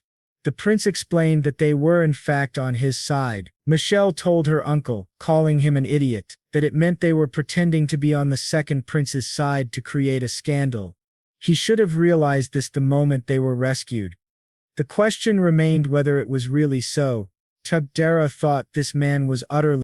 He's crazy. He can only be this stupid because the only thing he thinks about is swinging a sword. But he looks at Michelle and she winks at him, clearly excited. Archer said he thought it would be better to kill her now. However, Detri stood up and said they would leave. Her uncle asked Marquis Laris and Countess Klein not to act rashly and to stay for some tea with them, but the butler interrupted, calling out to His Highness saying it seemed he hadn't seen the news. The Brigand Empire had declared war on the Republic of Prius. In the era of magic, on November 10, 2019, the Brigand Empire officially declared the start of the war. Meanwhile, the people of the Republic of Prius strongly criticized the Brigand Empire for initiating it. They appealed to the public and neighboring countries for legitimacy over the meeting led by Archduke Louis Farmont. Conflicts regarding Archduke Lucas's meeting were intensifying. The prince asked how he thought the war would progress. Adra said the odds of victory were 6-4. The prince naturally assumed 6 would be for the Brigand Empire and 4 for Prius. Adra explained that because of the Brigand Empire's evasive maneuvers, Prius faced difficulties having to cross the ocean and enter enemy territory. The prince noted that Prius's defensive position would give them an advantage in the end. Adra agreed, but added that if the enemy was the Brigand Empire, Prius would face a tough fight. Even the king of Hade couldn't intervene in this war for now. They could only wait for the conflict to unfold without further fatalities. As a bonus, this situation provided an opportunity for the Revolutionary Army, which had battlefield experience, to take advantage of the chaos and potentially remove the current corrupt regime. Michelle just stared at Adra, who asked if she understood his point. Her uncle asked if he had made this decision knowing all these factors.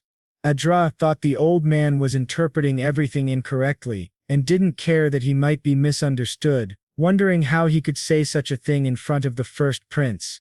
The prince asked what he meant by that. Adrian then interrupted to explain that they had used the power of the Republic of Prius's revolutionary army during the rescue of the two, which surprised the prince. Adria added that they would need some local intelligence networks, which he happened to have connections with. The prince asked what kind of connection that was. Adrian explained that their leader and he followed each other on social media. The prince said that was truly interesting. The young man explained that because of this, they needed to spend some money, though he was surprised at their high level of capability. The prince remarked that in a way the Revolutionary Army might use this situation as an opportunity. Adra said that for now it seemed they would not publicly declare anything about the war. Laurenio agreed silently and said the meeting was concluded. Count Akers and Lady Haute were instructed to remain silent regarding Marquis Lawrence and Countess Clay, as they were the most valuable cards for the future battle for the throne. They acknowledged this. The prince added that, especially with the deacons, he hoped no one would be found in the palace or the information would certainly be exposed. Adra thought it was a suitable precaution. Michelle asked if she should stay as well, and the prince said he would feel relieved if she did. She agreed, saying she could stay without problem. She added that by staying she might see Marquis Lawrence and Countess Clay more frequently, winking at him again. However, next to him someone was burning with rage. The war between the Brigand Empire and the Republic of Prius quickly escalated. Upon the declaration of war, the Brigand Empire's expeditionary forces deployed at an alarming speed, seemingly preparing to surround the Republic of Prius. In response, Prius leveraged its homeland, forming a solid defensive line. Although direct clashes had yet to occur, experts predicted the confrontation would happen as early as possible, or within 3 days at most. Once the world heated up due to the war between Prius and Brigand, another major announcement might be overlooked. A host named Anthony would present a program of varied comparisons to satisfy viewers' curiosity. For the 10th anniversary special, featuring the episode of The Magician and the Knight representing the Mages, they brought in Archmage Adrian Lawrence.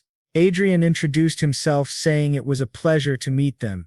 He was the new star of the Hade Kingdom. The scene then flashed back a few days, showing Adra's assistant explaining that Evero currently lacked competence compared to other candidates for sainthood.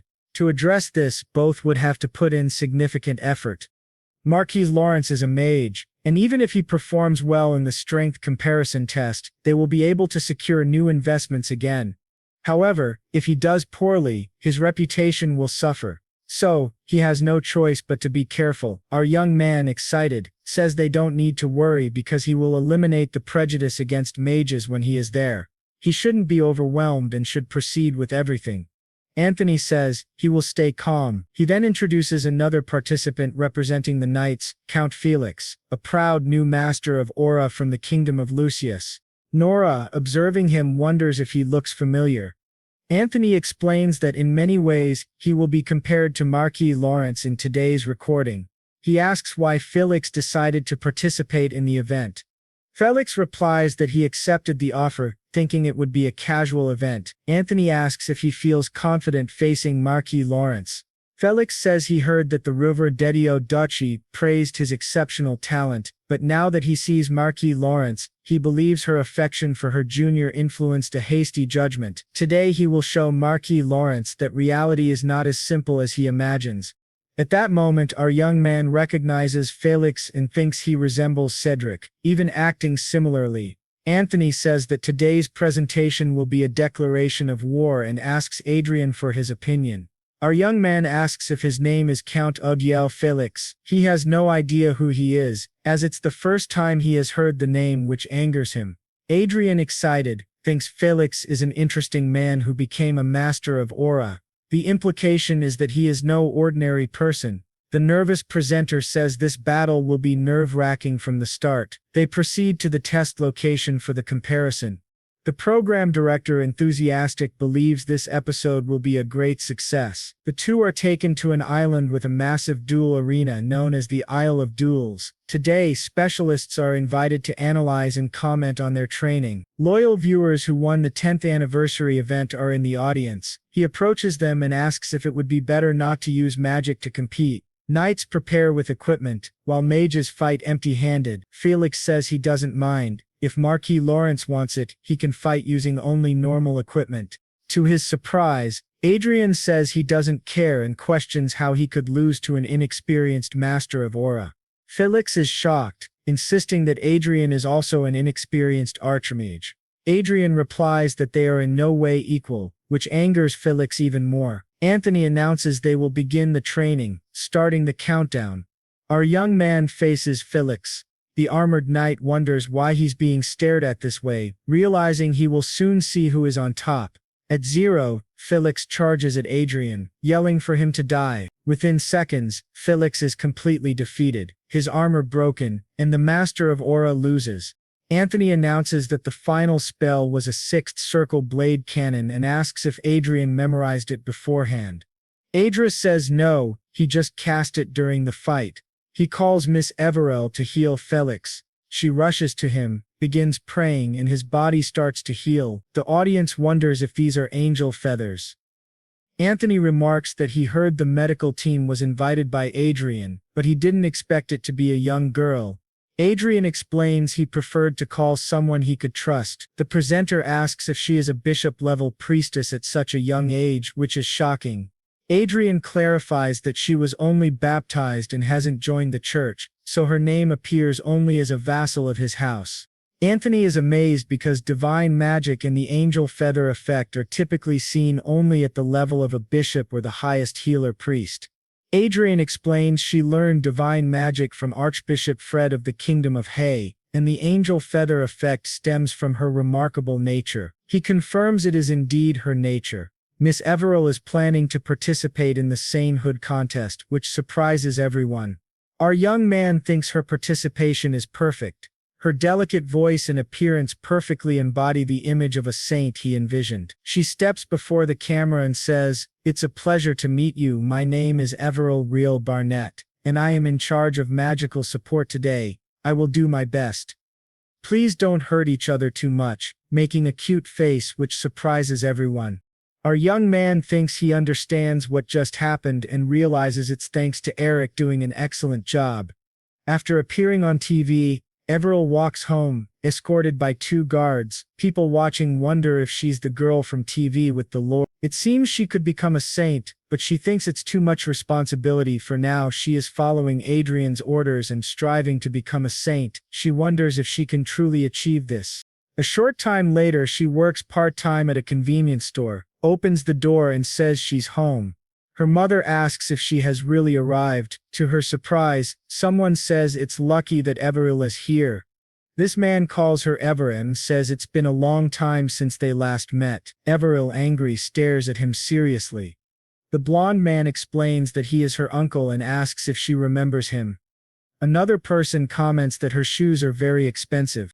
They are real elven shoes. He heard that they are made by elves and cost more than 5 million per pair. The girl sitting there says that not only her shoes but also her dress and her phone are all very expensive items. They ask if it's because she is a candidate for sainthood and it seems the Lord likes her very much. The girl then asks, "Why are your relatives suddenly visiting us? They used to always act like strangers." Her uncle stands, holding a folder, and approaches her asking if her life has been difficult. He explains that he is there to reunite the family and propose a business plan. He shows her the plan and says it could be very profitable. Since it's a family business of the Everill family with a candidate for sainthood involved, it's unlikely for the plan to fail. Her security team behind her thinks this is unethical. However, the family matriarch approaches her and reassures her that they have no intention of pursuing the absurd plan. Her uncle asks why they don't accept it, and her father says it doesn't matter, they can handle things themselves without her help. Her mother agrees, saying they shouldn't even think about using her name, and if they do, she won't forgive them. He asks if she isn't being too cold toward her siblings. A man sitting behind adds that it's true. If they really think this is only for themselves, it's for everyone. He comments that she wasn't like this before, that she's being too cold. Everi's father intervenes, explaining that 4 years ago they used the debt as collateral and fled. After a long time, they returned this way. Her brother insists that they are genuinely repentant and trying to make amends. Her father counters that if they were truly remorseful, they would have helped when he was struggling to repay the debts, instead of living well wherever they went. Her brother insists again that it wasn't intentional, they genuinely tried to pay off the debt. Even so, it's not right for siblings to continue quarreling over money. Everill steps forward, asking them to leave. She doesn't want to get involved. They will return to treating her as before, like strangers, which surprises everyone. Everyone stands and tells her she cannot speak this way to her elders. They are still her parents' siblings, who gave her life, and she should at least help them. As they argue, the security team prepares for combat. To the surprise of the 4 relatives, someone appears and asks who these shameless people are. Our young man appears beside Everill, startling her. She calls him Lord Adrian. Everyone kneels before him. The security team reports that Jasmine Traden, the 3rd commander of the 1st Company of Lawrence's Strategic Mobile Battalion, salutes the Lord, and Rick Castro salutes Marquise Lawrence. Everill's family, terrified, also salutes him. Adrian gestures, and with a snap of his fingers he paralyzes their bodies. He asks if they know the best part of being a great noble. Nervously they apologize, saying they are insignificant and could not possibly know. Adrian stares at them and says the best part is that he can do whatever he wants with trash like them, terrifying Everill's uncle. Adrian tells them they can move to the family castle, and asks if it wouldn't be nice to enjoy the luxury of having an extraordinary daughter. They nervously ask if that's really possible. Adrian says he has separated Lady Everill's well-being from theirs. Nervously they agree to do so. Adrian looks at the saint candidate and gives her a thumbs up, making her nervous. She blushes, thinking she wants to be someone who can assist Lord Adrian. She wonders if showing interest in Adrian, who already has a fiancé, would bother him, but staying by his side as an aide is possible. She decides she wants to give it her all. The scene shifts to the Briegan Empire in the Duchy of Francis. Someone watches the broadcast of the Mage versus Knight battle, seeing Everill as a saint. Duke Francis, one of the 4 greatest dukes of the Briegan Empire, finds this irritating. He thinks that if it continues, it will interfere with his plans to make Everill a saint. He calls his assistant Gregory, and from the shadows, the assistant appears. The Duke orders him to take action. Meanwhile, in Adrian's office, he receives a message. He notices it is from the Duchess of Riverdaccio. Reading it, she warns him to be careful with Duke Francis, as he is acting strangely. The scene changes to the emergency waiting room of Lord Lawrence's castle. As they talk, another knight, head lowered, is approached by Caravato, who asks if he is all right. He stares, asking if the other is speaking to him, and with a psychopathic smile, he says he forgot the other's name, and it's been a while.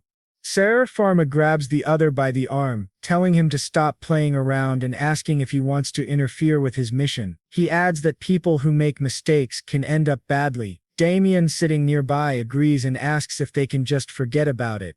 To everyone's surprise, they are told that the 2 are undercover spies. They are commanded to reveal themselves and asked how they dare infiltrate this place. The one who was sitting just stares at them with glowing eyes, paralyzing them and making them feel drowsy, causing them to leave the room.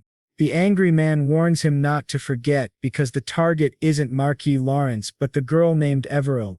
They cannot expose themselves to unnecessary risks. The man sitting down says he is more serious than ever, but they will keep an eye on the castle. He had observed Marquis Lawrence from a distance. Another man asks if he looked extraordinary or something. The first replies, "No, Their eyes merely met. The man says he also looked into Lawrence's eyes several times, but the standing man insists it wasn't that. When he stared at Marquis Lawrence, it was as if he knew who he was. He is told to forget, it must have been his imagination. Suddenly an alert announces intruders in the east area. Everyone prepares immediately. All the knights rush there, reporting 5 assassins armed with force daggers. Meanwhile, the two hide and report that everything is going according to plan, and the target is in the last room of the east building near the Lord's office. When they open the door, 2 guards ask what Sir Damien and Sir Pharma are doing there. They are supposed to be guarding the Lord. Pharma responds that he saw there weren't enough soldiers to assist. Their superiors order them to stop. No one in the castle may approach Lady Everil except those assigned by the Lord. Everil's guards arrive, so it's better for them to leave. Sharma draws his sword. They realize it is a force blade and notice that the approaching men are assassins. One of them manipulates their memories, paralyzing them and knocking them to the ground. Sharma moves toward Everil, ready to kill her, and the guards shout for her to escape. To everyone's surprise, Everil simply extends her finger and hurls the assassin against the wall, declaring it a trap and that she is not the target. The guards, shocked, just stare as Everil takes command. The assassins complain that their operations information was leaked. To their surprise, our young hero enters the room, saying that it's even better. They've just discovered something and asks if their eyes haven't met before. He greets Gregory Haydn and Augustinox. He comments that he didn't know an organization that only exists in fairy tales actually exists in the real world. He asks if they aren't the Blue Moon, which shocks the two. Knox says they have no choice but to follow Plan B. Gregory agrees. The two then transform into their true forms. He notes that no enemy who has seen their real appearances has survived. They intend to turn this place into hell. Our hero remarks that it's quite exciting and asks Archie for her thoughts. She says they have 5th Ruano syndrome.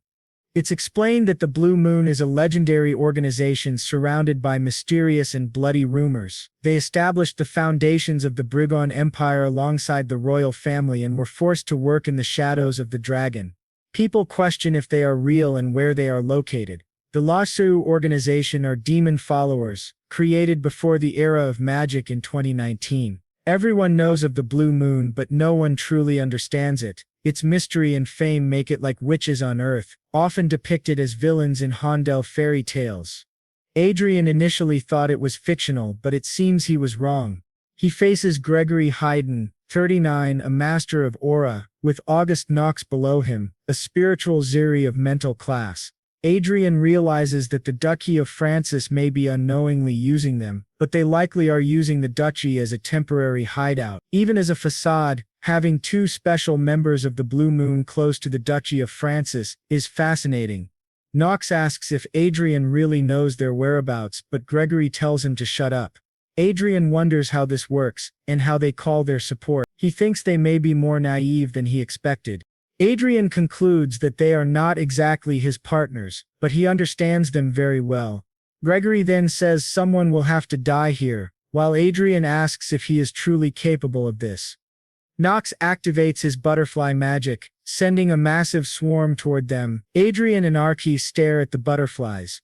Knox asks if it's their first time encountering a spirit and prepares to toy with them. Before he finishes, Adrian unleashes his power and Gregory jumps to save Knox. This surprises both Knox and Gregory as Adrian acts decisively without hesitation. They question if it was a forced attack. Adrian explains that the world is vast, with many talented people. They cannot assume they are the only special ones. Gregory asks if it was a forced attack, and if Adrian is a magical swordsman. Adrian thinks he merely released an aura burst using a war sword function. Gregory expresses confidence that he can fight hand-to-hand against a master of aura even as a mage. Adrian is confident. He asks if they think that's all there is.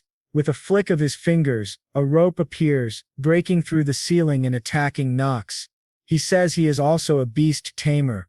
Knox, injured in the leg, can only curse, asking how this is possible. A massive malevolent spirit emerges, aiming to attack both of them. Our young hero realizes this is a mental attack, spiritual sobriety, mind control, but he is unaffected by it. He asks what the spirit is doing, and the figure behind him only feels slightly sleepy, surprising both of them. Archer's, irritated, says she's getting hungry and asks if she should just finish them off. Adrian tells her to wait a little. No, his main ability again, but nothing happens. He wonders what Nox is doing. Observers comment that it can't be. Even Duke Francis, a great master, would fall under this power. Our hero thinks that the abilities of the Destiny user in Chronicle Online have transferred to reality. For those whose debuff defense is nearly at maximum, such attacks are useless. He asks what Nox thinks he can do against him and if his combat skill is 0. What if mental attacks don't work? Gregory realizes that this person sees everything and knows too much. He cannot identify him even though he is right in front of him.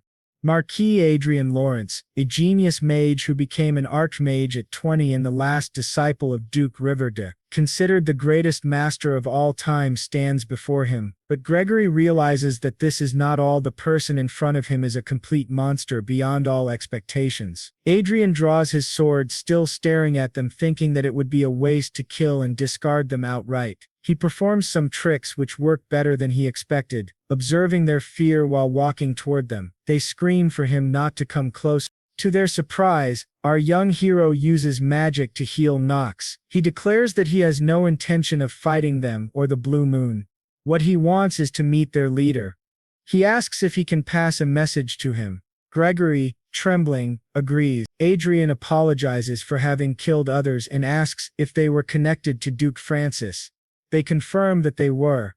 After communicating briefly, Adrian tells them to leave. They apologize for their rudeness and disappear, fleeing from the monstrous young hero. Adrian watches and remarks that it was truly incredible. Archie says it was very fun, but they notice that turning Everil into a saint will be very difficult. Time passes. On November 25, 2019, a proclamation is sent from the Holy Land to the entire world, selecting 15 female saint candidates and 11 male saint candidates. The competition to select the 2 leaders who will guide the church is set to begin. It is scheduled to last about a month, with all events shared transparently via online broadcasts. From his office, Everil asks Adrian's opinion. Our hero thinks that while waiting for a response from the Blue Moon, the real saint competition has finally begun. In the Holy Land of Everil, a ball is underway with many nobles. To their surprise, someone approaches. They ask who he is. Considering the level of influence his position guarantees, he is very young, yet possesses remarkable abilities. He is someone none of them should underestimate. The arrival of the superiors is announced, and everyone bows to them. A pope addresses the attendees, expressing gratitude and welcoming everyone to the opening ceremony of the competition.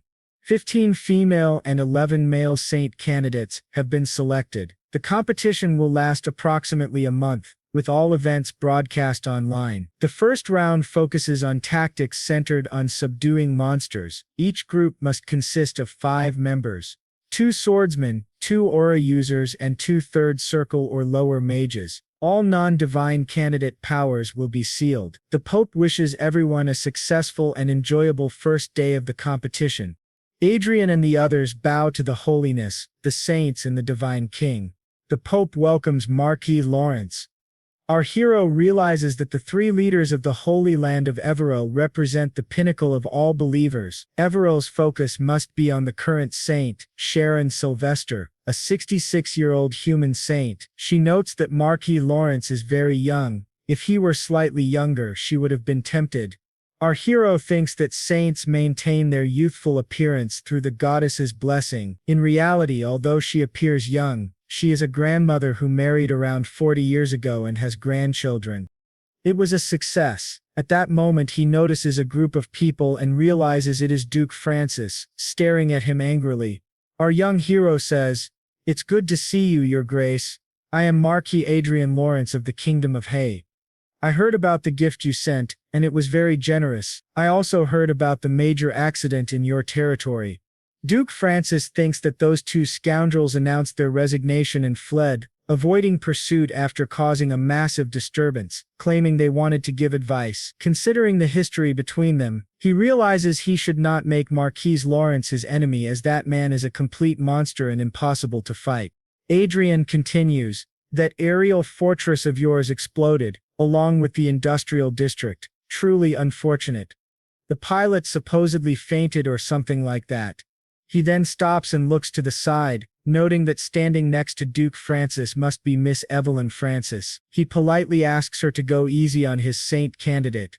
Evelyn nods and says she will consider his request. Our young hero thinks Evelyn is truly her father's daughter. Her attitude is frustrating. He asks Duke Francis if he heard that he decided to meet with Gregory in August again. This surprises the old Duke. Adrian continues, "They no longer speak, so it no longer concerns you," leaving Duke Francis boiling with anger. Adrian walks away, remarking that he seems displeased, so he won't provoke him further. Everil, nervous, asks about Duke Francis from the Brigand Empire. Adrian confirms and tells her that she is more important than she realizes. He advises her to stay confident and keep her head high. More than anything, she is the one he chose. Ahead, someone approaches, and Adrian realizes he has found Kay Rivera. She asks him to call her older sister Olivia, and she will call him little brother Adre from now on. She introduces herself as Jude Stir, expressing her support for Marquis Lawrence and the great goddess Sepia. Our hero thinks that her talent is extraordinary divine power and wonders if her ability is a supreme saintly skill. It is truly impressive. Adrian discusses with Radil the strict conditions applied to the first phase of the competition. She asks if he has any objections, and he says no, believing the arrangements are suitable. He notes that Judd is a good candidate and the focus on monster subjugation tactics is appropriate. It is not bad for Judd, as she is at a first-class priestess level. The blonde notes that at worst, Judd may still wield divine magic more effectively than the other candidates. The real problem lies with the team assigned to Judd. They have 2 knights but no mages with actual battle experience. Adrian observes that most modern mages focus on research rather than combat. He asks if she wants his help, which excites her greatly. He agrees, as this was what she wanted from the start.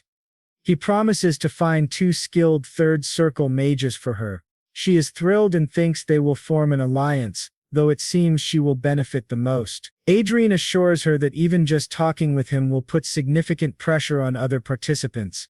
She grows very excited.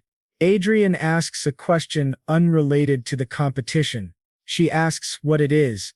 He asks if a magical knight counts as a person in this tactical competition.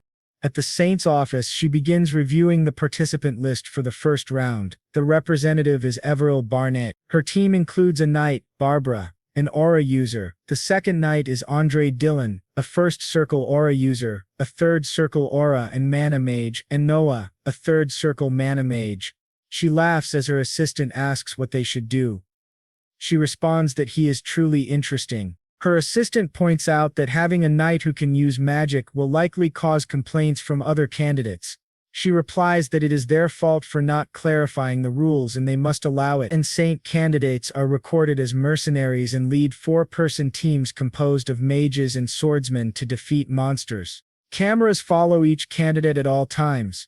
The competition is broadcast live on TV and online. Each candidate has their own channel, and the audience size can be tracked by the number of supporters. The knights behind Lady Everil point out the monsters they captured, offering them to her if she wants. She is surprised but asks them to use the monsters to complete their mission. Many creatures are available and she asks the others to hold back while they jostle for her attention. She approaches the filming crew and asks if things can be left as they are. The crew member replies that he isn't sure, as this has never happened before.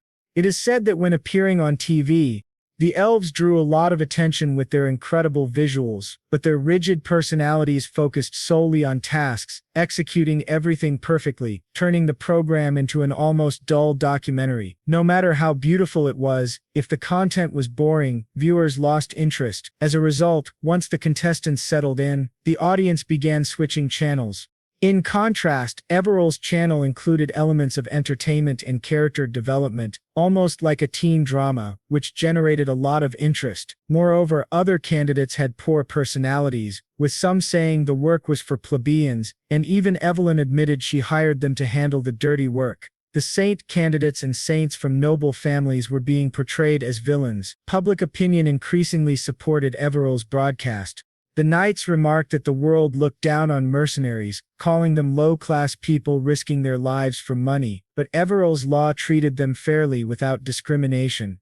Other channels seemed ridiculous by comparison. Even without her help, someone like Lady Everill could easily become a saint. She nervously looked at the knights.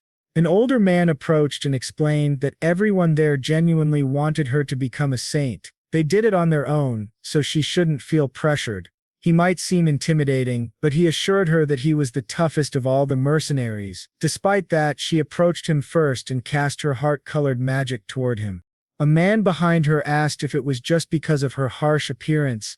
He even had an argument with Lady Everill at the start, which upset her greatly. They began bickering again while she stood embarrassed silently watching them. Another knight mentioned that they had also gathered monster corpses and requested that she take them. She insisted that all creatures fought to survive and that it would be wasteful to let them go unused. The knight explained they were putting on a show for her.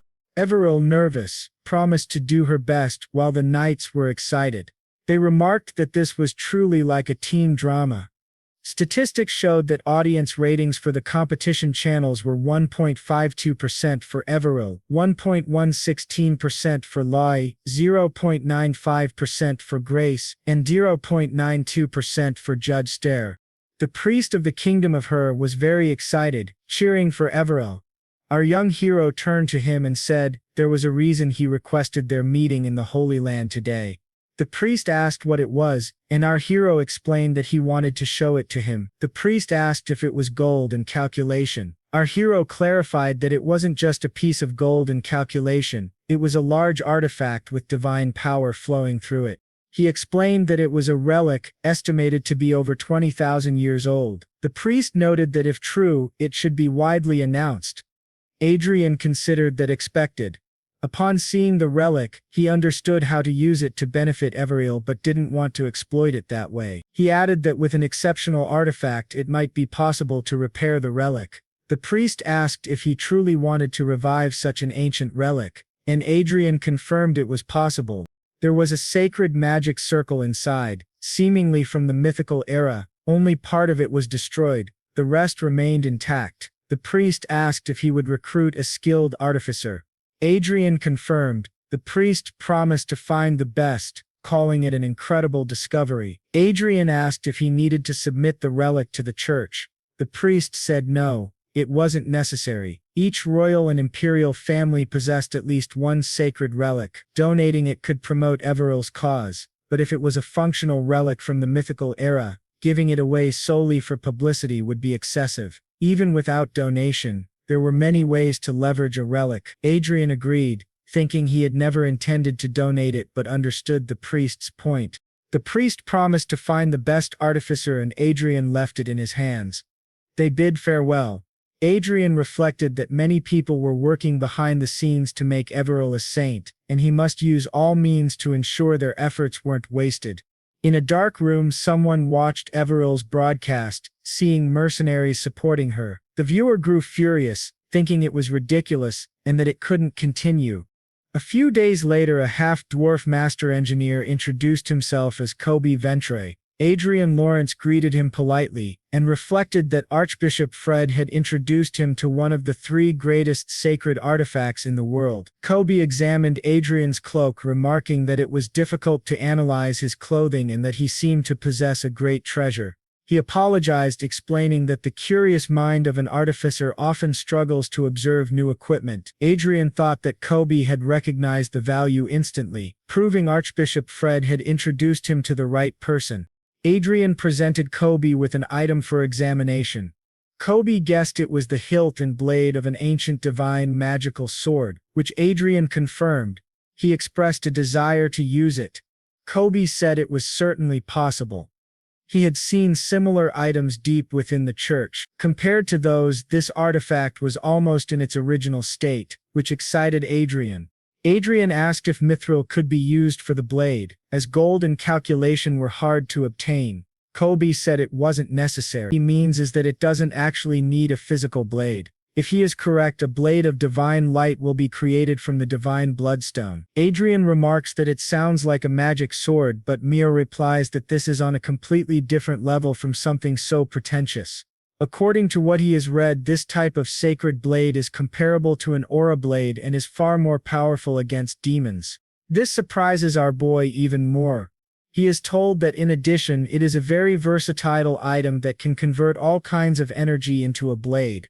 It does not matter if the energy is magic, aura, divine power, or even elemental force. They then wonder how such a valuable item could have been in the possession of a country viscount. Dean says that if he had not had the opportunity to read about sacred relics thanks to the former saint, even he would not have known what it was. There is a high probability that not even the viscount's 3 subordinates knew its purpose, which explains why people thought it was just a broken sword. Wadri asks how much it would be worth if it were functioning. Manhwa says that, at the very least, enough to buy a large city and that it is difficult to even put a price on it. This shocks our boy, who thinks he has truly won the lottery. He then asks if it can be repaired. Manhwa replies that he will first need a divine bloodstone and new tools. Adrian transfers money to him, but he asks if that is not too much. The lady says he should think of it as payment for his effort, and if he can repair the sword, he will pay him double. Manhwa agrees, saying it is only fair considering the item's value, and asks for a week to do his best to repair it as an engineer's honor. After Quadri leaves, Manhwa smiles to himself, thinking that if he can obtain a mana blade on the same level as a sacred blade, he could become a magic knight or perhaps even adapt it into a magic spear. That would be incredible. Just then he receives a transmission from Archia. They ask what is happening, and when he inquires, Archia says that Miss Everall has been kidnapped. This shocks our boy. Now, at the border between the Sen Empire and the Land of Dragons, Everall is being held within a sacred barrier. 2 men watch and wonder how this is possible, as their attacks cannot even touch her. Apparently she is bound to a type of 8th circle magic artifact. They say that all they need to do is eliminate the candidate for sainthood. They thought it would be easy, but things are getting out of control. One tells the other to stop talking and attack her mind, explaining that even magical constructs have a weakness to mental attacks. One of them says he has never heard of that, and asks if it is true. His companion asks who he is talking to, and the first man replies, "What do you mean? Who?"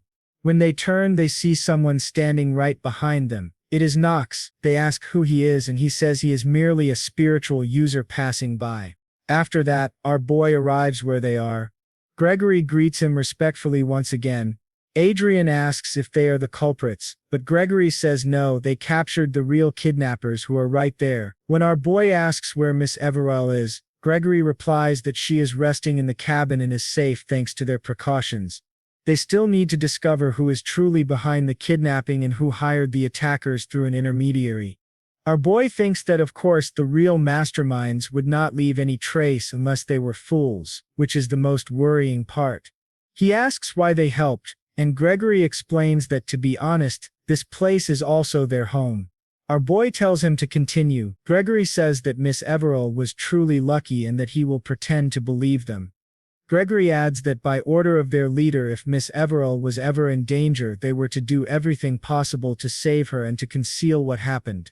Our boy asks what he means, and Gregory says it was the first time he had seen their leader so angry. Their leader said the Duchy of Francis no longer had any value to them and ordered them to move their base. What happened earlier was their own decision without their leader's involvement. Gregory confirms that the Blue Moon Group receives very few orders from their leader aside from what is necessary, and they are granted almost complete autonomy. But since the last assassination attempt, the entire Blue Moon has been instructed not to harm anyone connected to Marquis Lawrence or Arcia Klin. Adrian thinks the more he hears, the stranger it sounds. He cannot understand why the Blue Moon leader is being so cautious with him. Gregory bows and apologizes for the previous incident. Our boy thanks them for saving Miss Everell and says he will forget any resentment toward them. Honestly, they were never the real threat, so there was nothing to resent anyway. Considering how things are unfolding, they can assume their leader has accepted his request. Gregory confirms this and says their leader is eager for his visit. They are there to inform him that, once this situation is resolved, he is free to visit at any time. Our boy wonders why he is being invited to their base. Perhaps it is a trap, but he thinks not. Just by looking at them, it does not seem that way. Gregory then gives him a password and says the terminal they use is connected to his. He should not hesitate to call if needed. Adrian agrees and sends them off. Archia asks if she should follow them, but Adrian says they can contact them at any time. So, for now, just leave them alone. Ensuring Everell's safety is more important, and since the kidnapping of a candidate for sainthood was broadcast live, the world is in an uproar. It would be better to involve the church's investigation team instead. When Everell wakes up, she is extremely surprised and asks where she is. Meanwhile, Madre thinks to himself that not only did they accept his request, but the Blue Moon leader personally ordered that no one interfere with him. Puzzled, he wonders, what on earth is happening here? They even call him a rule breaker. Everell then asks if it was not stated that he could not use any designated equipment in the mercenary tactics competition. She questions what kind of trick he pulled and says she does not remember allowing such an entry. Adrian explains that it was an unavoidable choice for him, especially after recently surviving an assassination attempt. In truth, if he had not taken action, Lady Everell would have died. But she replies that this is only a matter of hindsight. Adrian counters that hindsight is everything, and if the church had done a better job and if he had been present from the start, this kind of thing would never have happened. A candidate for sainthood was kidnapped by people who infiltrated the competition, and the church could not even find her until he intervened. He thinks to himself that this may be the end of the good image he has built with the saint. Setting that aside, he asks her to please evaluate Lady Everell's potential. She is a victim and should not be harmed by something like this. Since he is the one who broke the rules, he believes only he should be punished. She simply stares at him suspiciously, then laughs, saying he is truly an interesting man and that she might have been tempted by him if she were 10 years younger. Adrian silently wonders what is wrong with this woman. She continues, admitting that, to be honest, there was suspicion within the inner council that this incident was orchestrated by him. He asks if she was testing his reaction, and she apologizes, saying that is the truth. Now she has confirmed there were no lies in his words. She shows him a mirror and asks if he knows what it is. Later, the saint summons all the candidates. They wonder why they have been called. She thanks them for coming and explains that the reason she gathered all the sponsors and the saint candidates is to discover the truth about the recent kidnapping. This is the mirror of truth, a sacred object that reflects reality. Contrary to some claims about the incident, the mirror confirmed that it was not the work of Lady Everell Barnett or Marquis Adrian Lawrence. Therefore, she asks everyone to come forward, one by one, and prove their innocence before the mirror of truth. Duke Francis, furious, argues that the people assembled are nobles of the highest rank, including members of royal families from several countries. He asks if she is not overstepping, but she calmly replies that if he is innocent, there should be no problem. Is it so difficult to simply speak one sentence in front of the mirror? At that moment, Marquis Lawrence appears with the sacred knights, surprising everyone. The true culprit who tried to harm Lady Everell might have been a Grand Master, so he is there to help. Duke Francis, enraged, demands how Lawrence dares to doubt him. The saint reminds the Marquis that the culprits have not yet been confirmed and asks everyone to remain respectful. She then requests that each person step forward. The first to do so is Cloud Headwell, the Queen of the Ever Kingdom, followed by her daughter Grace Headwell, a saint candidate. Both state clearly that they had nothing to do with the kidnapping of the saint candidate. As soon as they speak, the mirror shines, proving their innocence. The saint declares their innocence confirmed, and continues the process. One by one, the others come forward. Eventually, she announces that only the Francis family remains. Duke Francis declares that he had nothing to do with the kidnapping, and his daughter says the same. The mirror glows again, proving them innocent. Our boy thinks to himself, this is troublesome. From behind, Duke Francis notices his expression and asks why he looks that way, accusing him of revealing his true self. Adrian responds that it is simply a natural reaction, given his past actions. Francis sneers that it seems Adrian's life will be short. Adrian mocks him in return. The saint, still irritated, tells them both to be silent because the session is not over. Now the last to prove their innocence are the Osta's Prime Minister Osta of the Republic of Prius and the saint candidate Lady Mel Osta. They must step forward and face the mirror. Trembling, they insist it was not them and that they can explain. The saint demands that they stand before the mirror of truth. When they hesitate, she declares that there is no other choice. From this moment they will be arrested for the kidnapping and attempted assassination of the saint candidate Lady Everell Barnett. They are visibly shaken. Our boy wonders if it really was the Republic of Prius behind it. From behind, Francis comments that they are fools for attempting something like this during the saint competition. Either way, it is an unexpected gain. Adrian thinks that attempting assassination during the saint competition is without doubt an act of apostasy. Since Prime Minister Osta and his daughter acted in the name of the Republic of Prius, the Republic will be severely shaken both internally and externally. He realizes this is an unexpected advantage for the Brigand Empire, which is at war with the Republic of Prius. Thus the case of Everell's kidnapping, which had puzzled the church leadership, including the saint, and people watching the competition worldwide, concludes in a surprisingly anticlimactic way. Yet despite the bland ending, this incident shifts the course of the first round of the saint selection in an unforeseen direction. The competition changed a bit. Among the remaining candidates, the top 5 are now considered the strongest. The granddaughter of the Elven Queen, Grace Heed. Next, the one with the true nature of a saint, Everell. The girl with whom they made an alliance, the daughter of Duke Francis, Evelyn, and from the powerful eastern continent of Triton, the princess of the Roberto Kingdom, Xia Lin. Our hero reflects that after the humiliating elimination of the candidate from the Republic of Prius, they began actively supporting Princess Xia Lin. What was originally a 4-way contest has now become a contest of 5. He thinks it is only a matter of time before the Republic of Prius collapses, whether due to the Revolutionary Army or the Brigand Empire. When that happens, Xia Lin will fall like a kite with a broken string. Nothing to worry about. He then calls Arsax to join him. After the kidnapping incident, public awareness of Everell and her popularity have risen even higher. He officially launched the strength enhancement equipment he developed, the Fenger 1. There were no problems in his territory, and the magic tower was running smoothly. He no longer had to worry about Everell. At last he could relax for the first time in a long while and enjoy each day to the fullest. It was during this period of calm that he met the leader of the Blue Moon, Jero de Varson.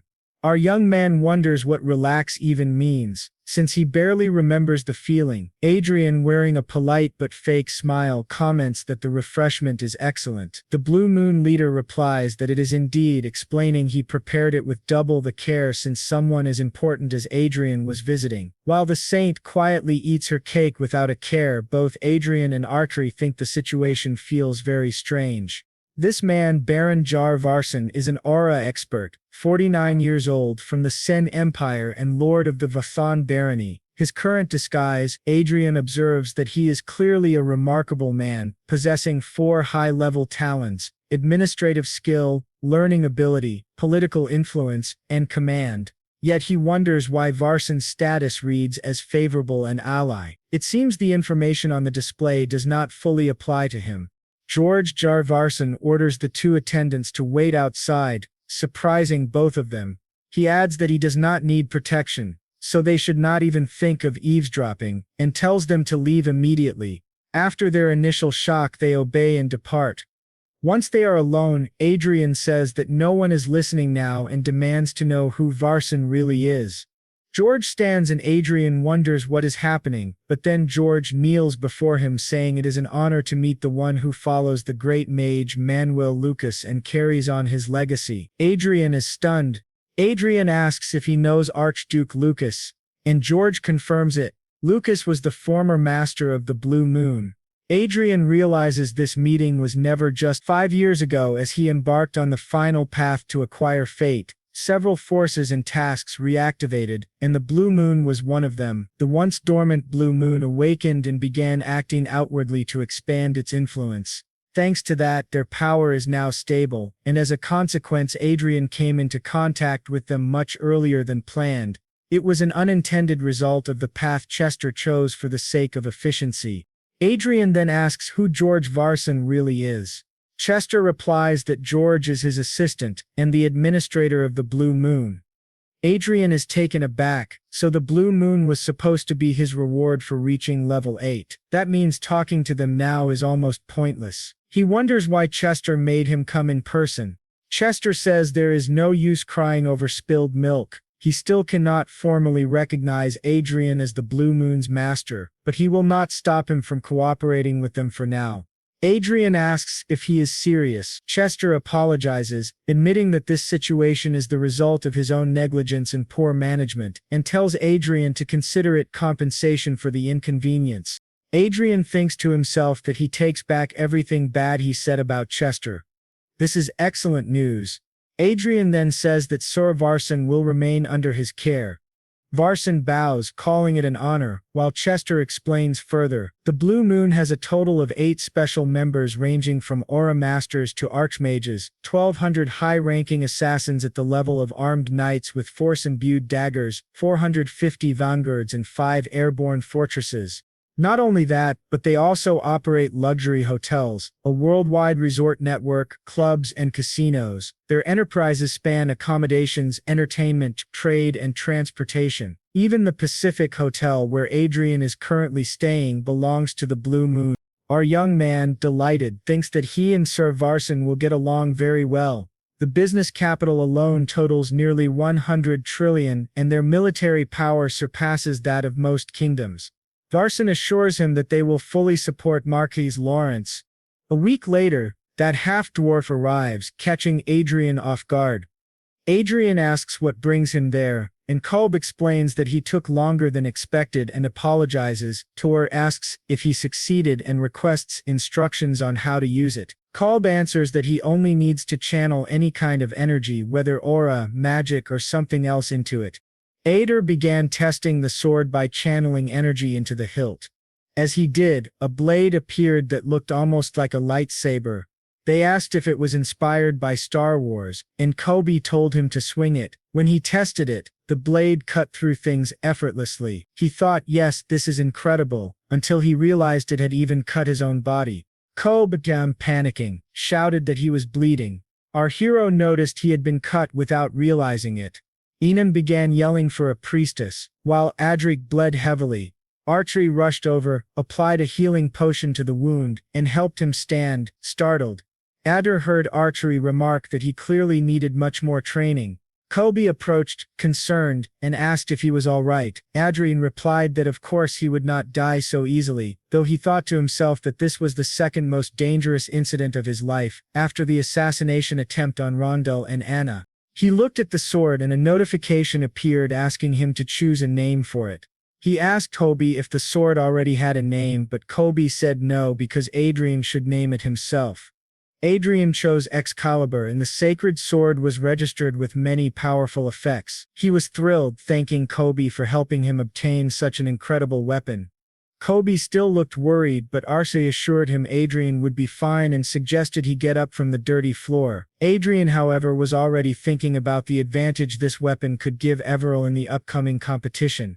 The scene then shifted to the mercenaries, who were crying for Lady Everil and insisting she must become the saint. Thus the first month-long round of the saint competition came to an end. Adrian watched the tough mercenaries weeping and thought he would never get used to seeing such hardened men act that way.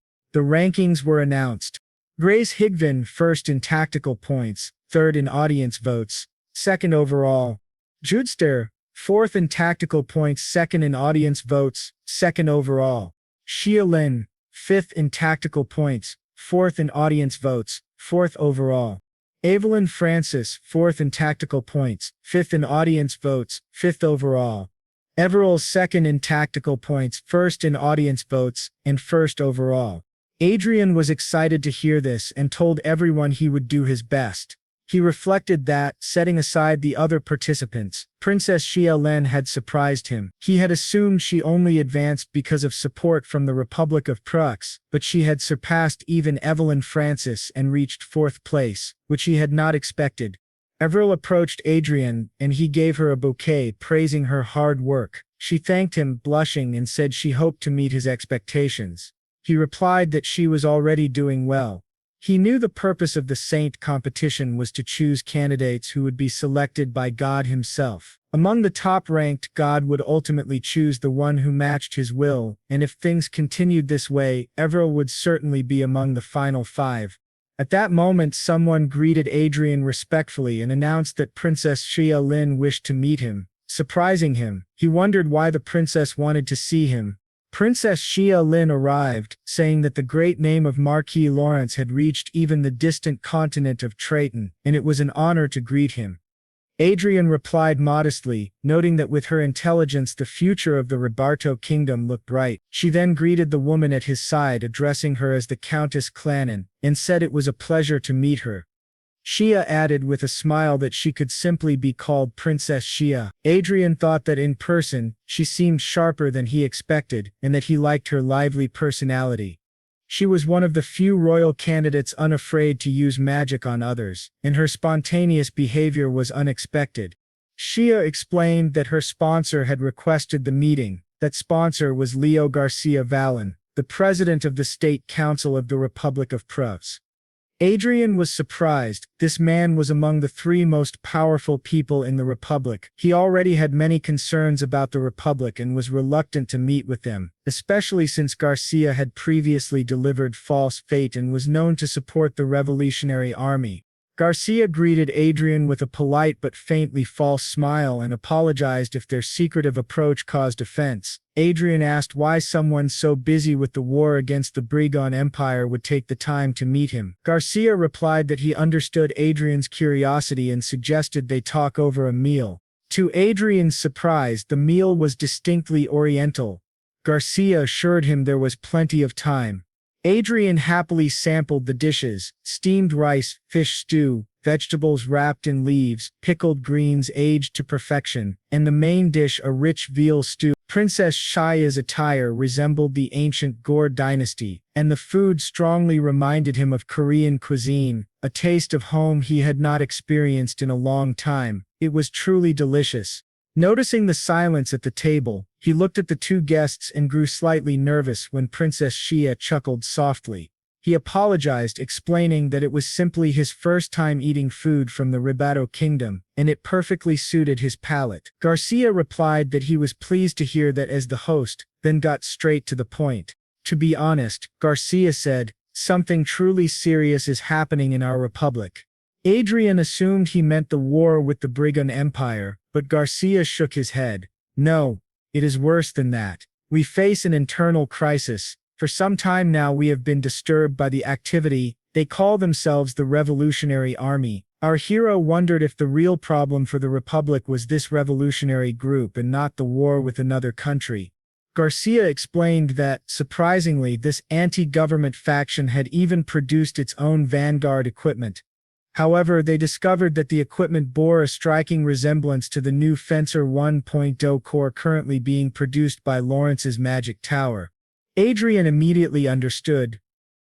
That means their power equipment was copied, he said. Garcia apologized, adding that governments around the world could have done this knowingly or unknowingly.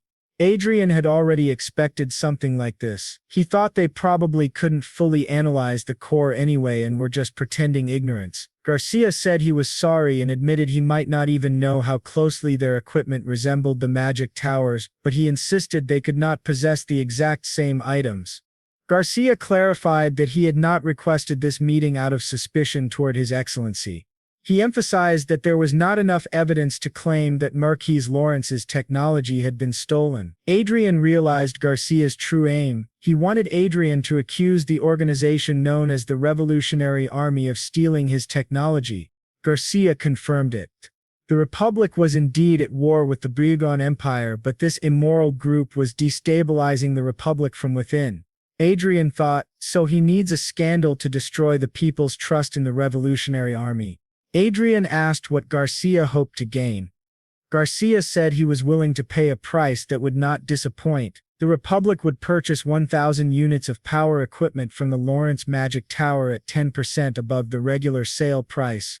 Adrian acknowledged that it was a tempting offer. He turned to Princess Xia Lin and asked what she thought. She hesitated, speechless, while Adrian, confident, pressed her again, wondering if it was right to harm the Revolutionary Army merely to benefit the Republic's politicians. The princess looked nervous and finally said she did not think it was something he should interfere with. Garcia was surprised, but Xia continued, explaining that as a representative of her nation she must take the side of the Republic of Pros without expressing her personal opinions.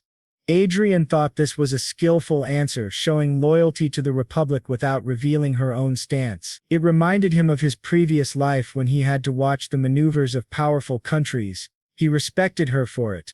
Garcia insisted that Adrian didn't need to think too hard. If he simply nodded in agreement, he would gain more than 50 trillion in profit, and obviously he would accept. Obviously, Adrian replied, startling Garcia. As I said, I need to think carefully. I will refuse your offer. Garcia demanded an explanation. Adrian silently prepared a spell, wondering if Garcia might attack if crossed. He then calmly explained, we are on the continent of Deperon. The Brigand Empire and the Republic of Pras are at war, but the continents of Dian and Terteron are far apart, divided by the sea. Why would I take action that could cause the Brigand Empire's defeat? I share a continent with them. I have no reason to solve the Republic's internal problems when doing so would disadvantage Brigand. Garcia was shocked by the clear geopolitical reasoning. Adrian continued, besides, the Marquis must put his own interests first. Supporting the wrong side could lead to enormous losses. Shouldn't the Republic's government resolve its own internal issues? If the public prefers to listen to the rebels, there must be a reason. I'm sure you can resolve it easily if you truly try. Garcia's face darkened. Furious, he stood and left. Adrian thought the man was rather rude. With the intruder gone, he invited the others to enjoy their meal in peace and finally savored the food. The next day, a man shouted a warning. Marquis Lawrence, you must consider the consequences. Look at what Your Excellency posted. It was a picture of Adrian, Arcia, Princess Xia, and Chief Garcia at their secret meeting. Someone exclaimed that such sensitive information should not be shared during wartime. In response, the Republic of Prusse declared economic sanctions. Ignoring the situation, the Marquis risked repeating a serious mistake. Adrian reflected that this high-level noble meeting, described as a countermeasure session, was turning into a full hearing. His post had spread rapidly across the world, causing an uproar not only in the Republic of Prusse, but also in the Kingdom of Hyde. Because of this, new laws about stone and bullet trade were introduced. An accuser declared that, as an elder with experience in aristocratic society, it was his duty to discipline a reckless young man like Adrian. Adrian realized this was Marquis Ali Tradon, someone he had never considered an enemy. He could not understand why Tradon was being so hostile. Then Margrave Watts raised his hand and spoke. He said that the Republic of Prussia and their kingdom rarely traded, even less than with the neighboring state of George. Even if sanctions were imposed, the damage would not be great, so there was no need for drastic measures. But the accuser countered that the Republic of Prusse had strong connections to the Traton continent, which might refuse cooperation with them.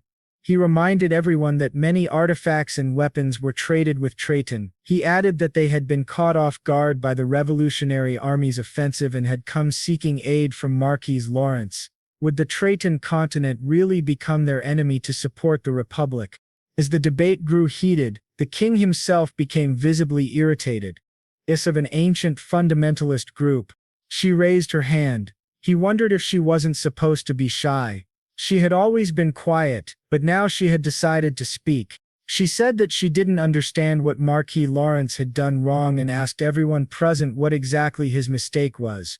A noble explained that Marquis Lawrence had carelessly exposed the Republic's secrets to the world, but Artria replied that even so, he had not lied. The noble insisted that was precisely the problem. His actions had put the Republic of Prusse in a difficult position. Arcia countered that, In that case, the fault lay with them for allowing the truth to be exposed, not with Marquise Lawrence. Her words left the noble speechless.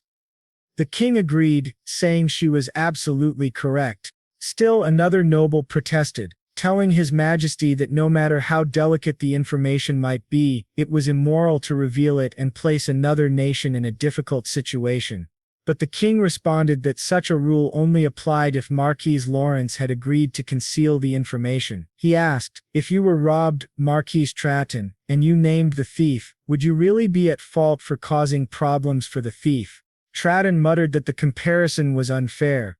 At that, the prince behind them began to laugh and said that Lady Archia was right, just as Marquis Wetz had stated. Yes, Marquis Lawrence's post had placed the Republic in a tight spot, but it was the Republic's own actions that led to this situation. In his opinion, imposing sanctions was excessive. Adrian thought to himself that the prince had stayed silent until now, fully aware of these facts. Then the prince added that his brother beside him also believed Marquis Lawrence should not be punished. The Republic had belittled their kingdom by threatening sanctions. Confront the Republic directly with their allies and should begin by issuing a statement criticizing the Republic's choice.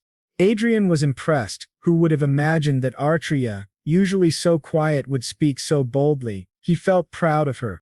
Then beside him, a young woman raised her voice to ask a question. She was the king's fourth child, the first princess, and third in line to the throne, Princess Diana. She asked Adrian what made him so calm about the possibility of punishment.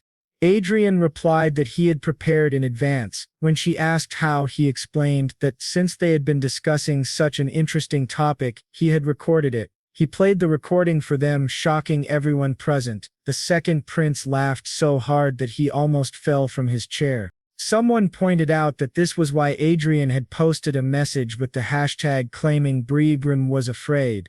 If the clip were released, Briegrim would have no choice but to take a stance, as any nation that valued its image would be forced to respond. Adrian confirmed that was exactly why he had chosen to side with the Briegrim Empire and mentioned the continent of Dian. The nobles murmured that Chief Garcia had been foolish not to realize he was being recorded, especially when dealing with an archmage. Adrian thought that because of this, the issue was no longer merely between Herod and the Republic of Pros. It had now drawn in Brigan, and he had given the other countries of the Dian continent a reason to take sides. The video of the state council chief was released after the meeting. Once it spread, not only the Brigon Empire but also the allies of the Hade Kingdom publicly commented in Adrian's favor. With this wave of messages and the involvement of the Sacred Land, all the nations of Dian criticized the Republic.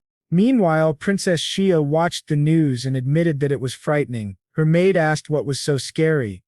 Shia said that Marquise Lawrence was only a year older than she was, yet he was already shaking the world. Unlike her, who had nothing beyond the title of princess, he possessed real power. Her maid smiled and said that a man like that would be perfect for her princess. Shia agreed for a moment, saying such a man would indeed be ideal, then caught herself and grew annoyed, remembering that he was already married. The maid quickly apologized, insisting she had only been speaking carelessly. At that moment, another maid entered and respectfully announced that a message had arrived from the Holy Land. The second round of the contest would pair two participants at a time. Shia asked in surprise if that was true. The maid confirmed it. The next stage would be a forced confrontation. Shia immediately asked who her opponent would be. The maid informed her that she had been matched against the young lady sponsored by Marquise Lawrence. Princess Shia was visibly shocked. Soon afterward, they were led to a studio where crews were setting up structures and positioning cameras. This would be the site of the second round of the competition. Unlike the first round, which had lasted more than a month, the second would take place on an outdoor stage on the Holy Mountain. Each candidate for sainthood would have only 2 hours to display her abilities in front of the cameras. In short, it was time for them to demonstrate their talents. Princess Shia turned to her team and said that she was counting on them today. Adrian replied that they were counting on her as well. She smiled and said that she should have been the one to say that. To be honest, she admitted she was a little afraid of His Excellency, considering all that had happened recently. "What do you mean afraid?" Adrian asked. "You shouldn't feel that way. I may not look it, but I treat well those I care about." The princess brightened and teasingly asked if that meant he liked her. Of course, Adrian answered without thinking, surprising them both. He then noticed her attire and remarked that she looked like a dancer. Shia laughed and explained that today's theme was an enchanting dance. The senior aide, curious, said he was eager to learn more about these enchanting arts from the Triton continent. Just then the princess's assistant interrupted, saying it was time for her to begin. The group bowed and promised to return to their places. Adrian told her that they would cheer for each other and put on a good show. After she left, Adrian and his companions continued their conversation. The princess's assistant commented that if Lady Everil was her opponent, they had little to worry about. Despite gaining attention in the first round thanks to her many fans, Everil had been an ordinary commoner before entering the contest. From what the assistant knew, Everil had no special talents to display other than the divine magic she had learned in the Holy Land. Process. And she feels something strange about this Adrian, and she cannot stop thinking about how mysterious he is. Then the director calls everyone, saying that the contest will begin in 13 minutes, and the two candidates must prepare.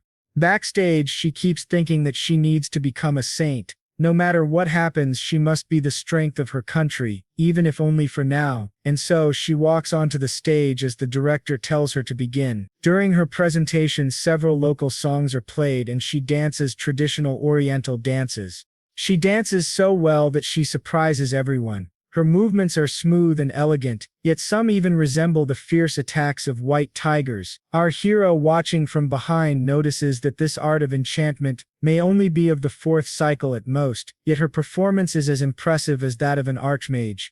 He is sure that Princess Chia will receive a good score in the second round of the competition. However, he also knows he cannot afford to lose. At that moment, Princess Chia looks to the side and is shocked to see Everon welcoming everyone to the convenience store Ford, with a sign that reads LJ Convenience Ford, branch of the Holy Land. Everyone wonders if that is really a convenience store. The young man enters and says he would like to make a purchase. Everon responds, saying it will cost 5,000 lots. The audience has no idea what that means and wonders if it is some kind of joke. While the boy continues asking questions, others begin entering the store as customers. Experiencing this rare sight of a saint candidate working, Everon greets them all warmly and serves them with great hospitality, which delights everyone. The directors comment backstage that she truly is an excellent worker. The cameraman says that although it does not have the brilliance of spiritual enchantment arts, he always feels good whenever he sees this. Adrian, behind the scenes, thinks that this was exactly the reaction he expected. The focus was to portray her as a familiar presence, no different from ordinary spectators. Instead of relying on forced talents and performances, the goal was to highlight Everon's unique qualities in a fun way. He admits the idea came from his friend Eric Jones, not himself.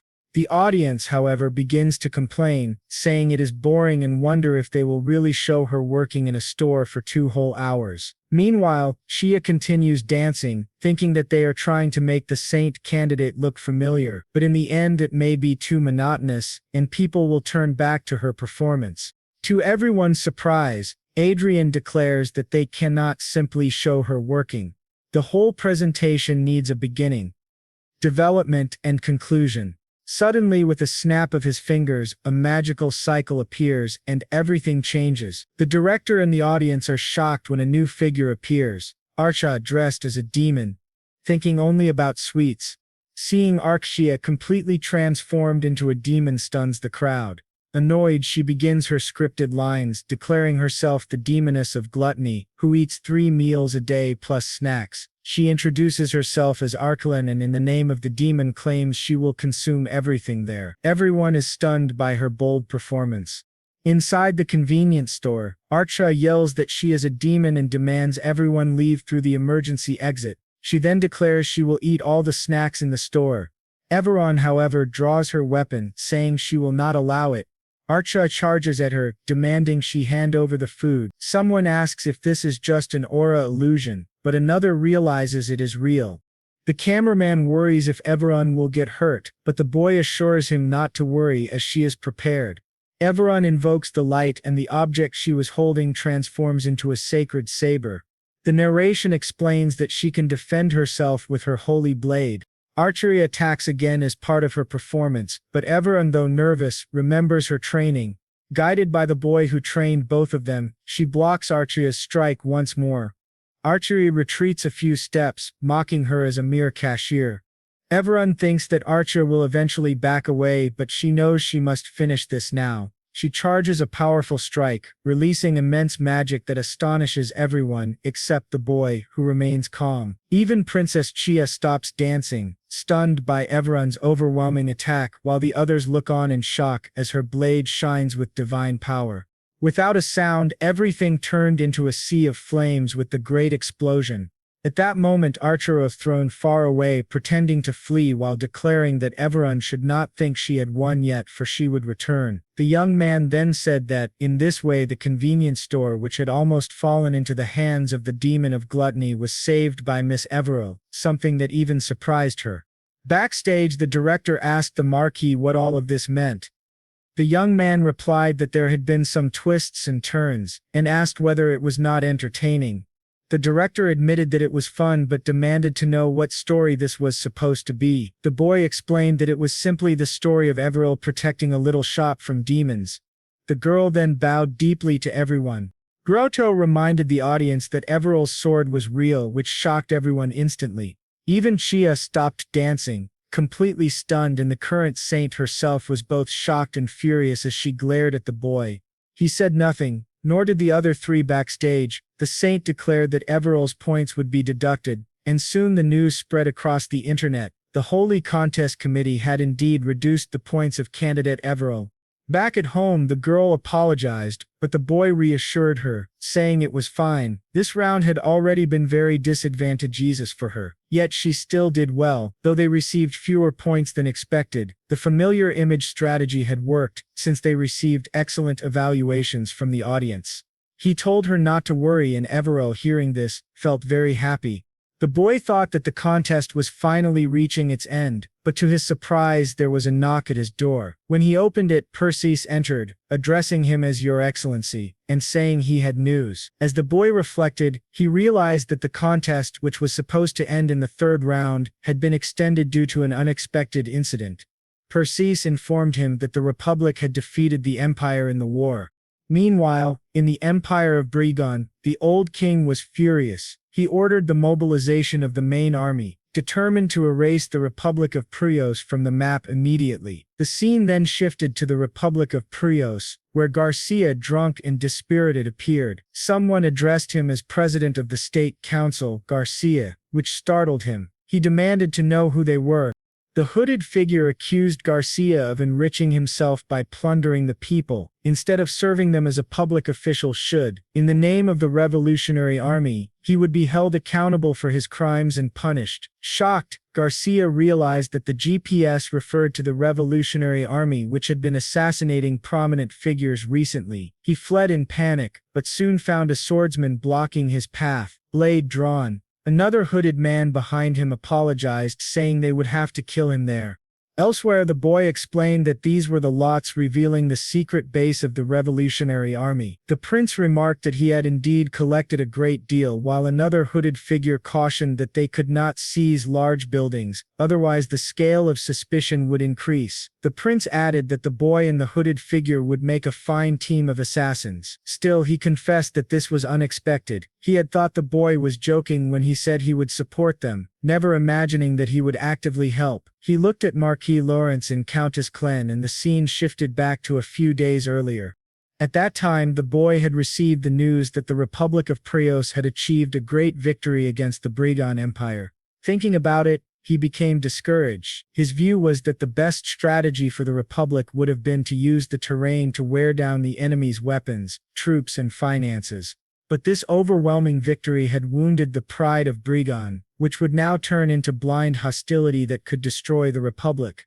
He asked Perseus about the difference in strength between the Republic and the Empire. The soldier reported that, because of the Empire's defeat, they had lost 92 aerial fortresses and 2,300 vanguards. The Republic had also suffered heavy losses, but only about 20% of what the Empire endured.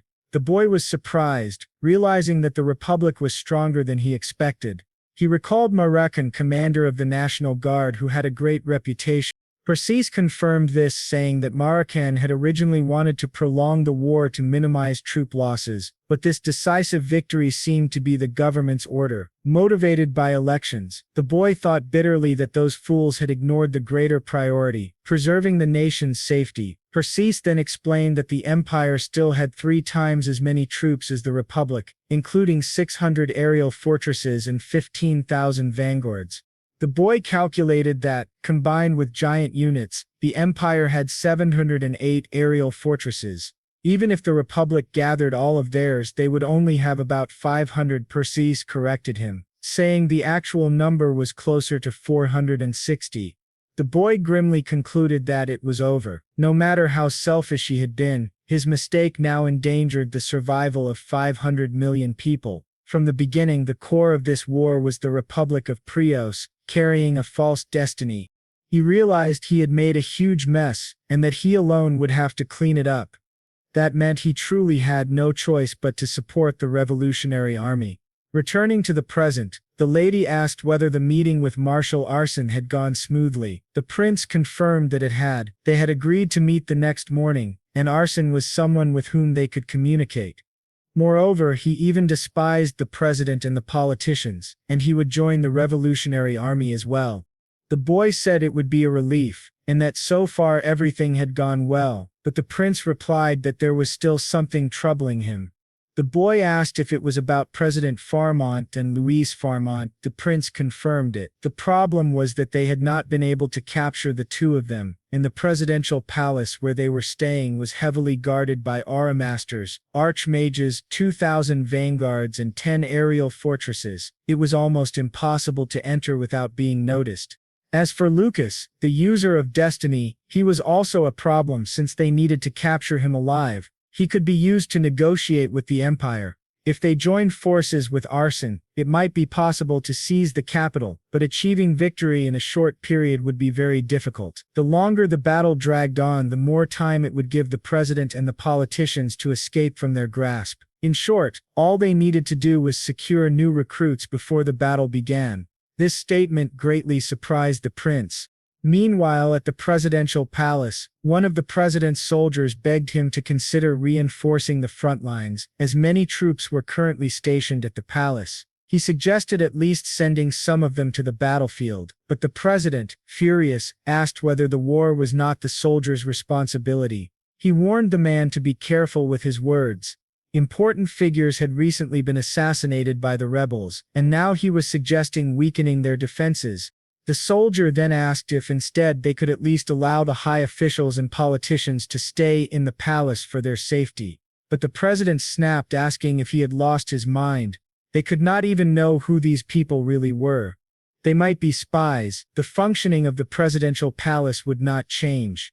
At that moment, another aide entered, addressing him as Your Excellency. He explained that Master Luis wished to use the square hall of the presidential palace. The president asked if he had permission and why Luis wanted it. The aide explained that Luis wished to host a party, inviting the heirs of major companies, giving them an opportunity to network, and that he even planned to bring in celebrities for entertainment. This surprised the president, but angered the soldier. Still, the president simply said, of course, he could do it, and that he had his full support.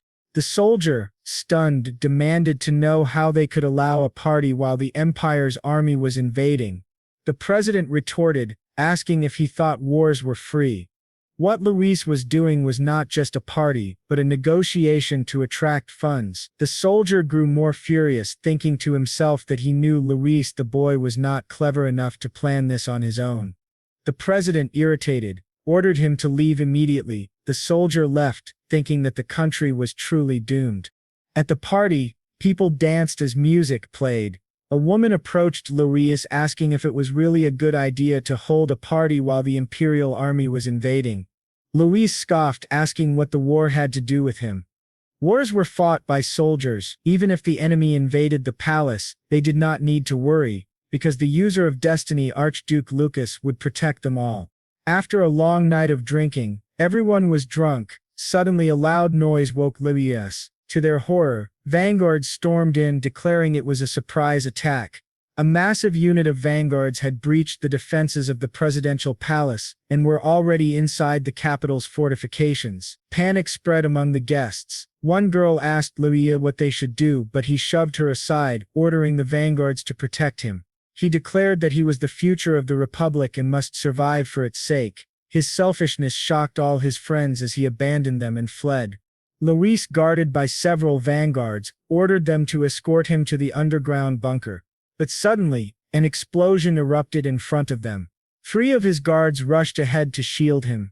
Enemy vanguards appeared, asking whether they were guards of the presidential palace. Recognizing Luis, they charged at him, shouting that corruption had spread too far in the country, and that even the Farmand family would not be spared. Luis trembled with fear, but one of his vanguards grabbed him and urged him to escape. He frantically asked where General Lamanos, the head of national defense, was.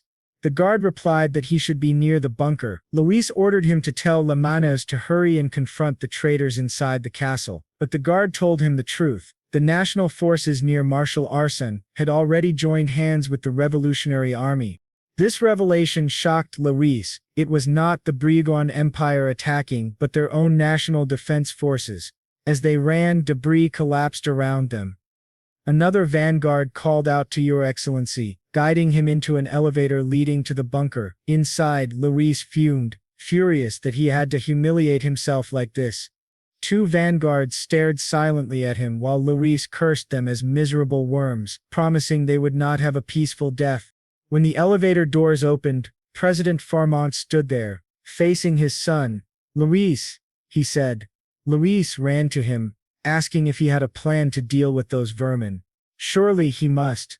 If the palace exploded, they could kill everyone and escape in the end. But Luis noticed his father was nervous and asked what was going on.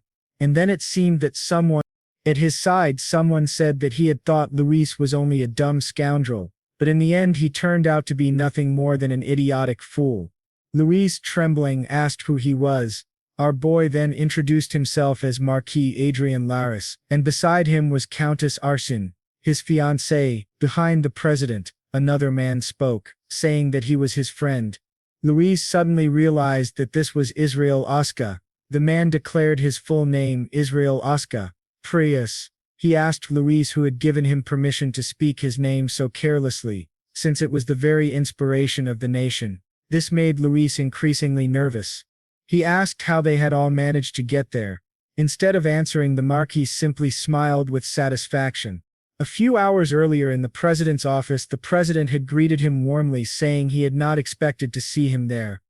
Marquis Lawrence, eloquent as always, replied that he also had not planned to come of his own will. In truth, it had not been difficult to find the president, since they had much interest in him. The president asked if he wanted to do business, and said he hoped it was worthwhile since he had set aside time for a marquis who did not even have good relations with him. The boy smiled and replied that he would like what he had to show. He then revealed 2 stones. The president, shocked, asked if those were force cores. The boy confirmed, explaining that they were Grimista force cores 1.0. Crafted in Lawrence's own magic tower. The president was astonished, asking if this technology was being used by the rebels.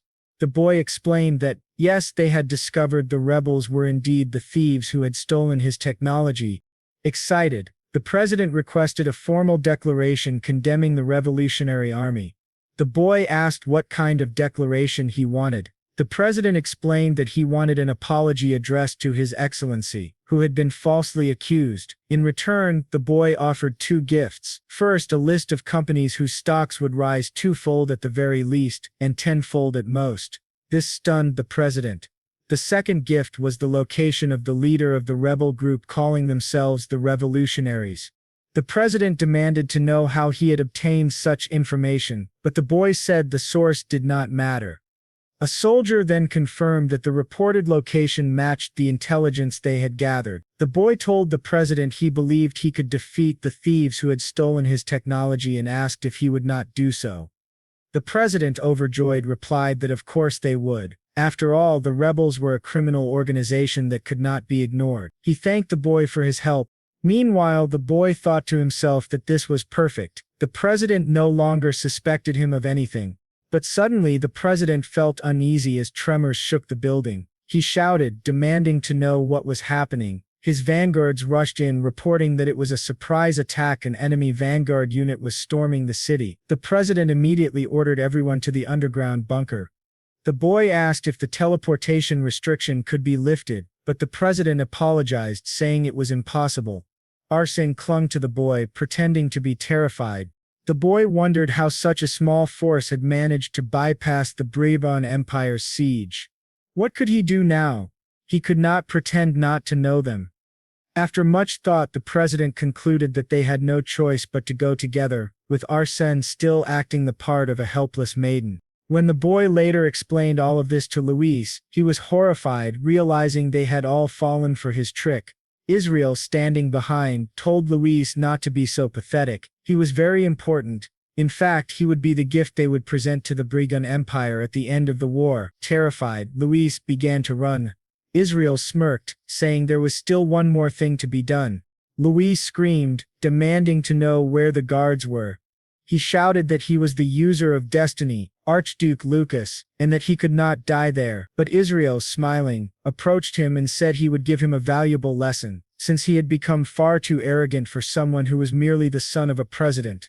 Luis trembled with fear as he was mercilessly beaten. Afterward, the former prince happily asked Marquis Lawrence what he thought about becoming president. Both the boy and Arkin were stunned. Israel then asked if he would like to become a naturalized citizen. But Adrian scoffed, asking if he had lost his mind. Becoming president was only a 5-year position. Was it not better to remain a lord of his own territory? He added that Marshal Arsene would likely be appointed interim head of state affairs and that they did not need to rely on foreigners. All Adrian needed to do was perform his duties well. To be honest, he admitted he was unsure whether it was right for him to rise to such a position since he had been a member of the royal family. He wondered aloud if people might accuse them of returning to a failed system. The boy responded sincerely, saying it would be a lie to claim there would not be protests. But the truth was that there was no one more suitable than Commander Israel to lead the country. He added that Marquis Arsene had disliked the idea of a military leader, fearing it would be close to dictatorship. Israel agreed, saying it was indeed a heavy burden to bear. Adrian added that, for him, it would be perfect if Commander Israel became president, since it would make cooperation easier. Israel asked if he was leaving already, and the boy said yes, he had many matters to attend to in his own country. Israel then stopped him, and everyone bowed deeply in reverence. The commander declared they were immensely grateful to him. The boy felt embarrassed but remained silent. He said that at the very least he deserved this courtesy, and our boy agreed, though he admitted he had been acting in his own interest as well, but in the end he had still helped them. Waiter thought to himself that even if Israel held power, things would not be so easy. The citizens, after experiencing a revolution, now had excessive expectations for a prosperous future. There would also be conflicts with the supporters of President Farmont. Still, there was no need to worry too much, since Israel was highly competent. He remembered how the crowds had celebrated the revolution in their country. A few days after the revolution of the Republic of Hybris, in the royal estate of the Kingdom of Mage, our boy was calmly drinking his tea when several notifications arrived. He thought about how the revolution had ended with the fall of the corrupt Farmont family. Leading the revolution, Israel had temporarily assumed control of state affairs until the next presidential election. The former president, Farmont, the very symbol of corruption and deceit, had been sentenced to death by a jury, while his son Louis Farmont was handed over to the Brigand Empire under a false identity in exchange for peace. Our boy was rather pleased, thinking that everything was going smoothly. With the Republic's affairs resolved, he could now focus on the holy contest and continue leveling up in the game without worry. Yet he grew irritated because just as he thought this, someone beside him spoke, saying that His Excellency seemed bored. Adrian sighed. Because of the second prince, he now had to involve himself in useless social ties. Adrian replied that he was not interested in hunting. The man beside him said it was a pity. He mentioned hearing rumors that the Republic of Prios had withdrawn during Farman's fall, and asked if it was true. Adrian confirmed it, surprised that rumors had already spread so quickly. The nobles began making various comments about the Republic's revolution and Adrian's involvement, but to their surprise Artria spoke up, reminding them that they were speaking carelessly within earshot. The noble quickly apologized for the rudeness of his servants. Adrian said he did not mind. Such was the way of high society, like a masquerade ball, where one must always smile outwardly while never knowing what someone was truly thinking inside. Another noble, acting overly familiar, remarked that Marquis Laris rarely socialized and warned him that many nobles wished to be his friends. Since Adrian was a seventh circle mage, he believed social interaction would not be a problem. But then another voice behind them called the man shameless, pointing out that after having attacked Marquis Adrian in the last meeting, he now wanted to get close to him. Adrian looked back, recognizing him as Marquis Visitan, and asked whether he too was trying to approach him. Marquis Vicit hastily explained that Adrian had misunderstood. He had not come to approach him with such an obvious purpose. The other noble grew angry, realizing that an alliance between Marquis Tritat and Marquis Vincent would not be favorable. Vincent then turned to Countess Klein and asked if it was her first time participating in a hunt. He invited her to demonstrate her skill, noting that her fame as a military talent had spread ever since she defeated an RO beast on live broadcast. Many were curious about her real abilities, since they had never seen her fight in person. Meanwhile, the prince in the back glared at them, thinking that it was this bastard who had ordered him to do this. Vincent declared that he would prepare 2 ogres for her. That should be enough to prove her strength as an aura master. Arcia simply replied that it was fine with her. Adrian, however, told her to finish it quickly. Vincent then asked if she would be all right with only light equipment, suggesting she take a helmet for safety, but Arcia declined, saying what she had was enough. The excited prince exclaimed that they would finally see the countess fight in person. Adrian calmly replied that he would be immensely surprised. Soon 2 ogres, each 2 to 3 times larger than her, were released. They charged at Arcia. She remained calm, raising her shield in front of her. Within seconds the prince was left in shock, his mouth hanging open, as Arcia sheathed her sword and announced she had finished. Both ogres lay completely defeated. On the way back home, Adrian began laughing, saying he wished he had recorded their faces. The more he thought about it, the funnier it seemed. Those men had subtly belittled Artria for being the only female aura master in the country. This had served as a lesson for them. Adrian congratulated her, saying she had done a good job, but then he noticed she was unusually serious, and had not spoken. He asked what was wrong, but to his shock, Artria's body suddenly collapsed to the ground. Adrian panicked, wondering what was happening. The driver, startled by the noise, asked His Excellency what was wrong. Adrian told him not to enter and the driver obeyed. Adrian quickly supported Artria, deeply worried as he asked himself what was happening. She had fainted out of nowhere. This had never happened before, and now she could not even open her eyes. After several tense moments, Artria finally opened her eyes. Holding her head in confusion, she looked down to see Adrian's worried face. He immediately asked what had happened. Archia explained that when she was struck during the fight, her connection with the Hollywood system was suddenly cut off, causing an error. Everything had crashed for about 10 seconds, though she did not know why.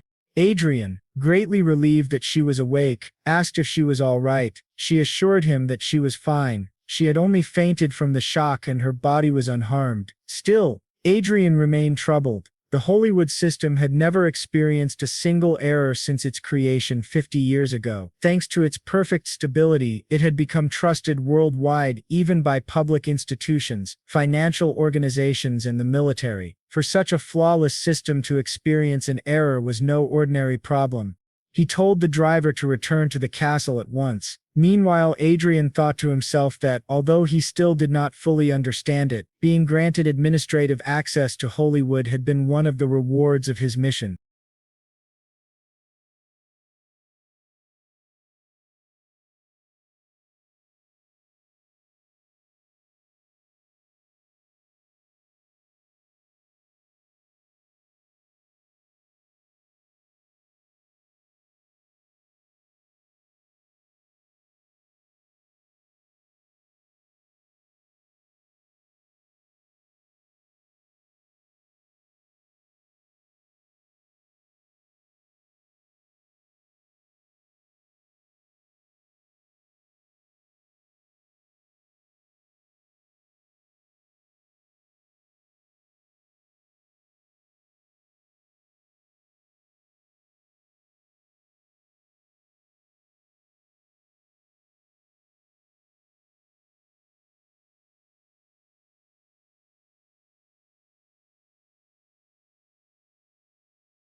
It is something that will exist someday, so he needs to know the details.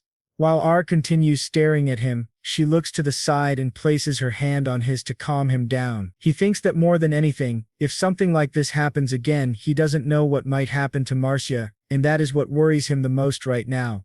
Finally back home, he goes to his office as quickly as possible. Once he enters the game, he goes directly to Manuel Lucas's magic tower on the 8th floor, already looking for Chester. That small one appears behind him, saying that he came earlier than expected. Adrian says that he just fainted, and Chester mentions there was an error in Hollywood.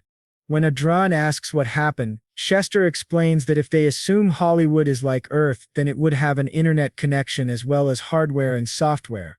The difference is that information is transmitted through the mana atmosphere, so there's no need for separate lines or bases. In summary, to make the system lawful, an administrative system is necessary. Adrian replies that in other words, something is wrong with the central system. Chester confirms this, which makes Adrian very serious. When Adrian asks if that's really the case, Chester thinks for a moment and then says that, as the official successor of Archerige Manuel Lucas, he must consider whether it's right to spread information about this incident. Rosora wonders, what incident? Then several images begin to appear and Chester explains that today around 4:30 a.m., Hondo intrusive time, assassins dressed in black and heavily armed vanguards infiltrated the building where the central system is located. The automatic security system was activated but wasn't enough. However, the intruders couldn't reach the main body of the system and self-destructed. He adds that the Hollywood 2 system has already started operating in a safer location. Adrian asks what would have happened to Fate if the system had been taken by them, but Chester tells him not to worry. Just as Unit 2 succeeded Unit 1, other safety measures were taken. Even if all terminals are attacked by enemies, there will be no problem, since the owner of that tower is none other than Sir Adrian, which leaves our hero deeply concerned. When he asks where the intruders came from, to his surprise, Chester says he doesn't know. Adrian thinks that if even Chester, the leader of the Blue Moon and almost a genius, doesn't know, that's truly frightening. Chester explains that the attackers were extremely meticulous. There were no terminals, artifacts, or voices left behind. No fingerprints and no equipment similar to theirs had ever been seen before. When they died, their bodies simply vanished due to poison, and their fighting techniques were also well disguised. Adrian realizes they have no information that could help identify them. Chester confirms this. Rera apologizes for interrogating him, but Chester says he understands. When Rera asks if Unit 2 is truly safe, Chester assures him that it is, and that it will be much harder to find than Unit 1. There are about 21 units in total, so there's no need to worry. Still, Adrian says that if something like this happens again, he wants to focus on reconnecting Arcia so that she doesn't shut down or self-destruct. Chester admits it was his own carelessness, and promises to act according to Adrian's instructions from now on. For now, Adrian feels relieved that both Arcia and the Hollywood system are safe. Even though he doesn't know who the enemy is, it's obvious why they attacked the Hollywood system. If they could manipulate it freely, it would be as valuable as obtaining Fate itself. To Chester's surprise, Adrian declares that he'll have to focus even more on the game, even if it means stopping sleeping altogether. Chester agrees that it's a good idea, while Adrian thinks he must reach the 8th circle as soon as possible, and prepare for future incidents, especially with the system showing signs of instability and viruses infiltrating it. The next day, Every confidently says she'll do her best for His Excellency, and Adrian smiles, saying that countries finally ended, and a period of stability began again. The Saint competition was resumed, and the only remaining task was for her to gain practical experience, something he couldn't help her with directly. He had no choice but to rely on Evil or Eric. In other words, he now had plenty of free time since he couldn't interfere anymore, and he used that time mainly to level up in the game alongside Arcia and his eagle companion. Currently he's at level 240, just 10 levels away from reaching the requirements for the 8th circle. He thought he could achieve it in 3 months as planned, but once again he was assassinated by the user Veltar. Arcia complains that she doesn't understand what's wrong with that human, though she admits he's been quite lucky. Adrian wonders what's going on now. After they respawn, Archia says it was very embarrassing, and Adrian agrees, saying it only happened because of that lunatic. He asks if she lost any items, and she replies that yes, her bracelet was taken, quite unfortunate for them. Feeling down, Adrian realizes that Veltor must be earning a lot as a PK player killer. He begins looking for her only to discover that Veltor is selling Archia's bracelet for 52 million lotis. Adrian tells Archia to get another bracelet since 50 million lotis means nothing to him. He decides to file a complaint with the Black Dragon Guild, claiming he paid for the hunting grounds. The guild leader sincerely apologizes and asks if he can know the user's name so that their guild can issue a kill order. Adrian tells him that it's Veltor and that she's selling the bracelet. They also promise to maintain a barrier to prevent traded. He muttered, "Damn it, I didn't want to do this." Then he shouted to everyone that he was a noble and asked if they really thought they could get away after messing with one, but the assassin just laughed and said, "If you're a noble, then I'm the Emperor of Brigon." Risora told him that it seemed they had truly decided to die, while Adrian thought he could at least buy some time until guild reinforcements arrived. But to his shock, that same Veltor from before stabbed him right in the back and said, "You tried too hard, but in the end you still died again." The assassins began cheering, saying they had a great hunt, that they'd take everything they could and then leave. Adrian respawned at the starting point, suffering an experience penalty for resurrection and losing a portion of the XP he had earned. The guild leader apologized, saying she hadn't expected those players to team up. It took him 3 hours to regain the XP lost from the last PK and another 3 hours to recover again. A total of 6 hours. Driven mad by frustration, Adrian began to laugh hysterically. With anger burning in his heart, he said, "They started this mess, so I'll see it through to the end." Meanwhile, in another place, the user named Veltor was extremely excited, saying, "I'm insane. I can't believe how much these items are worth." He had gone there just out of caution because he'd heard that some lunatic had rented the hunting ground, but he ended up earning items worth 100 million lots. He thought that if this kept happening, he could make even more money. He remembered that Adrian had mentioned being a noble before dying, but he assumed that at best he was just a fallen noble who'd been expelled from his family's competition. He began to wonder how he should rob him next time, but to his surprise, a notification suddenly appeared from the Black Dragon Guild, sent by Penny, stating that they were looking for information about the players Veltar Atra, Ain Hakuru and Ain. The bounty offered 30 million lotis for providing Veltor's real name and 10 million for the others. Veltor was terrified, shouting, "What is this? And why is there a bounty of 10 trillion lotis?" Others online speculated that it was a joke, but the Black Dragon Guild leader confirmed that it was serious. She said, "Those idiots killed someone who was doing business with our guild and looted millions in items. And he's a noble with a title. It's their fault for messing with someone that powerful." Within less than 5 minutes, someone had already sent in Hakuru's real information, and soon after, the others' data began coming in too. Veltor panicked, wondering if he should return the money, apologize, or beg for forgiveness. But then he thought, no, it's not like they'll listen, they're nobles after all. So instead, he decided to contact customer support for help. When the line connected, the operator asked how she could assist him. He said he wanted to make a report related to harassment. She asked for his nickname and purpose for confirmation, and he replied, "It's Veltor." The operator then asked, "What can I do for you, Mr. Veltor?" He explained that someone in the community was openly searching for his personal information, and that they were clearly trying to harm him. The operator asked if he wanted the post removed and whether they should take legal action against the account that posted it. Veltor agreed, saying yes, and leaned back in his chair thinking everything was finally resolved and that he was safe now that the post would be deleted. But to his horror, another notification popped up, from a user named Sephir, stating, "I just found Veltor's contact number." He dropped his soda in shock, realizing that even customer support had turned against him. Suddenly an explosion shook his house, and someone broke in. Adrian appeared, saying, "Finally, I found you." Veltor stammered, "What is Adrian Lawrence doing here?" While Adrian, now using his in-game name Mundi, shouted, "You miserable bastard." Back at the hunting grounds, a rabbit girl asked if everyone was seriously getting so worked up and how anyone could keep playing a game this terrifying. A bear boy replied that he didn't think the game company would respond, since there hadn't been any official updates. One of the guild members wondered how much money Mandy had spent on all this, and the guild leader said, "I think it was around 3 billion. Her friend was shocked, but the leader added, "That's not all. From what I've heard, it seems he has some connection with World Games."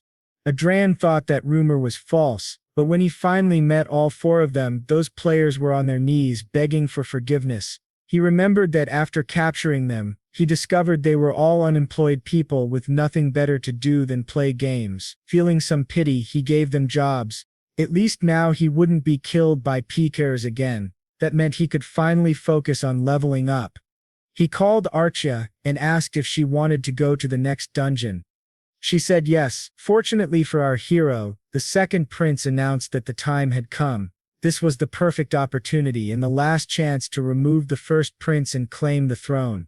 As Adrian thought about how everything had turned into a mess, he realized that since the king had decided to abdicate the throne, the struggle for power had reached a critical point. Once the king abdicated, the current crown prince would become the next ruler, meaning that Prince Luke, the second prince, had to act before that happened.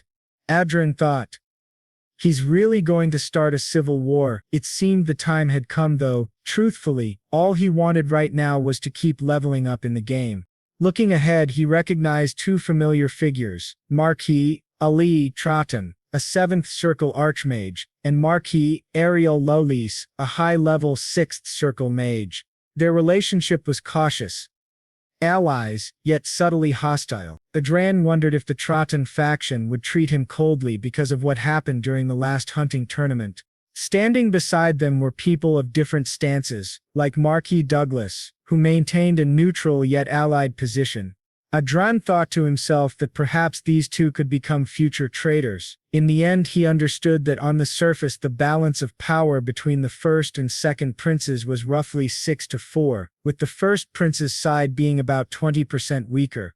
They discussed their strategies quietly. The man leading the discussion, cunning and ruthless, had clearly drawn everyone into his scheme. The Troughton faction couldn't allow the war to drag on any longer. If the civil government continued to weaken the kingdom, the Cizan Empire could invade at any moment. Therefore, Prince Luke declared that he would personally infiltrate the royal castle, dividing the operation into small guerrilla units to restrain both his father and the crown prince. He stated that Marquis Vincent would fight alongside him, so he would assign the position of commander to Marquis Hamilton, with Marquis Lawrence serving as second in command. Adrian noticed one of the marquises glaring at him furiously. It was Marquis Straton. He thought that the crown prince had truly chosen the perfect person for his side. Straton was arrogant and hungry for power. Fearing the loss of his status within the faction, Straton had aggressively pushed for Adrian's punishment after the last meeting and had even tried to recruit him into his faction during the previous hunting tournament. Moreover, Straton had no relationship with Marquis Vincent, the right-hand man of the second prince. Despite having become a noble himself, Adrian had only been promoted to a non-commissioned officer about 6 months ago. In contrast, no official role had yet been assigned to him, even though he held the same rank. Adrian thought bitterly that this wasn't much different from the second prince openly encouraging betrayal. Prince Luke then gave a strict command that everyone must be fully committed and discreetly reorganize the forces in their respective territories. As the meeting ended, the prince called out to Adrian. "What is it?" Adrian asked. The prince apologized, then asked if Adrian would be willing to give him Countess Klein. The request shocked Adrian. "What do you mean by that?" he asked sharply. Prince Luke explained. "Her connection to Aura is extraordinary and there's no one more suitable for the guerrilla unit than Countess Klein." Adrian reluctantly agreed, though inside he was seething. Damn it, he thought, if it were up to me, I'd kill this man right now, or better yet, turn him into a eunuch. Wilder, one of Adrian's allies, sighed and said there was nothing they could do about it. The prince thanked them and added, "If this operation succeeds, both Marquis Lawrence and Countess Klein will play key roles. When that happens, I'll personally commend you for your hard work and reward you handsomely." As he left, the prince said, "See you at the next meeting." Afterward, Adrian turned to Archia and said, "If that second prince tries to hurt you, don't hold back. Hit him as hard as you want. I'll take care of the consequences." Archia smiled slightly and replied, "Then I'll make sure to finish him off slowly." When they returned home, Romo greeted them warmly and told Adran that they had guests. "Who are they?" Adran asked. Upon entering, he found his mother happily chatting with Archia. She was talking about how perhaps because the Lord's castle was in a large city, its scale was incredibly vast. While they spoke, Adrian asked if it was their first time visiting the territory. His father, however, gave a different sort of comment. "Is there anything more unpleasant," he said, "than visiting your son's home and interfering in everything?" Adran thought to himself that even though people said his parents had benefited from having such a successful son, they had actually been protecting the territory, refusing countless invitations from nobles to prevent harm from reaching him, especially his father. His father had stopped socializing with nearby nobles entirely and had withdrawn from all political activities. Adran asked his father what brought him there, since he usually only visited with good reason. His father nodded and said, "Yes, I've heard that a civil war is about to begin." Adran was surprised. Despite having cut ties with the outside world, his father still knew about such developments. His father continued, "His Majesty is planning to abdicate the throne and His Highness Luke has no intention of sitting back and watching. Orders will likely be sent to barons and viscounts before the operation begins." He then asked, "Will you be at the vanguard of the second prince's faction as well?" Adran replied, "His Highness Luke wants me to serve as second in command. That means I'll be ahead of even Commander Hamilton. As for Archia, she'll be in the guerrilla unit." His father looked deeply troubled by this. "Adrian," he said gravely, "if the royal army, the personal troops of His Majesty, appears on the battlefield, you must not fight them under any circumstances." Adran was startled. "What do you mean by the royal army? What are you talking about?" His father's eyes darkened. "His Majesty is far more terrifying than people believe," he said. "He's not a mere puppet. Despite what happened in Prius, any major power would have systems in place to preserve the royal and imperial bloodlines. It's no different here in Harriet." Adran admitted, "That may be true, but could that really change the course of the war?" His father replied solemnly, "A Grand Master might be involved." That revelation stunned Adrian. A Grand Master was equivalent to an Eighth Circle Mage, and as far as he knew there was only one Grand Master in the entire kingdom, among the 5 that existed across the continent. His father said he wasn't certain, but when he had been organizing the old documents of Adrian's grandfather, who once served as the royal butler, he found his grandfather's secret diary. Inside it he had discovered that very fact. Adra remembers that his family had served the king for a long time, but one day their access to the royal court was cut off after the unexpected death of his grandfather. His father had no choice but to enter into a risky marriage in order to support their weakened family. They wondered if that happened to his grandfather because he had discovered royal secrets. Adra says he understands and that, if something like that ever happens again, he will run away at all costs. He asks his father not to worry about him. His father agrees and tells him that he should do so because honor may be important, but his life is far more valuable. Then Adra wonders aloud why his father is speaking as if he were talking about someone else. His father, confused, asks what he means, and Adra says that he has no plans to participate in the coming war, which surprises the young man greatly. His father tells him to live well as Sylvia is pregnant. His mother, full of joy, tells him that he will soon be an older brother, something that completely shocks him. Adra, however, doesn't react much. He simply stares blankly at the plants in front of him. After that, Adra goes directly to meet the first prince, who greets him with a bright smile and says, "So Marquis Lawrence is going to have a little brother." Adra informs him that his father will not participate in the war. The prince says he understands, there's no other choice. Then he asks Marquis Lawrence what he believes is the greatest weakness of the second prince's faction. Adra replies that it's the exposure of their operations. The prince smiles and says that's correct. The outcome of any war is determined by information. In that sense, their side is already one step ahead. They will create an opening and allow the enemy to infiltrate. This means abandoning both the crown prince's palace and the main royal palace where his father resides, the very places Prince Luke has always coveted. Once Luke becomes drunk on victory and pleasure, the entire plan will unfold into a siege, a betrayal, and a complete eradication. Adra thinks that in order to reinforce traditional legitimacy, the second prince cannot abandon the royal palace or the throne he finally managed to obtain. In other words, the second prince will end up isolating himself, the worst possible situation for him since internal betrayal could occur at any moment. Adra understands the implications and remarks that it will truly be a modern-day Trojan horse. The prince says that the second prince will feel triumphant, believing that the crown prince has fled, completely unaware of what's really happening. However, the prince adds that there's one problem with this plan. Adra immediately realizes that this means Countess Klein, he himself and the other informants will all be in danger. The prince confirms this. He explains that the second prince's faction is currently off guard and will quickly collapse once the betrayal begins. They may become the targets of retaliation. Therefore, he shows Adra several secret passages within the castle and explains that using them to confuse the enemy will significantly increase their chances of survival. Adra agrees but insists that it still won't be enough. When the prince asks what he means, Adra proposes another idea. He explains that he played a major role in the recent crisis of the Republic of Prius and made significant contributions to their revolution. As a result, they promise to guarantee him certain things. The prince, curious, asks what he's talking about. Adra replies that they agreed to provide military support to their kingdom in the event of a civil war just as he once helped them. The prince realizes that no matter how Adra phrases it, it will sound as if he's bringing foreign forces into the country.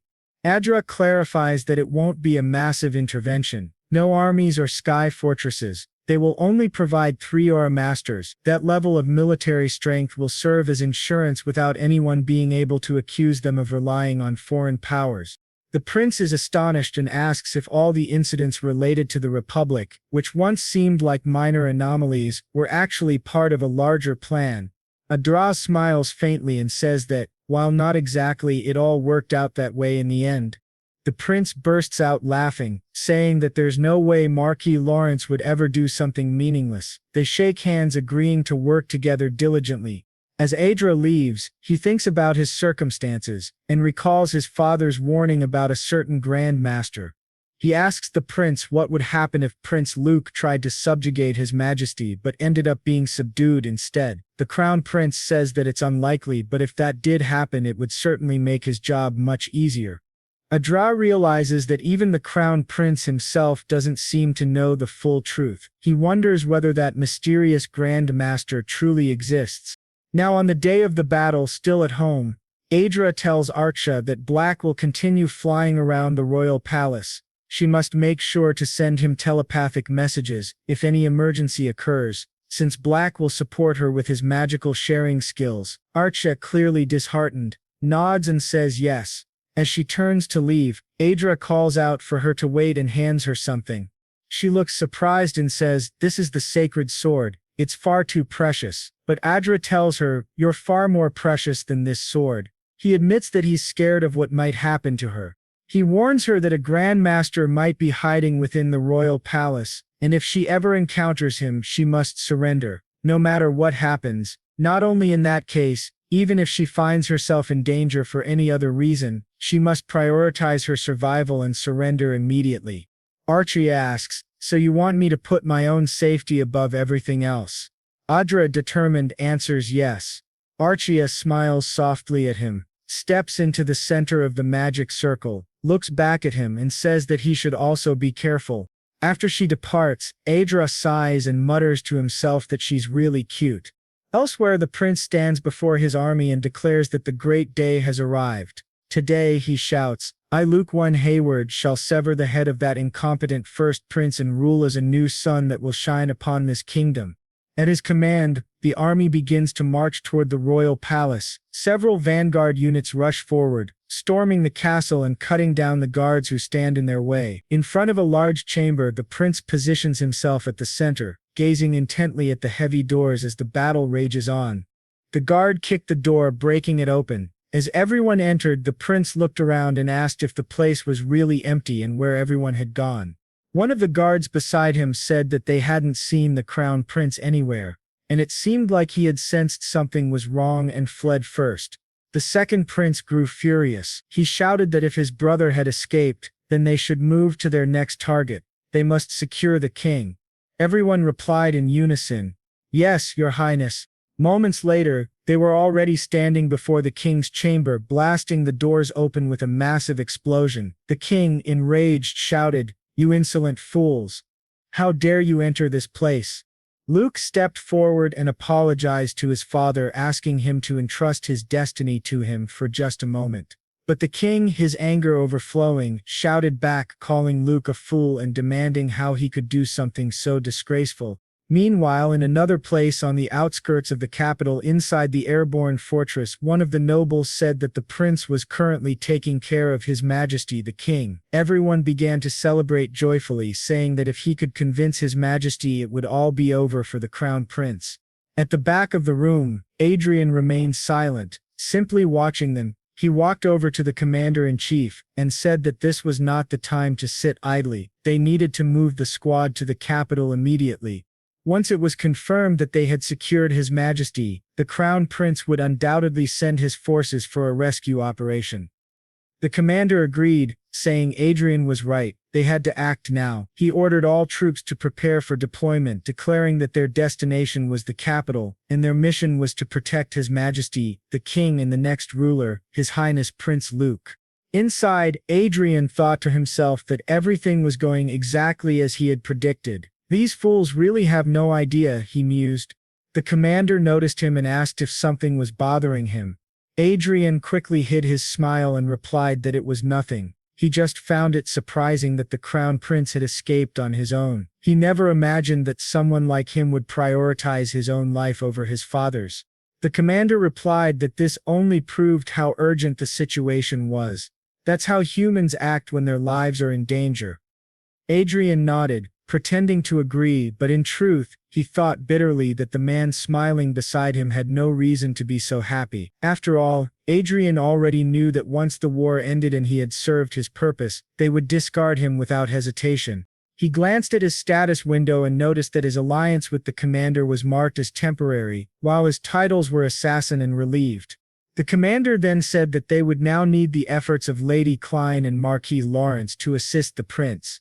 Adrian simply replied that they could count on him, though deep down he was already planning to kill the commander before the man could betray him. Then Marquis Raven spoke up, saying that it was time to set aside their grudges and work together, which greatly surprised the old noble beside him.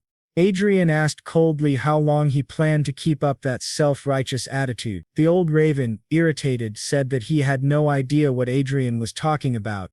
Adrian continued, saying that Marquis Cascabel and Count Brooks didn't need to keep watching him because of what happened to their sons, but in his mind he thought, forget these bastards.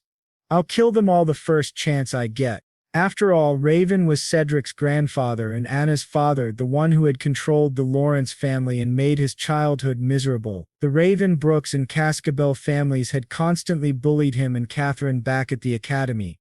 He had been suppressing his revenge until now because of his position as an informant within the second prince's faction. Adrian then said to everyone that they were all on the same side now and should forget the past. After all, no one wanted a knife in their back.